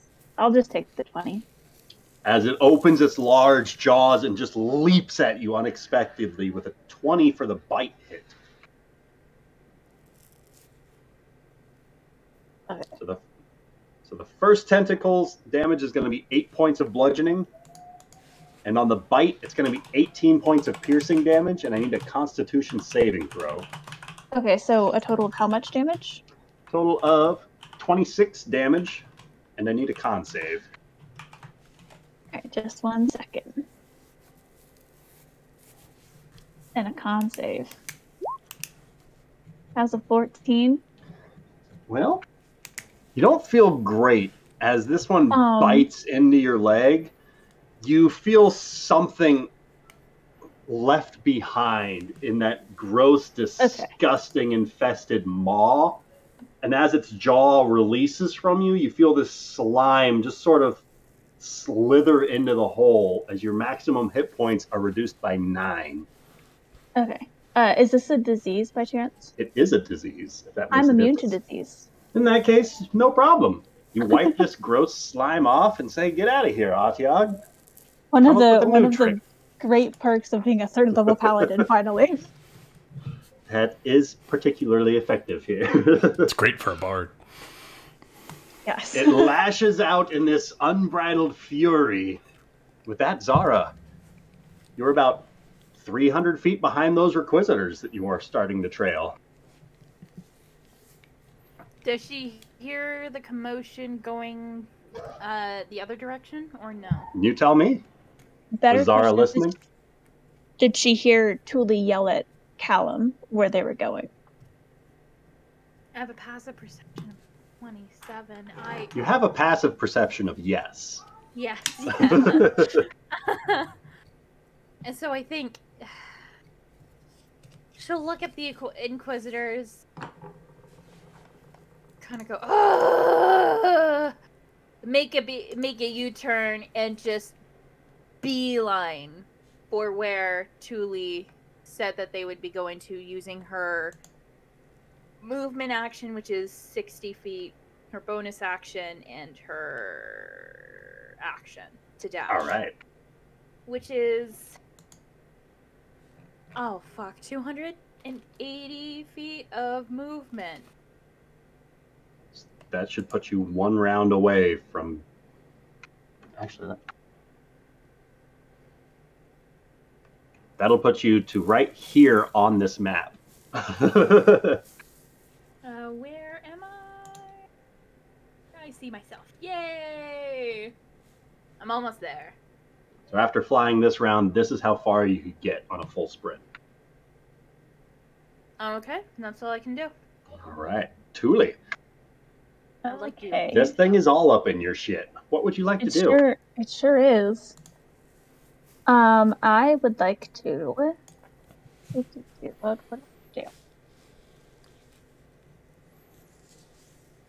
Good question. I want to cast I want to cast Shatter on it.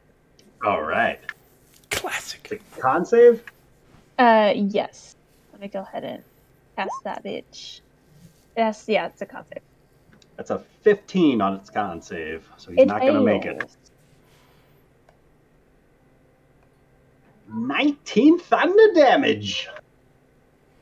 As it just explodes and ruptures the stones that this Autiog is standing on top of, as these spider-like cracks rippled out from the solid stone street, threatening another collapse. But thankfully, it's not immediately next to the first hole that was dug out. It does not like that. No, I bet it doesn't. But no, it's an action.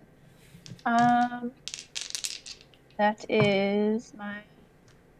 All right. Callum completes his summoning spell. Agrimar. All right.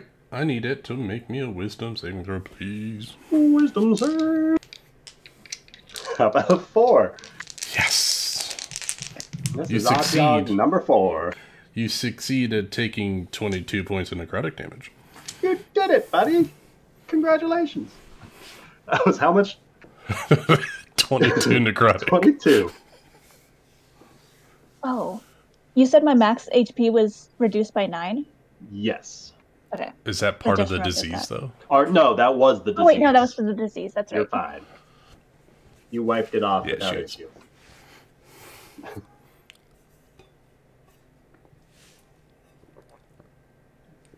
Oh, yeah, and Agrimar's gonna use his movement to come over here. He ain't no punk bitch.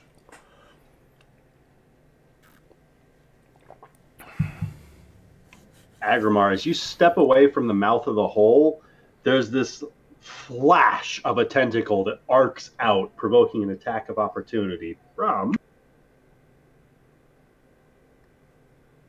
the creature inside of the pit. Oh, if I get Guess yanked it's into the another pit, that'd be Autiog. so awesome. Well, that's a natural 20 on its opportunity attack. What the So fuck I think is that? 27 is going to hit for 17 points of bludgeoning damage. As this barbed, tentacled tail lashes out and slices across the back of Agrimar as he's stepping away from the pit.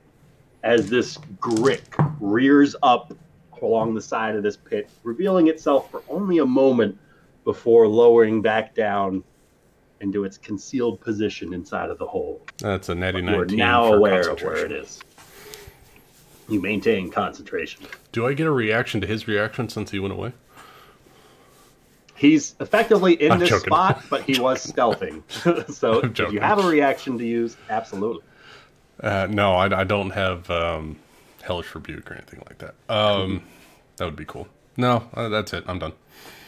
All right. As the Grick is going to lash out at you, once with its tail, once with its tentacles. Finding success on the first hit. That's an 11 with the tail, a 21 with the tentacles. Tentacles hit. So that is going to be 24 points of slashing damage from its tentacles.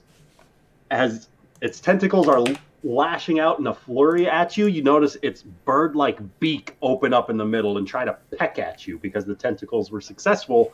However, it's only going to be a 9 on the beak attack. That fails, and I still maintain concentration with a natural 20. As you hear the gurgling of another one of these creatures in that pit somewhere beneath the first one. The Autiog starts to grumble back as it sends out a series of tentacles, once at Thule, once at Agrimar, and a bite at whoever it hits. Thule, a 17 to hit you. Agrimar, a natural 1 coming your way. Oh, Mine thank God. that misses. 17 misses Thule. And let's go for a bite. Let's roll a 50-50. Wait, who's what? Thule, a bite is coming your way with a 24 to hit. Am I cutting words that? Absolutely. Can you get So it then down it below your misses. AC? Oh, that's right. I have to roll the freaking D10. Mm-hmm. I'm gonna use my actual dice. Come on, Thule dice. Hey, -8 to that. -8 is a 24 -8 for 16 to hit. That misses. That misses with the bite. Anything? Oh, that's his turn, not your turn. Zara. Okay. I'm sorry, I was chewing some chips. You're all good. Mistakes have been made, but that's okay. What, you regret the chips? Would you say you're feeling more chipper? I am. Ha ha ha ha. Zara will move right here, and she'll bonus action to hide.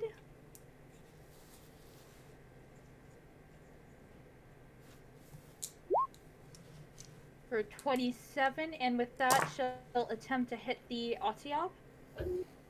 The Otiog or the Grick? Because you were just pointing at the Grick. Never mind, that's Thule's the ruler. That was You're me. I good. was thinking how far she was. Oh, wait. Go for the Otiog. Oh, no, wait.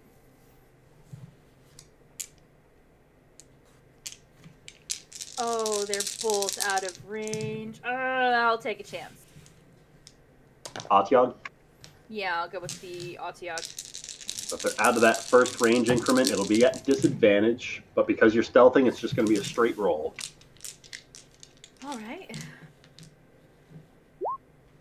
20. 20's going to hit. Roll that sneak attack. Let it burn.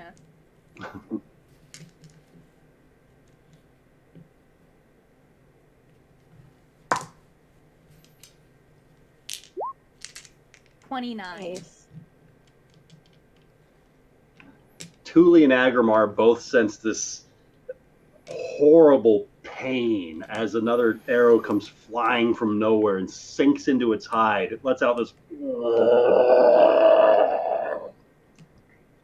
deep guttural growl as it is clearly hurting. Anything else you would like to do, Zara? Yeah, she'll yell at them. Hey, you guys look like shit, and you should probably retreat just a tad. And she'll end her turn. All right, Thule. Alrighty. I am gonna go ahead and cast Mass Cure Wounds on Agrimar and I All right. at a 6th level. Whoa. Ooh. Get 21 health back. All right.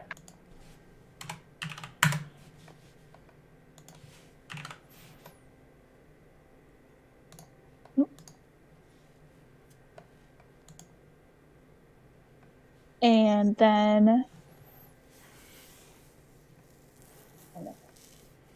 oh, got a lot though still.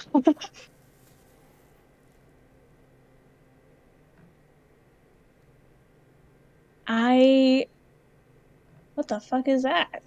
That's for Callum's thing. Figuring out his distance for his next turn. That's my turn. I'm not gonna risk an opportunity attack by fleeing. All right. Is Ben back? Then Callum completes his summoning of his air elemental, and the two of them start to float across the rooftops, approaching the party. Agrimar. Oh boy. Agrimar.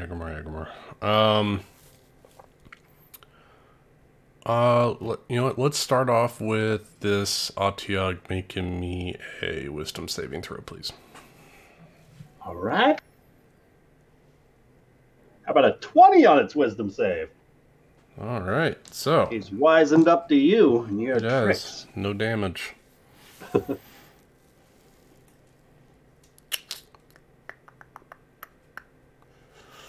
All right.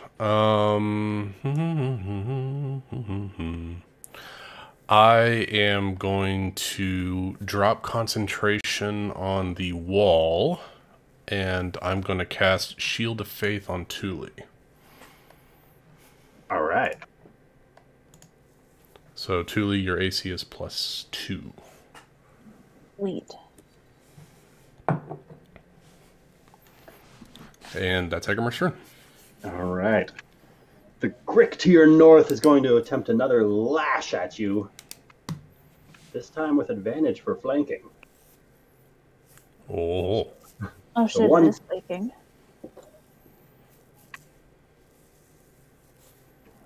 Agrimar, that's another natural 20 coming your way for 18 points of bludgeoning damage with its tail. And then a 17 to hit with its tentacles. Yep. And if the tentacles hit, it's going to try a beak attack with a 24 to hit. 2 hits. All right, so 18 bludgeoning on the critical, 25 slashing damage with the tentacles, and 13 piercing damage with the bite.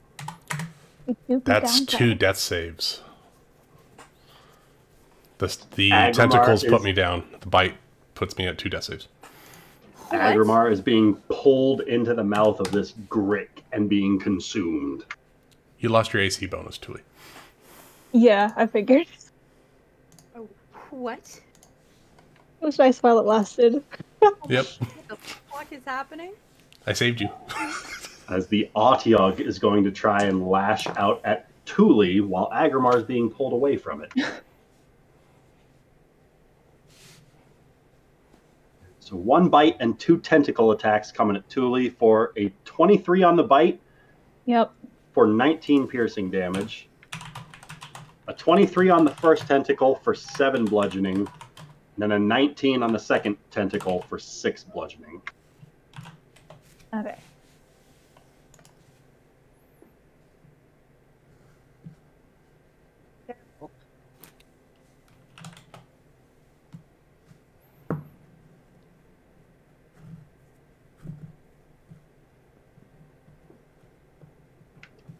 And that is the Autiog's turn. Zara. You can see Agrimar fall limp after a series of strikes from this creature pulling itself out from the sewers. And as Agrimar falls limp, it grabs hold with its tentacles and begins pulling him towards this hole. Anything you would like to do, Zara? Okay, this is unfortunate. I'm not a melee character, but I'm going to try to be. But I'm going to do this 120 feet using my bonus action and my movement speed. And I'm going to use my bear claws, my motherfucking bear paws. And I'm going to just, as it goes past, just hit it in the mouth. And hopefully it's going to drop Agrimar because I don't have any health potions. Tell you what, we can do this one of 2 ways. We can have you roll an attack against the Grick to do straight damage to it, or you can make an athletics check against its athletics acrobatics to see if you can break its grapple on Agrimar. Okay. As you fly by. Go for damage. Go for damage. However, flying by and proceeding past its threatened range will provoke an attack of opportunity. I don't like this. Yeah. Okay. Yeah. All right. So would you like to go for damage or to break the grapple? We have to go for damage. I'm not a very strong character. I'm not a strong person, but I'll try to do it. So roll those motherfucking bear paws. Oh, for the love of God. All that is holy. Look, man. Please. God of dice, bless it. Oh God! 21's gonna hit for 30 points of 66 bludgeoning points. damage. Quick question. Since Agrimar's there, do I get the sneak attack damage? I'm not You threatening. do not because he's unconscious. Okay, what about Tuli? She's 10 feet away from it, not 5. Damn it. Yeah, I'm Still, 30 damage, It's though. an amazing roll, but you Yeah, get the full Jesus 30. Christ. Wait. How'd you do 30 damage with a 1d8 weapon? You have your sneak attack built into that weapon, don't Twice? It's possible. you? Yeah, you got 66 built onto that thing. Aw, dang it. Plus quick 10 to heal. hit. So 30 hit it's points. 11 points of damage, right? 11 Aw. damage. I was going to say, wait a second. Wait. Quick question. No, actually, I wasn't hiding. Never mind. I retreat. I Because just you had wanted to use your say- bonus action to dash as well. I did, but I mean, Can we argue that this is just a surprise? Like, It's surprising. damn it. I really want that 36 damage. What My can next I question do? for Zara is, do you want to continue on your fly by out of its reach, provoking an attack of opportunity from it? After punching it in the back of the head. Felt like you were punching in the back of a stalagmite. Pretty No. solid stone-like skin. No, she'll kind of land, and she'll land right here, but because of the skittering, so she'd land right here, but because of the skittering, it's like 10 feet, just for flavor. And I'm not, but I'm going to land. Does it drop Agrimar? It does not drop Agrimar, but it is going to try and attack you with its tail. The 22 to hit for 9 bludgeoning damage. Okay, I don't like this man. I don't like him. Well, luckily he's not a man. I don't like this thing. Anything else you would like to do? Yeah. I'd like to flip it off, because this man is not playing fair. I hope it can understand it. The hatred Flip it I off. Thule is up. Okay, I'm gonna step up right next to where Agmar is. I'm gonna try to sever this thing's tentacle. It has this tentacle around him, right? It I'm in the does. mouth. Didn't I get it in the mouth? Did it bite me? I thought the beak attack missed, but everything else hit. Yeah, everything else hit. Oh, okay. So here's to hoping that it hits. Is 16? 16. Your rapier arcs forward and just scratches off the tough stone-like hide of this grick. Damn it. Okay. Bonus action. I'm gonna healing word Agmar at a 2nd level. All right. You get 12 hit points back. Thule saves Agrimar's life from a fate most cruel. Have fun being grappled, my friend. Yeah, right. Anything else you would like to do, Thule? There is nothing else I can do. He's been back. He BRB'd right before I did my attack. Oh wait, we just can't hear him. Ben, are you muted? Did he pull a Rachel? Callum just Okay. approaches very silently. If he comes back this round, he can act, but he moves 90 feet closer right now. Agrimar! I do not need a death saving throw from you, but you are lying grappled by this grick that popped up behind you, and the last thing you remember feeling was a series of its barbed tentacles bursting through your chest a moment ago before it was lights out. Yeah, that's wonderful. You were dangling precariously close to that pit's edge, with one of its tentacles still sticking through your lower torso. What would you like to do? Oh, boy. I guess I should try to keep myself alive, huh?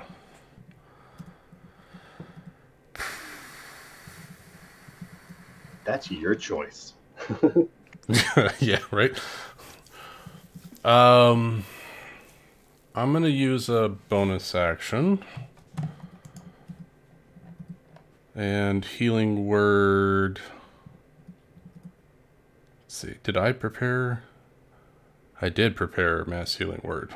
I'm gonna cast mass healing word at 5th level. So I can hit the 3 of us. Yeah, so 5th level is 3d4.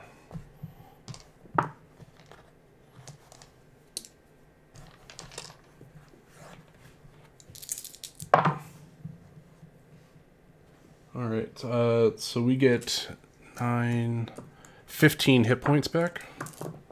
Thule, Agrimar, and Zora.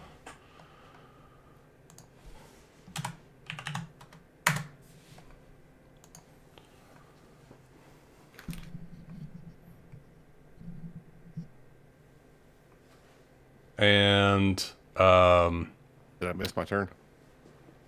We will get to you right after Agramar. And the guy can still see the Atiog, right? Yes. Wisdom saving throw.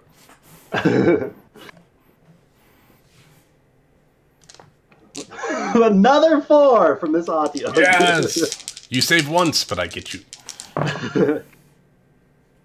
You could say that its failure is foreseeable. Oh. Gonna ring his bell. Oh. Yeah. Ring my bell. For 30 points of necrotic damage. You finish that Atiog as this solemn chime rings out through the city streets. As this spectral bell gongs off, as this Atiog just starts to crumble under the weight of this volume of sound. Callum is soaring across the rooftops, 90 feet this round, being held aloft by this air elemental. Callum, you have used your movement to get this far.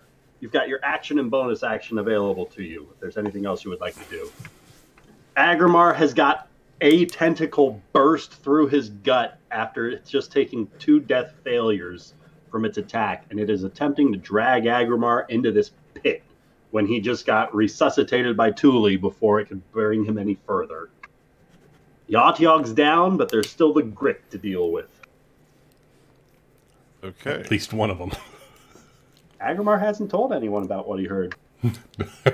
No, I didn't get a chance. Died before it could happen. So I didn't really prepare for battle today. Do we ever really prepare for battle? I always prepare for battle. Except for when I don't wear my armor. It always seems to come to us, honestly. It always seems like the worst fights when somebody isn't wearing their armor. Hey, you guys chose to come to these 2 fights. You were hundreds of feet away, and you opted to get closer to both of them. We're just supposed to let people die? We're probably What so are you, disappointed. heroes or something? Apparently. Unfortunately. Gross. Here comes We- a level 1 magic missile from the wand All at right. the Grick. It was a terrible Fire away. 44 plus 4. As soon as I can find it. Stupid spells. Come here. There we go. 1, 2, 3. Nice.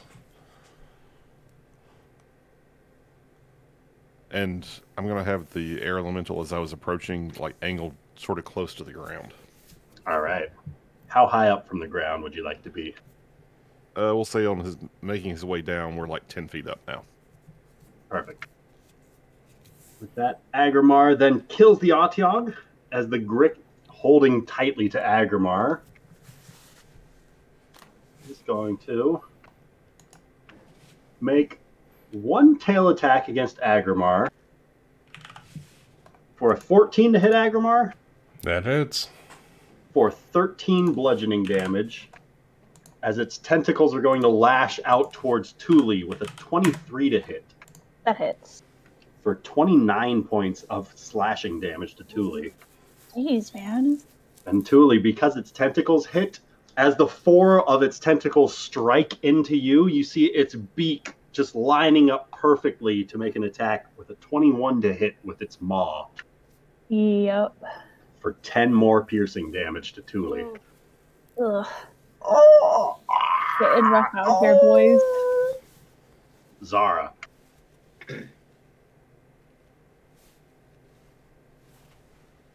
Zara would like to cartwheel over to here, using more adjectives. How specific. Yeah. And she would like to hide. That was sleight of hand. That was my bad. But that's I actually have a plus 15 to both. So can we just make that a stealth? No, I can do better. I can't do No, better. you can't. It was one less. But It was a dope cartwheel, though, with that sleight of hands check. wait. I want to see something.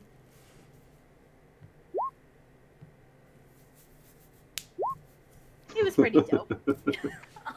Yes. And then from there, I would like to hit it. really hard with my... I'm sorry, with my bow. 20? 20's gonna hit. And because I have... Hold on.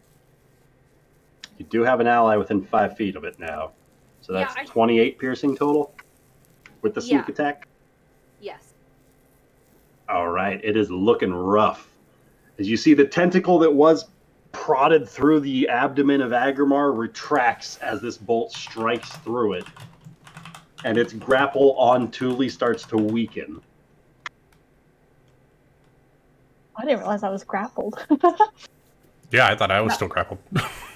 And Kevin would like to move here, here to here.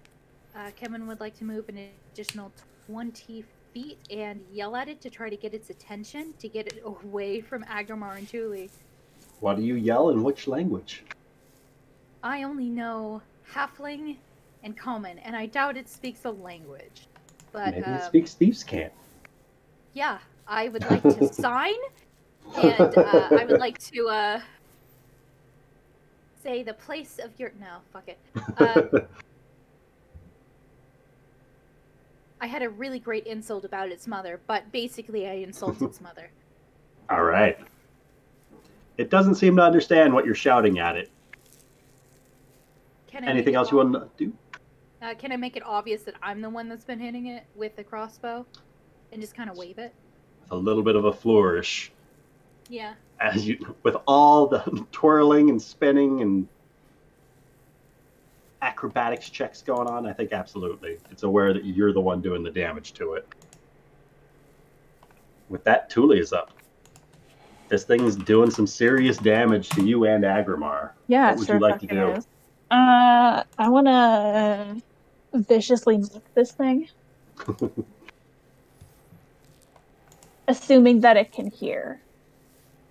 It doesn't speak any languages, if that's a requirement. No, as long as it can hear. It doesn't have to understand it. It just has to be able to hear. Okay. It does have ears. It understands. It's been insulted. It just understands the venom I'm about to spit at it. Spit some fire. What's that? So, there's that for 8 psychic damage. It needs to make a wisdom save. Well, that's its best one. 17. No damage. Means it beats it. Yeah. I was expecting another 4. No, that's the Yatian. That's true. Bonus action. I would like to cast Shield of Faith on Agrimar. All right. So I get a +2 AC? Yes. I think 15 is better than 13. I don't know about you. I think he's only better. Yeah, right.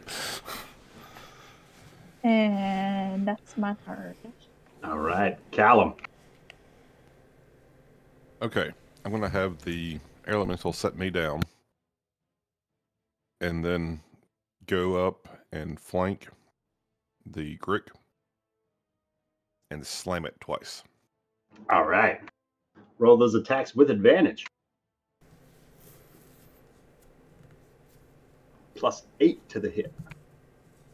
Well, he's not going to need advantage on that one. Oh! Hey! Nice. Oh, that's definitely going to hit. So that's 4d8 + 5. I really wish this thing would quit disappearing every time I click on it to roll. So not great damage, but... So 18 bludgeoning damage on the crit. Then second It's attack. looking very rough. There's the first roll. Roll me that is the to hit. 11 is going to miss on that second, but a 20 will hit with the advantage. Roll damage. Roll that damage, John. Ugh. Not rolling great on the damage. It's enough to finish off the 5 hit points this Grick had left.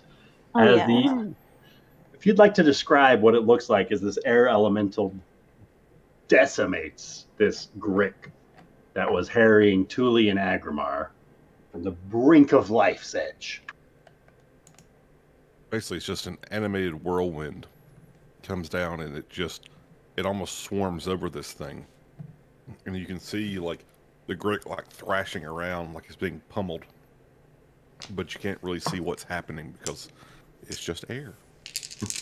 As the air slices through the space this Grick is filling, the grip hold of the sides of this pit are weakened considerably as the Grick just collapses down this hole.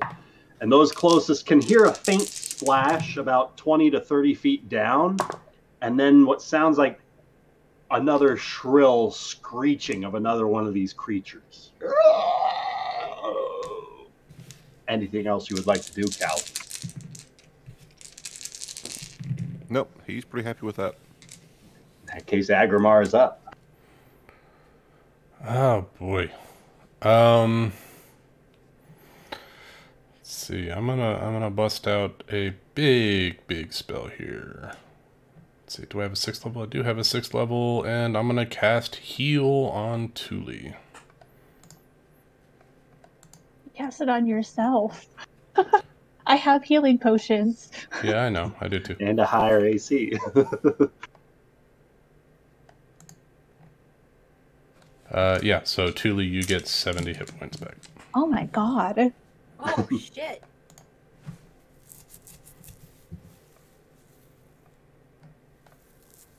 Oh, Agrimar loves Thule. Agrimar on Thule. I She will would sure smite the hope shit so. out of you. Stop What's it. wrong? You don't like your girlfriend being mortally wounded?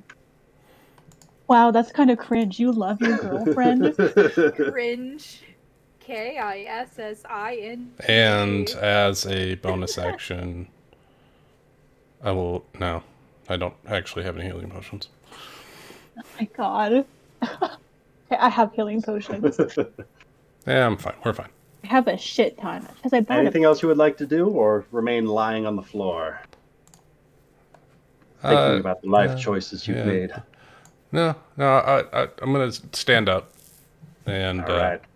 that's it for me. From down below, you hear a splashing sound as something down below is retreating. You hear that faint, shrill start to fade as something splashes its way back through the tunnels and away from this opening. And with that, we're effectively out of combat. Oh, fuck. Thank god. Can Kevin, as soon as this is done, fly 120 feet in the air and just take a look around the city to make sure that there's nothing else like this occurring? Kevin arcs upwards with her wings, scanning the skyline. Go ahead and roll me a perception check, Kevin. If I do a flip, You will ascend slower. fuck. Look, I don't using think some of doing that, a flip will help your perception. No, but it'll make me look cooler. it would look super cool, but it is half your movement speed to right yourself from being prone.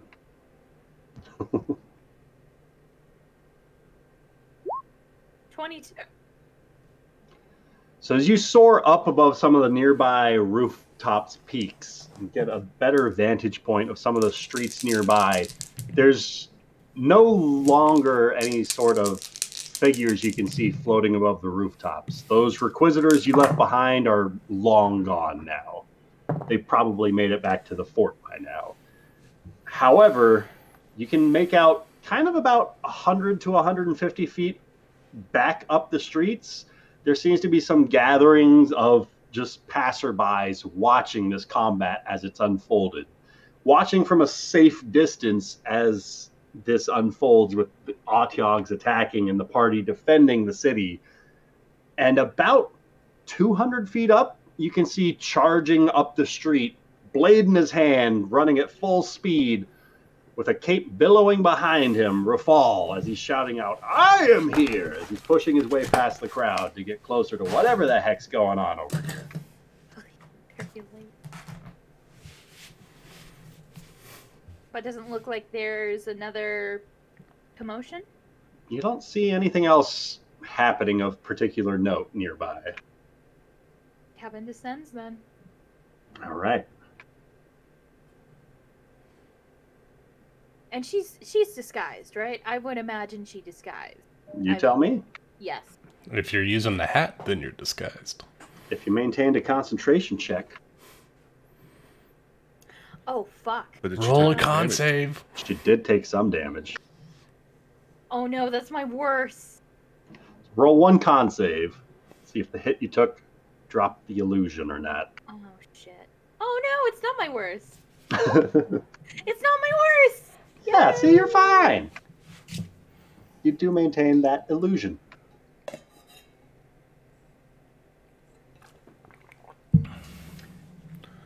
And with the party gathering over this opening to the sewage depths below, with the sounds of all sorts of creatures down below retreating from this surface opening, that's where we're going to end tonight's session. Real quick before we end, can Julie smack Agrimar on the arm and then shove a Absolutely. superior healing potion in his hand?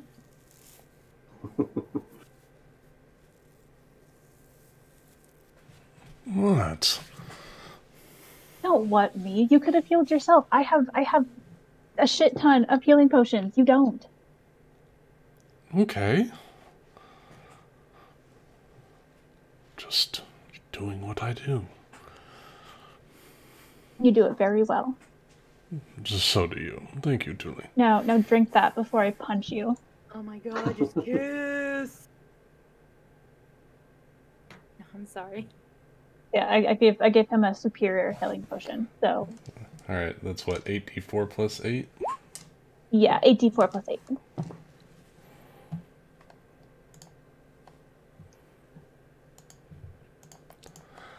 I'll take it.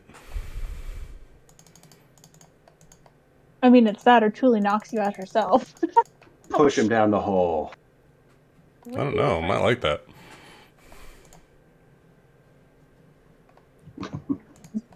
That was 8d8. Yeah, I'll take that.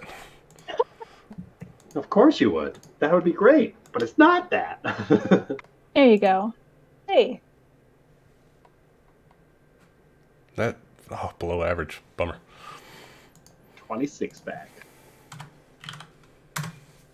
You know, that I would have just had a minute. I could have just fixed it. Where? But that's a minute too late, in my opinion.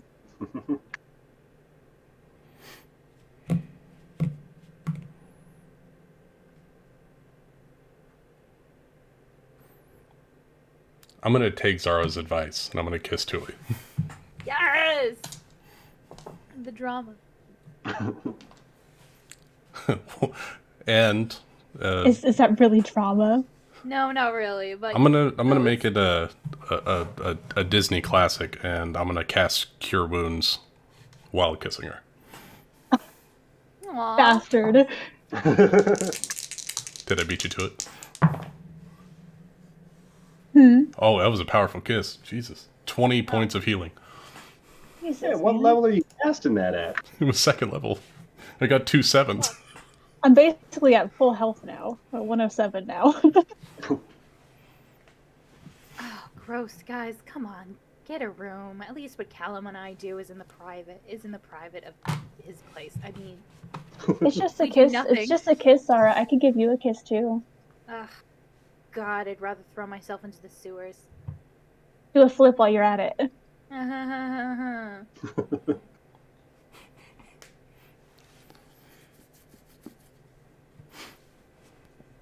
And on that romantic note, Fade to black.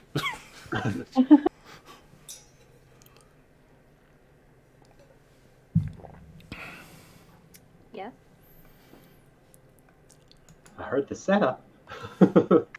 Where's the punchline?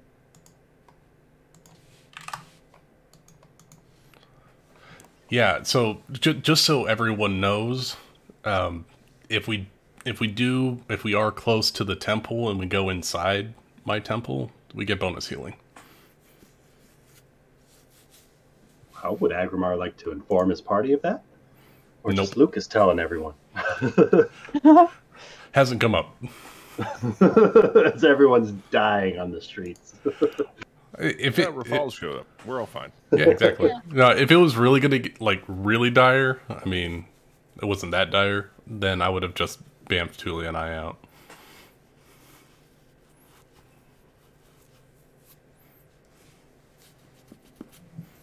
I had full faith in my friends. More dire than being unconscious with 2 death failures? Well, I can't bamf out at that point. Well, exactly. We were at that point. No, I was going to cast Regenerate for my 1 minute. That's a pretty cool spell.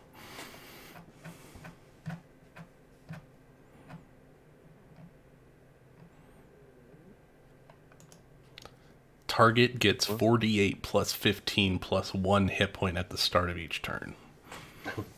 You regrow a limb, right? Yeah. Target severed body parts, fingers, legs, tails, and so on, if any, are restored after 2 minutes. You could regrow Tuli's tail. He doesn't have a tail. Well, yeah, not anymore. Not since the incident. All right, Goku. It's so horrific. Even she doesn't remember it. Only some omnipotent being that knows all is aware of this incident. The ring that you wear around your neck that was Veil's was a ring of storing, and it has your tail in it.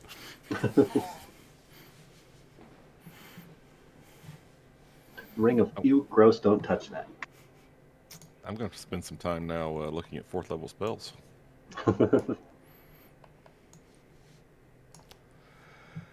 That was a fun session, Ryan. We did pretty well with just 4 of us. I'll say it. I thought someone was gonna die. We're not all that far off of what a typical adventuring party's supposed to be. Yeah. It certainly speeds up combat. Wizard, rogue, cleric, and sword of fighter. Yeah. No. Well, we have a paladin. Yeah, I'm a paladin and a bard. Paladin and a bard. I'm a Best of both halberd. worlds. We don't have anybody that can Sword of multi-attack, fighter, right? Sword of fighter. Bardin. No. I think I can use my bonus action to hit someone with my motherfucking bear paws, Yeah, you can. but I don't like melee. Your actions say otherwise. I know. That Man, bloodlust of yours.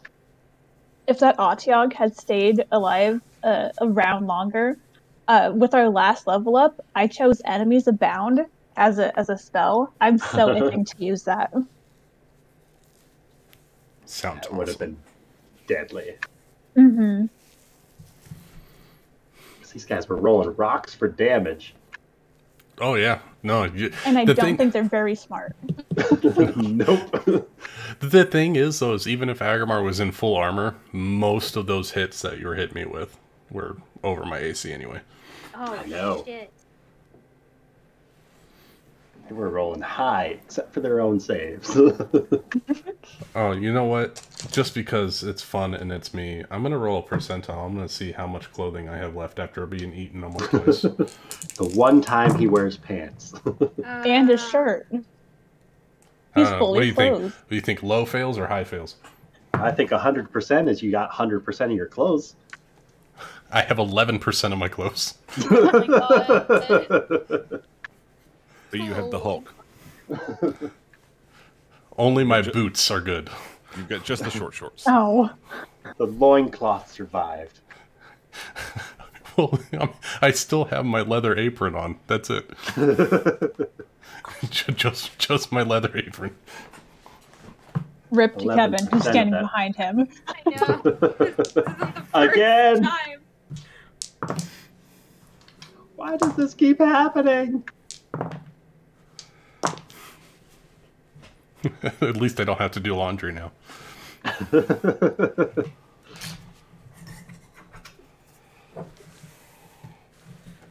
See, that's what I come to D&D for. How much clothes do Laundry? I lose because of Otiogs? Honestly, though. Savings.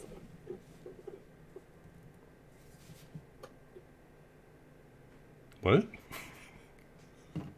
Nothing. Rigel's only here for the tentacles. Nothing.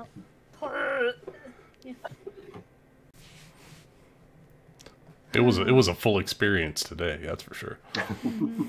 There was RP. We almost died. We had furries, we had tentacles, we had half-naked men. Furries? We're talking about We're tails. entering what might be the final, or maybe the second to final arc of this campaign, I think. Oh, Are we really there? I think so. Oh my god. And I still can't get... I'm so nervous when talking to Thule. It's difficult to actually have that conversation I've been trying to have. Right, I was here. Well, I you was almost here. Like, died. I was like, damn, Ryan really cock blocked a conversation that's been trying to happen for sessions. I mean, what if Agrimar died without ever saying it?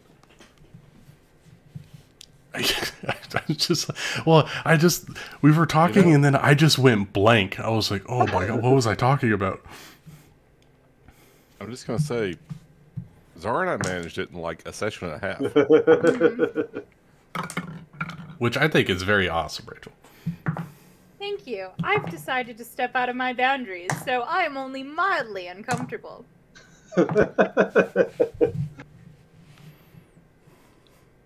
Well, I think the biggest thing is I've got this nagging thing in the back of my head when Nick was like, don't be a toxic, don't have toxic masculinity. And I was like, oh, don't push it, don't push it. But my muscles. I can't help it. These muscles can't be toxic. Yeah. They are both resistant to cold and fire.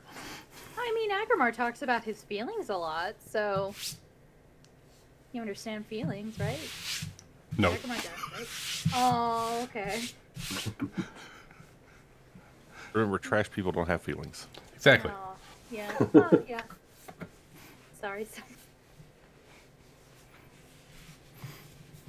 Trash people are people too. Exactly. Only for very To a broad lesser definitions degree. of people. Just because Thule's a little bit of a hoe doesn't mean she's trashy. I don't know. I don't think Thule She is hasn't a been very hoe. hoish.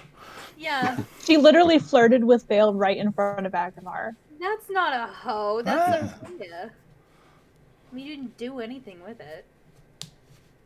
I think hoe Not is that you know of. Oh. Yeah, I don't know either. She just a few sessions ago, she went partial tits out to get a shit ton of healing potions for a fraction of the cost. And it worked. And it worked. My math. I do have to say, that's a hoe. Oh no. I don't even think Agrimar's got partial tits out yet. No, he's Agrimar- just flashed his He's gone paint to balls everyone. out, dude. He's gone balls out on several occasions. on almost all of them. Kevin In front of was the around. queen. That's true. Technically, Agrimar always has his tits out. Yeah, he does. That's true. why they're perfect for each other.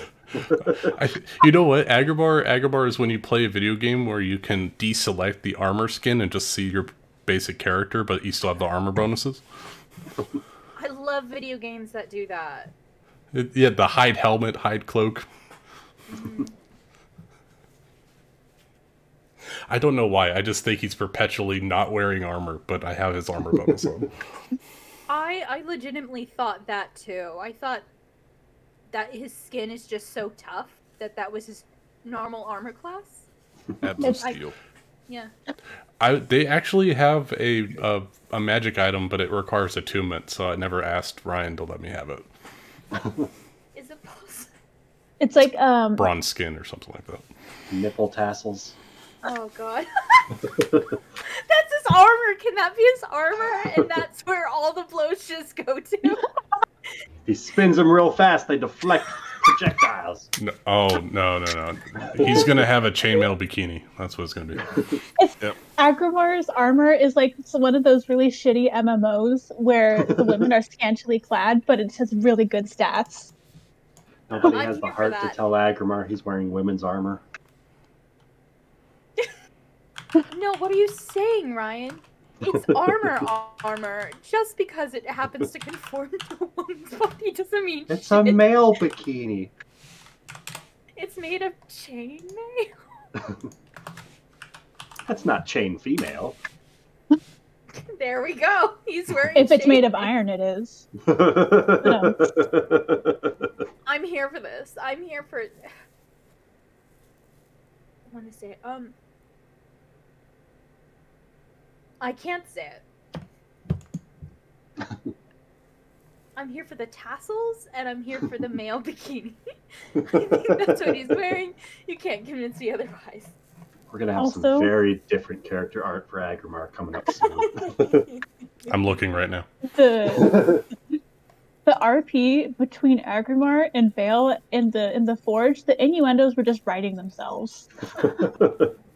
Honest, I think I stepped out for that. I need to rewatch that. Someone.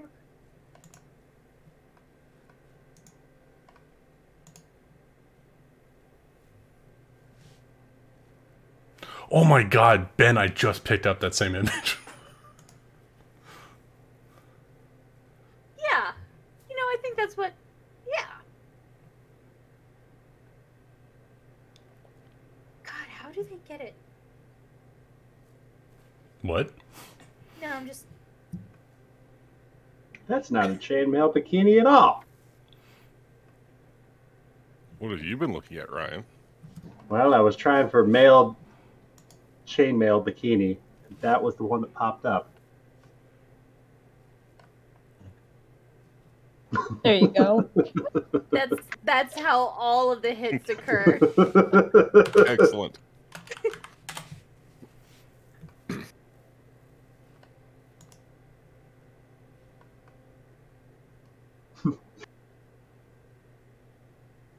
Tassels just give an AC bonus on top of it. Oh my god, yes! Oh, that's beautiful.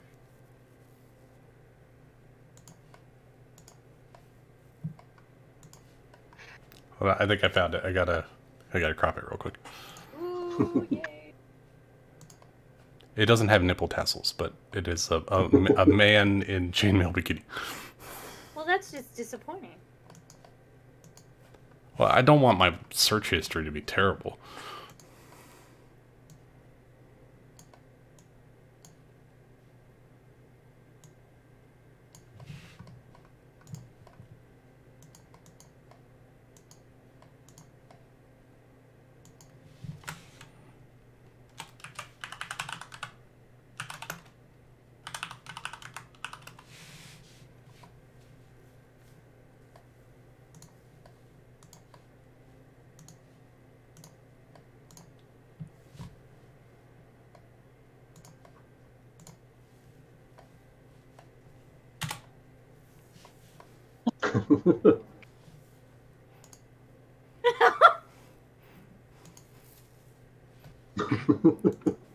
Got the laugh, yes. That's what's left of Agrimar's armor after this session. Hold on, let me see. Yeah. Let me see if I can do something. Oh, no. Hold on. No, hold on. Hold on. Don't say, oh no, this is a wonderful opportunity. Put those MS Paint skills to work, Rachel. I'm not using MS Paint. I'm using something different. MS Paint adjacent. I'm using Paint 3D. Paint 3D. There we go.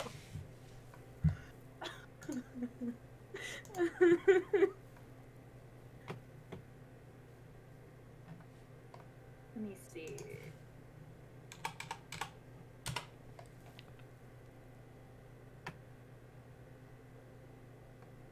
Okay.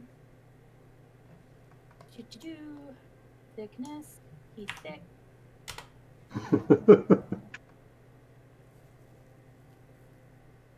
Wait, there's not a thickness setting in Microsoft Paint. Oh, don't know what you're using. This is the most lewd I've ever been with you guys, and this isn't even the most like inappropriate I've been around people. I look forward to signing off in absolute disgust. The funny thing is, like, everyone's gonna be like, watching the replay or just looking at the chat and be like, what the hell is going on? No, that's the best part. I don't know how to... Oh, opacity. Okay. Let's use that. Hold on. I found something I can do. No, it's not the best. With that lowered opacity, though. Yeah. Oh.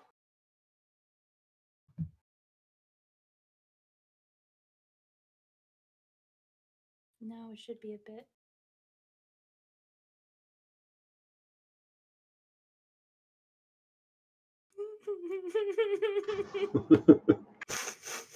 I'm so happy I'm making this.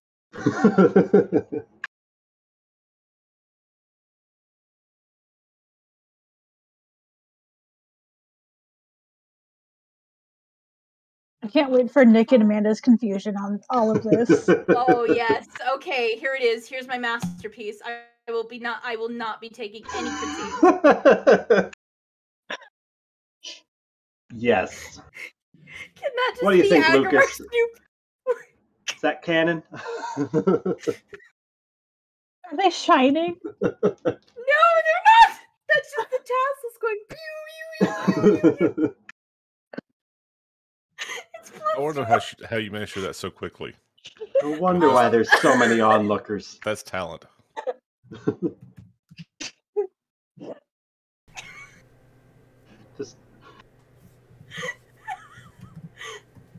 Does the Ridge Bottom Exchange have any magical items of this variety? Apparently we will now. My goodness. Special order. Celestial tassels. Oh, this move, the titty spin 3000. Oh, I love that. It's super effective.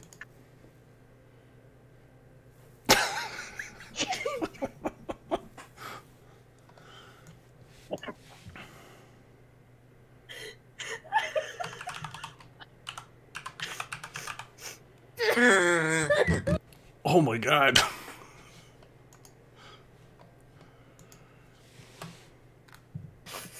actually crying.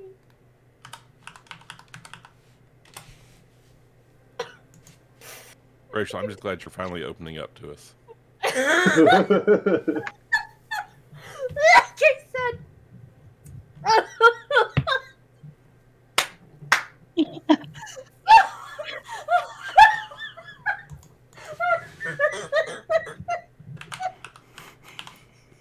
I didn't know I was going to break her with that one. No, I'm just imagining riding into battle with that. And it's like, oh shit, we're about to die. Don't worry, folks. Woo woo.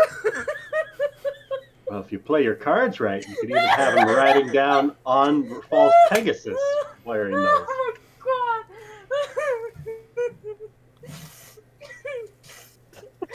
I'm not opposed to this.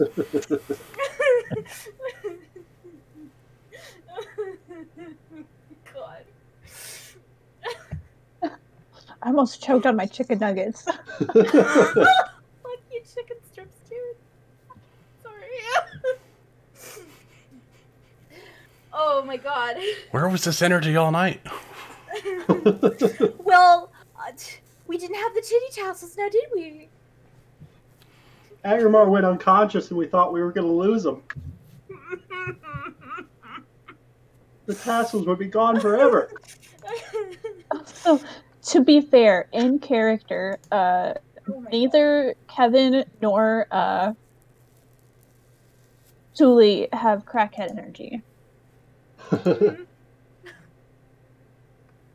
Wait, can also when the titty tassels are like in full swing, can that be like an intimidation? Because I'm very sorry if this is getting dirty. It's the Feel free dance to of his stop. people. Yeah, and just imagine, like, you're serious, right? You're writing this out. Guy says that, woo, woo, woo. I would just be like, the fuck is this guy on? He comes in that outfit. He comes in that outfit.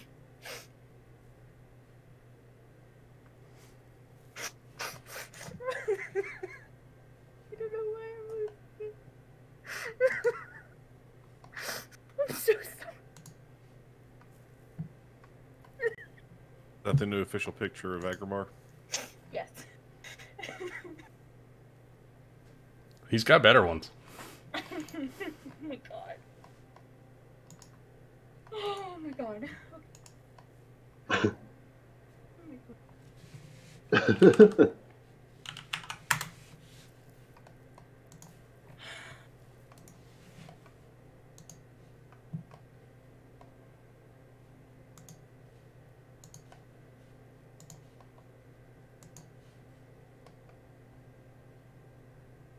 Oh my god.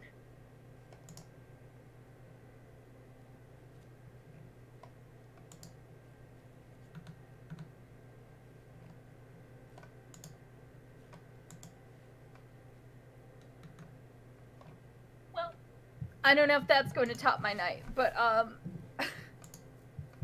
got to sign off. That's just fucking fantastic. I won't be here next week. I'll be in Fake. I've got a competition at UNLV. I'm not sure if I'll be here next week. I'm going to be in Oklahoma. I'll try to join the session, but I have no idea. Oklahoma, the state or the play? The state. Why not both? I don't have a theatrical bone in my body unless it's D&D.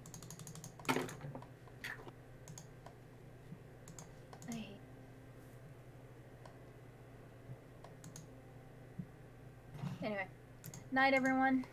Night. Everybody. Good night.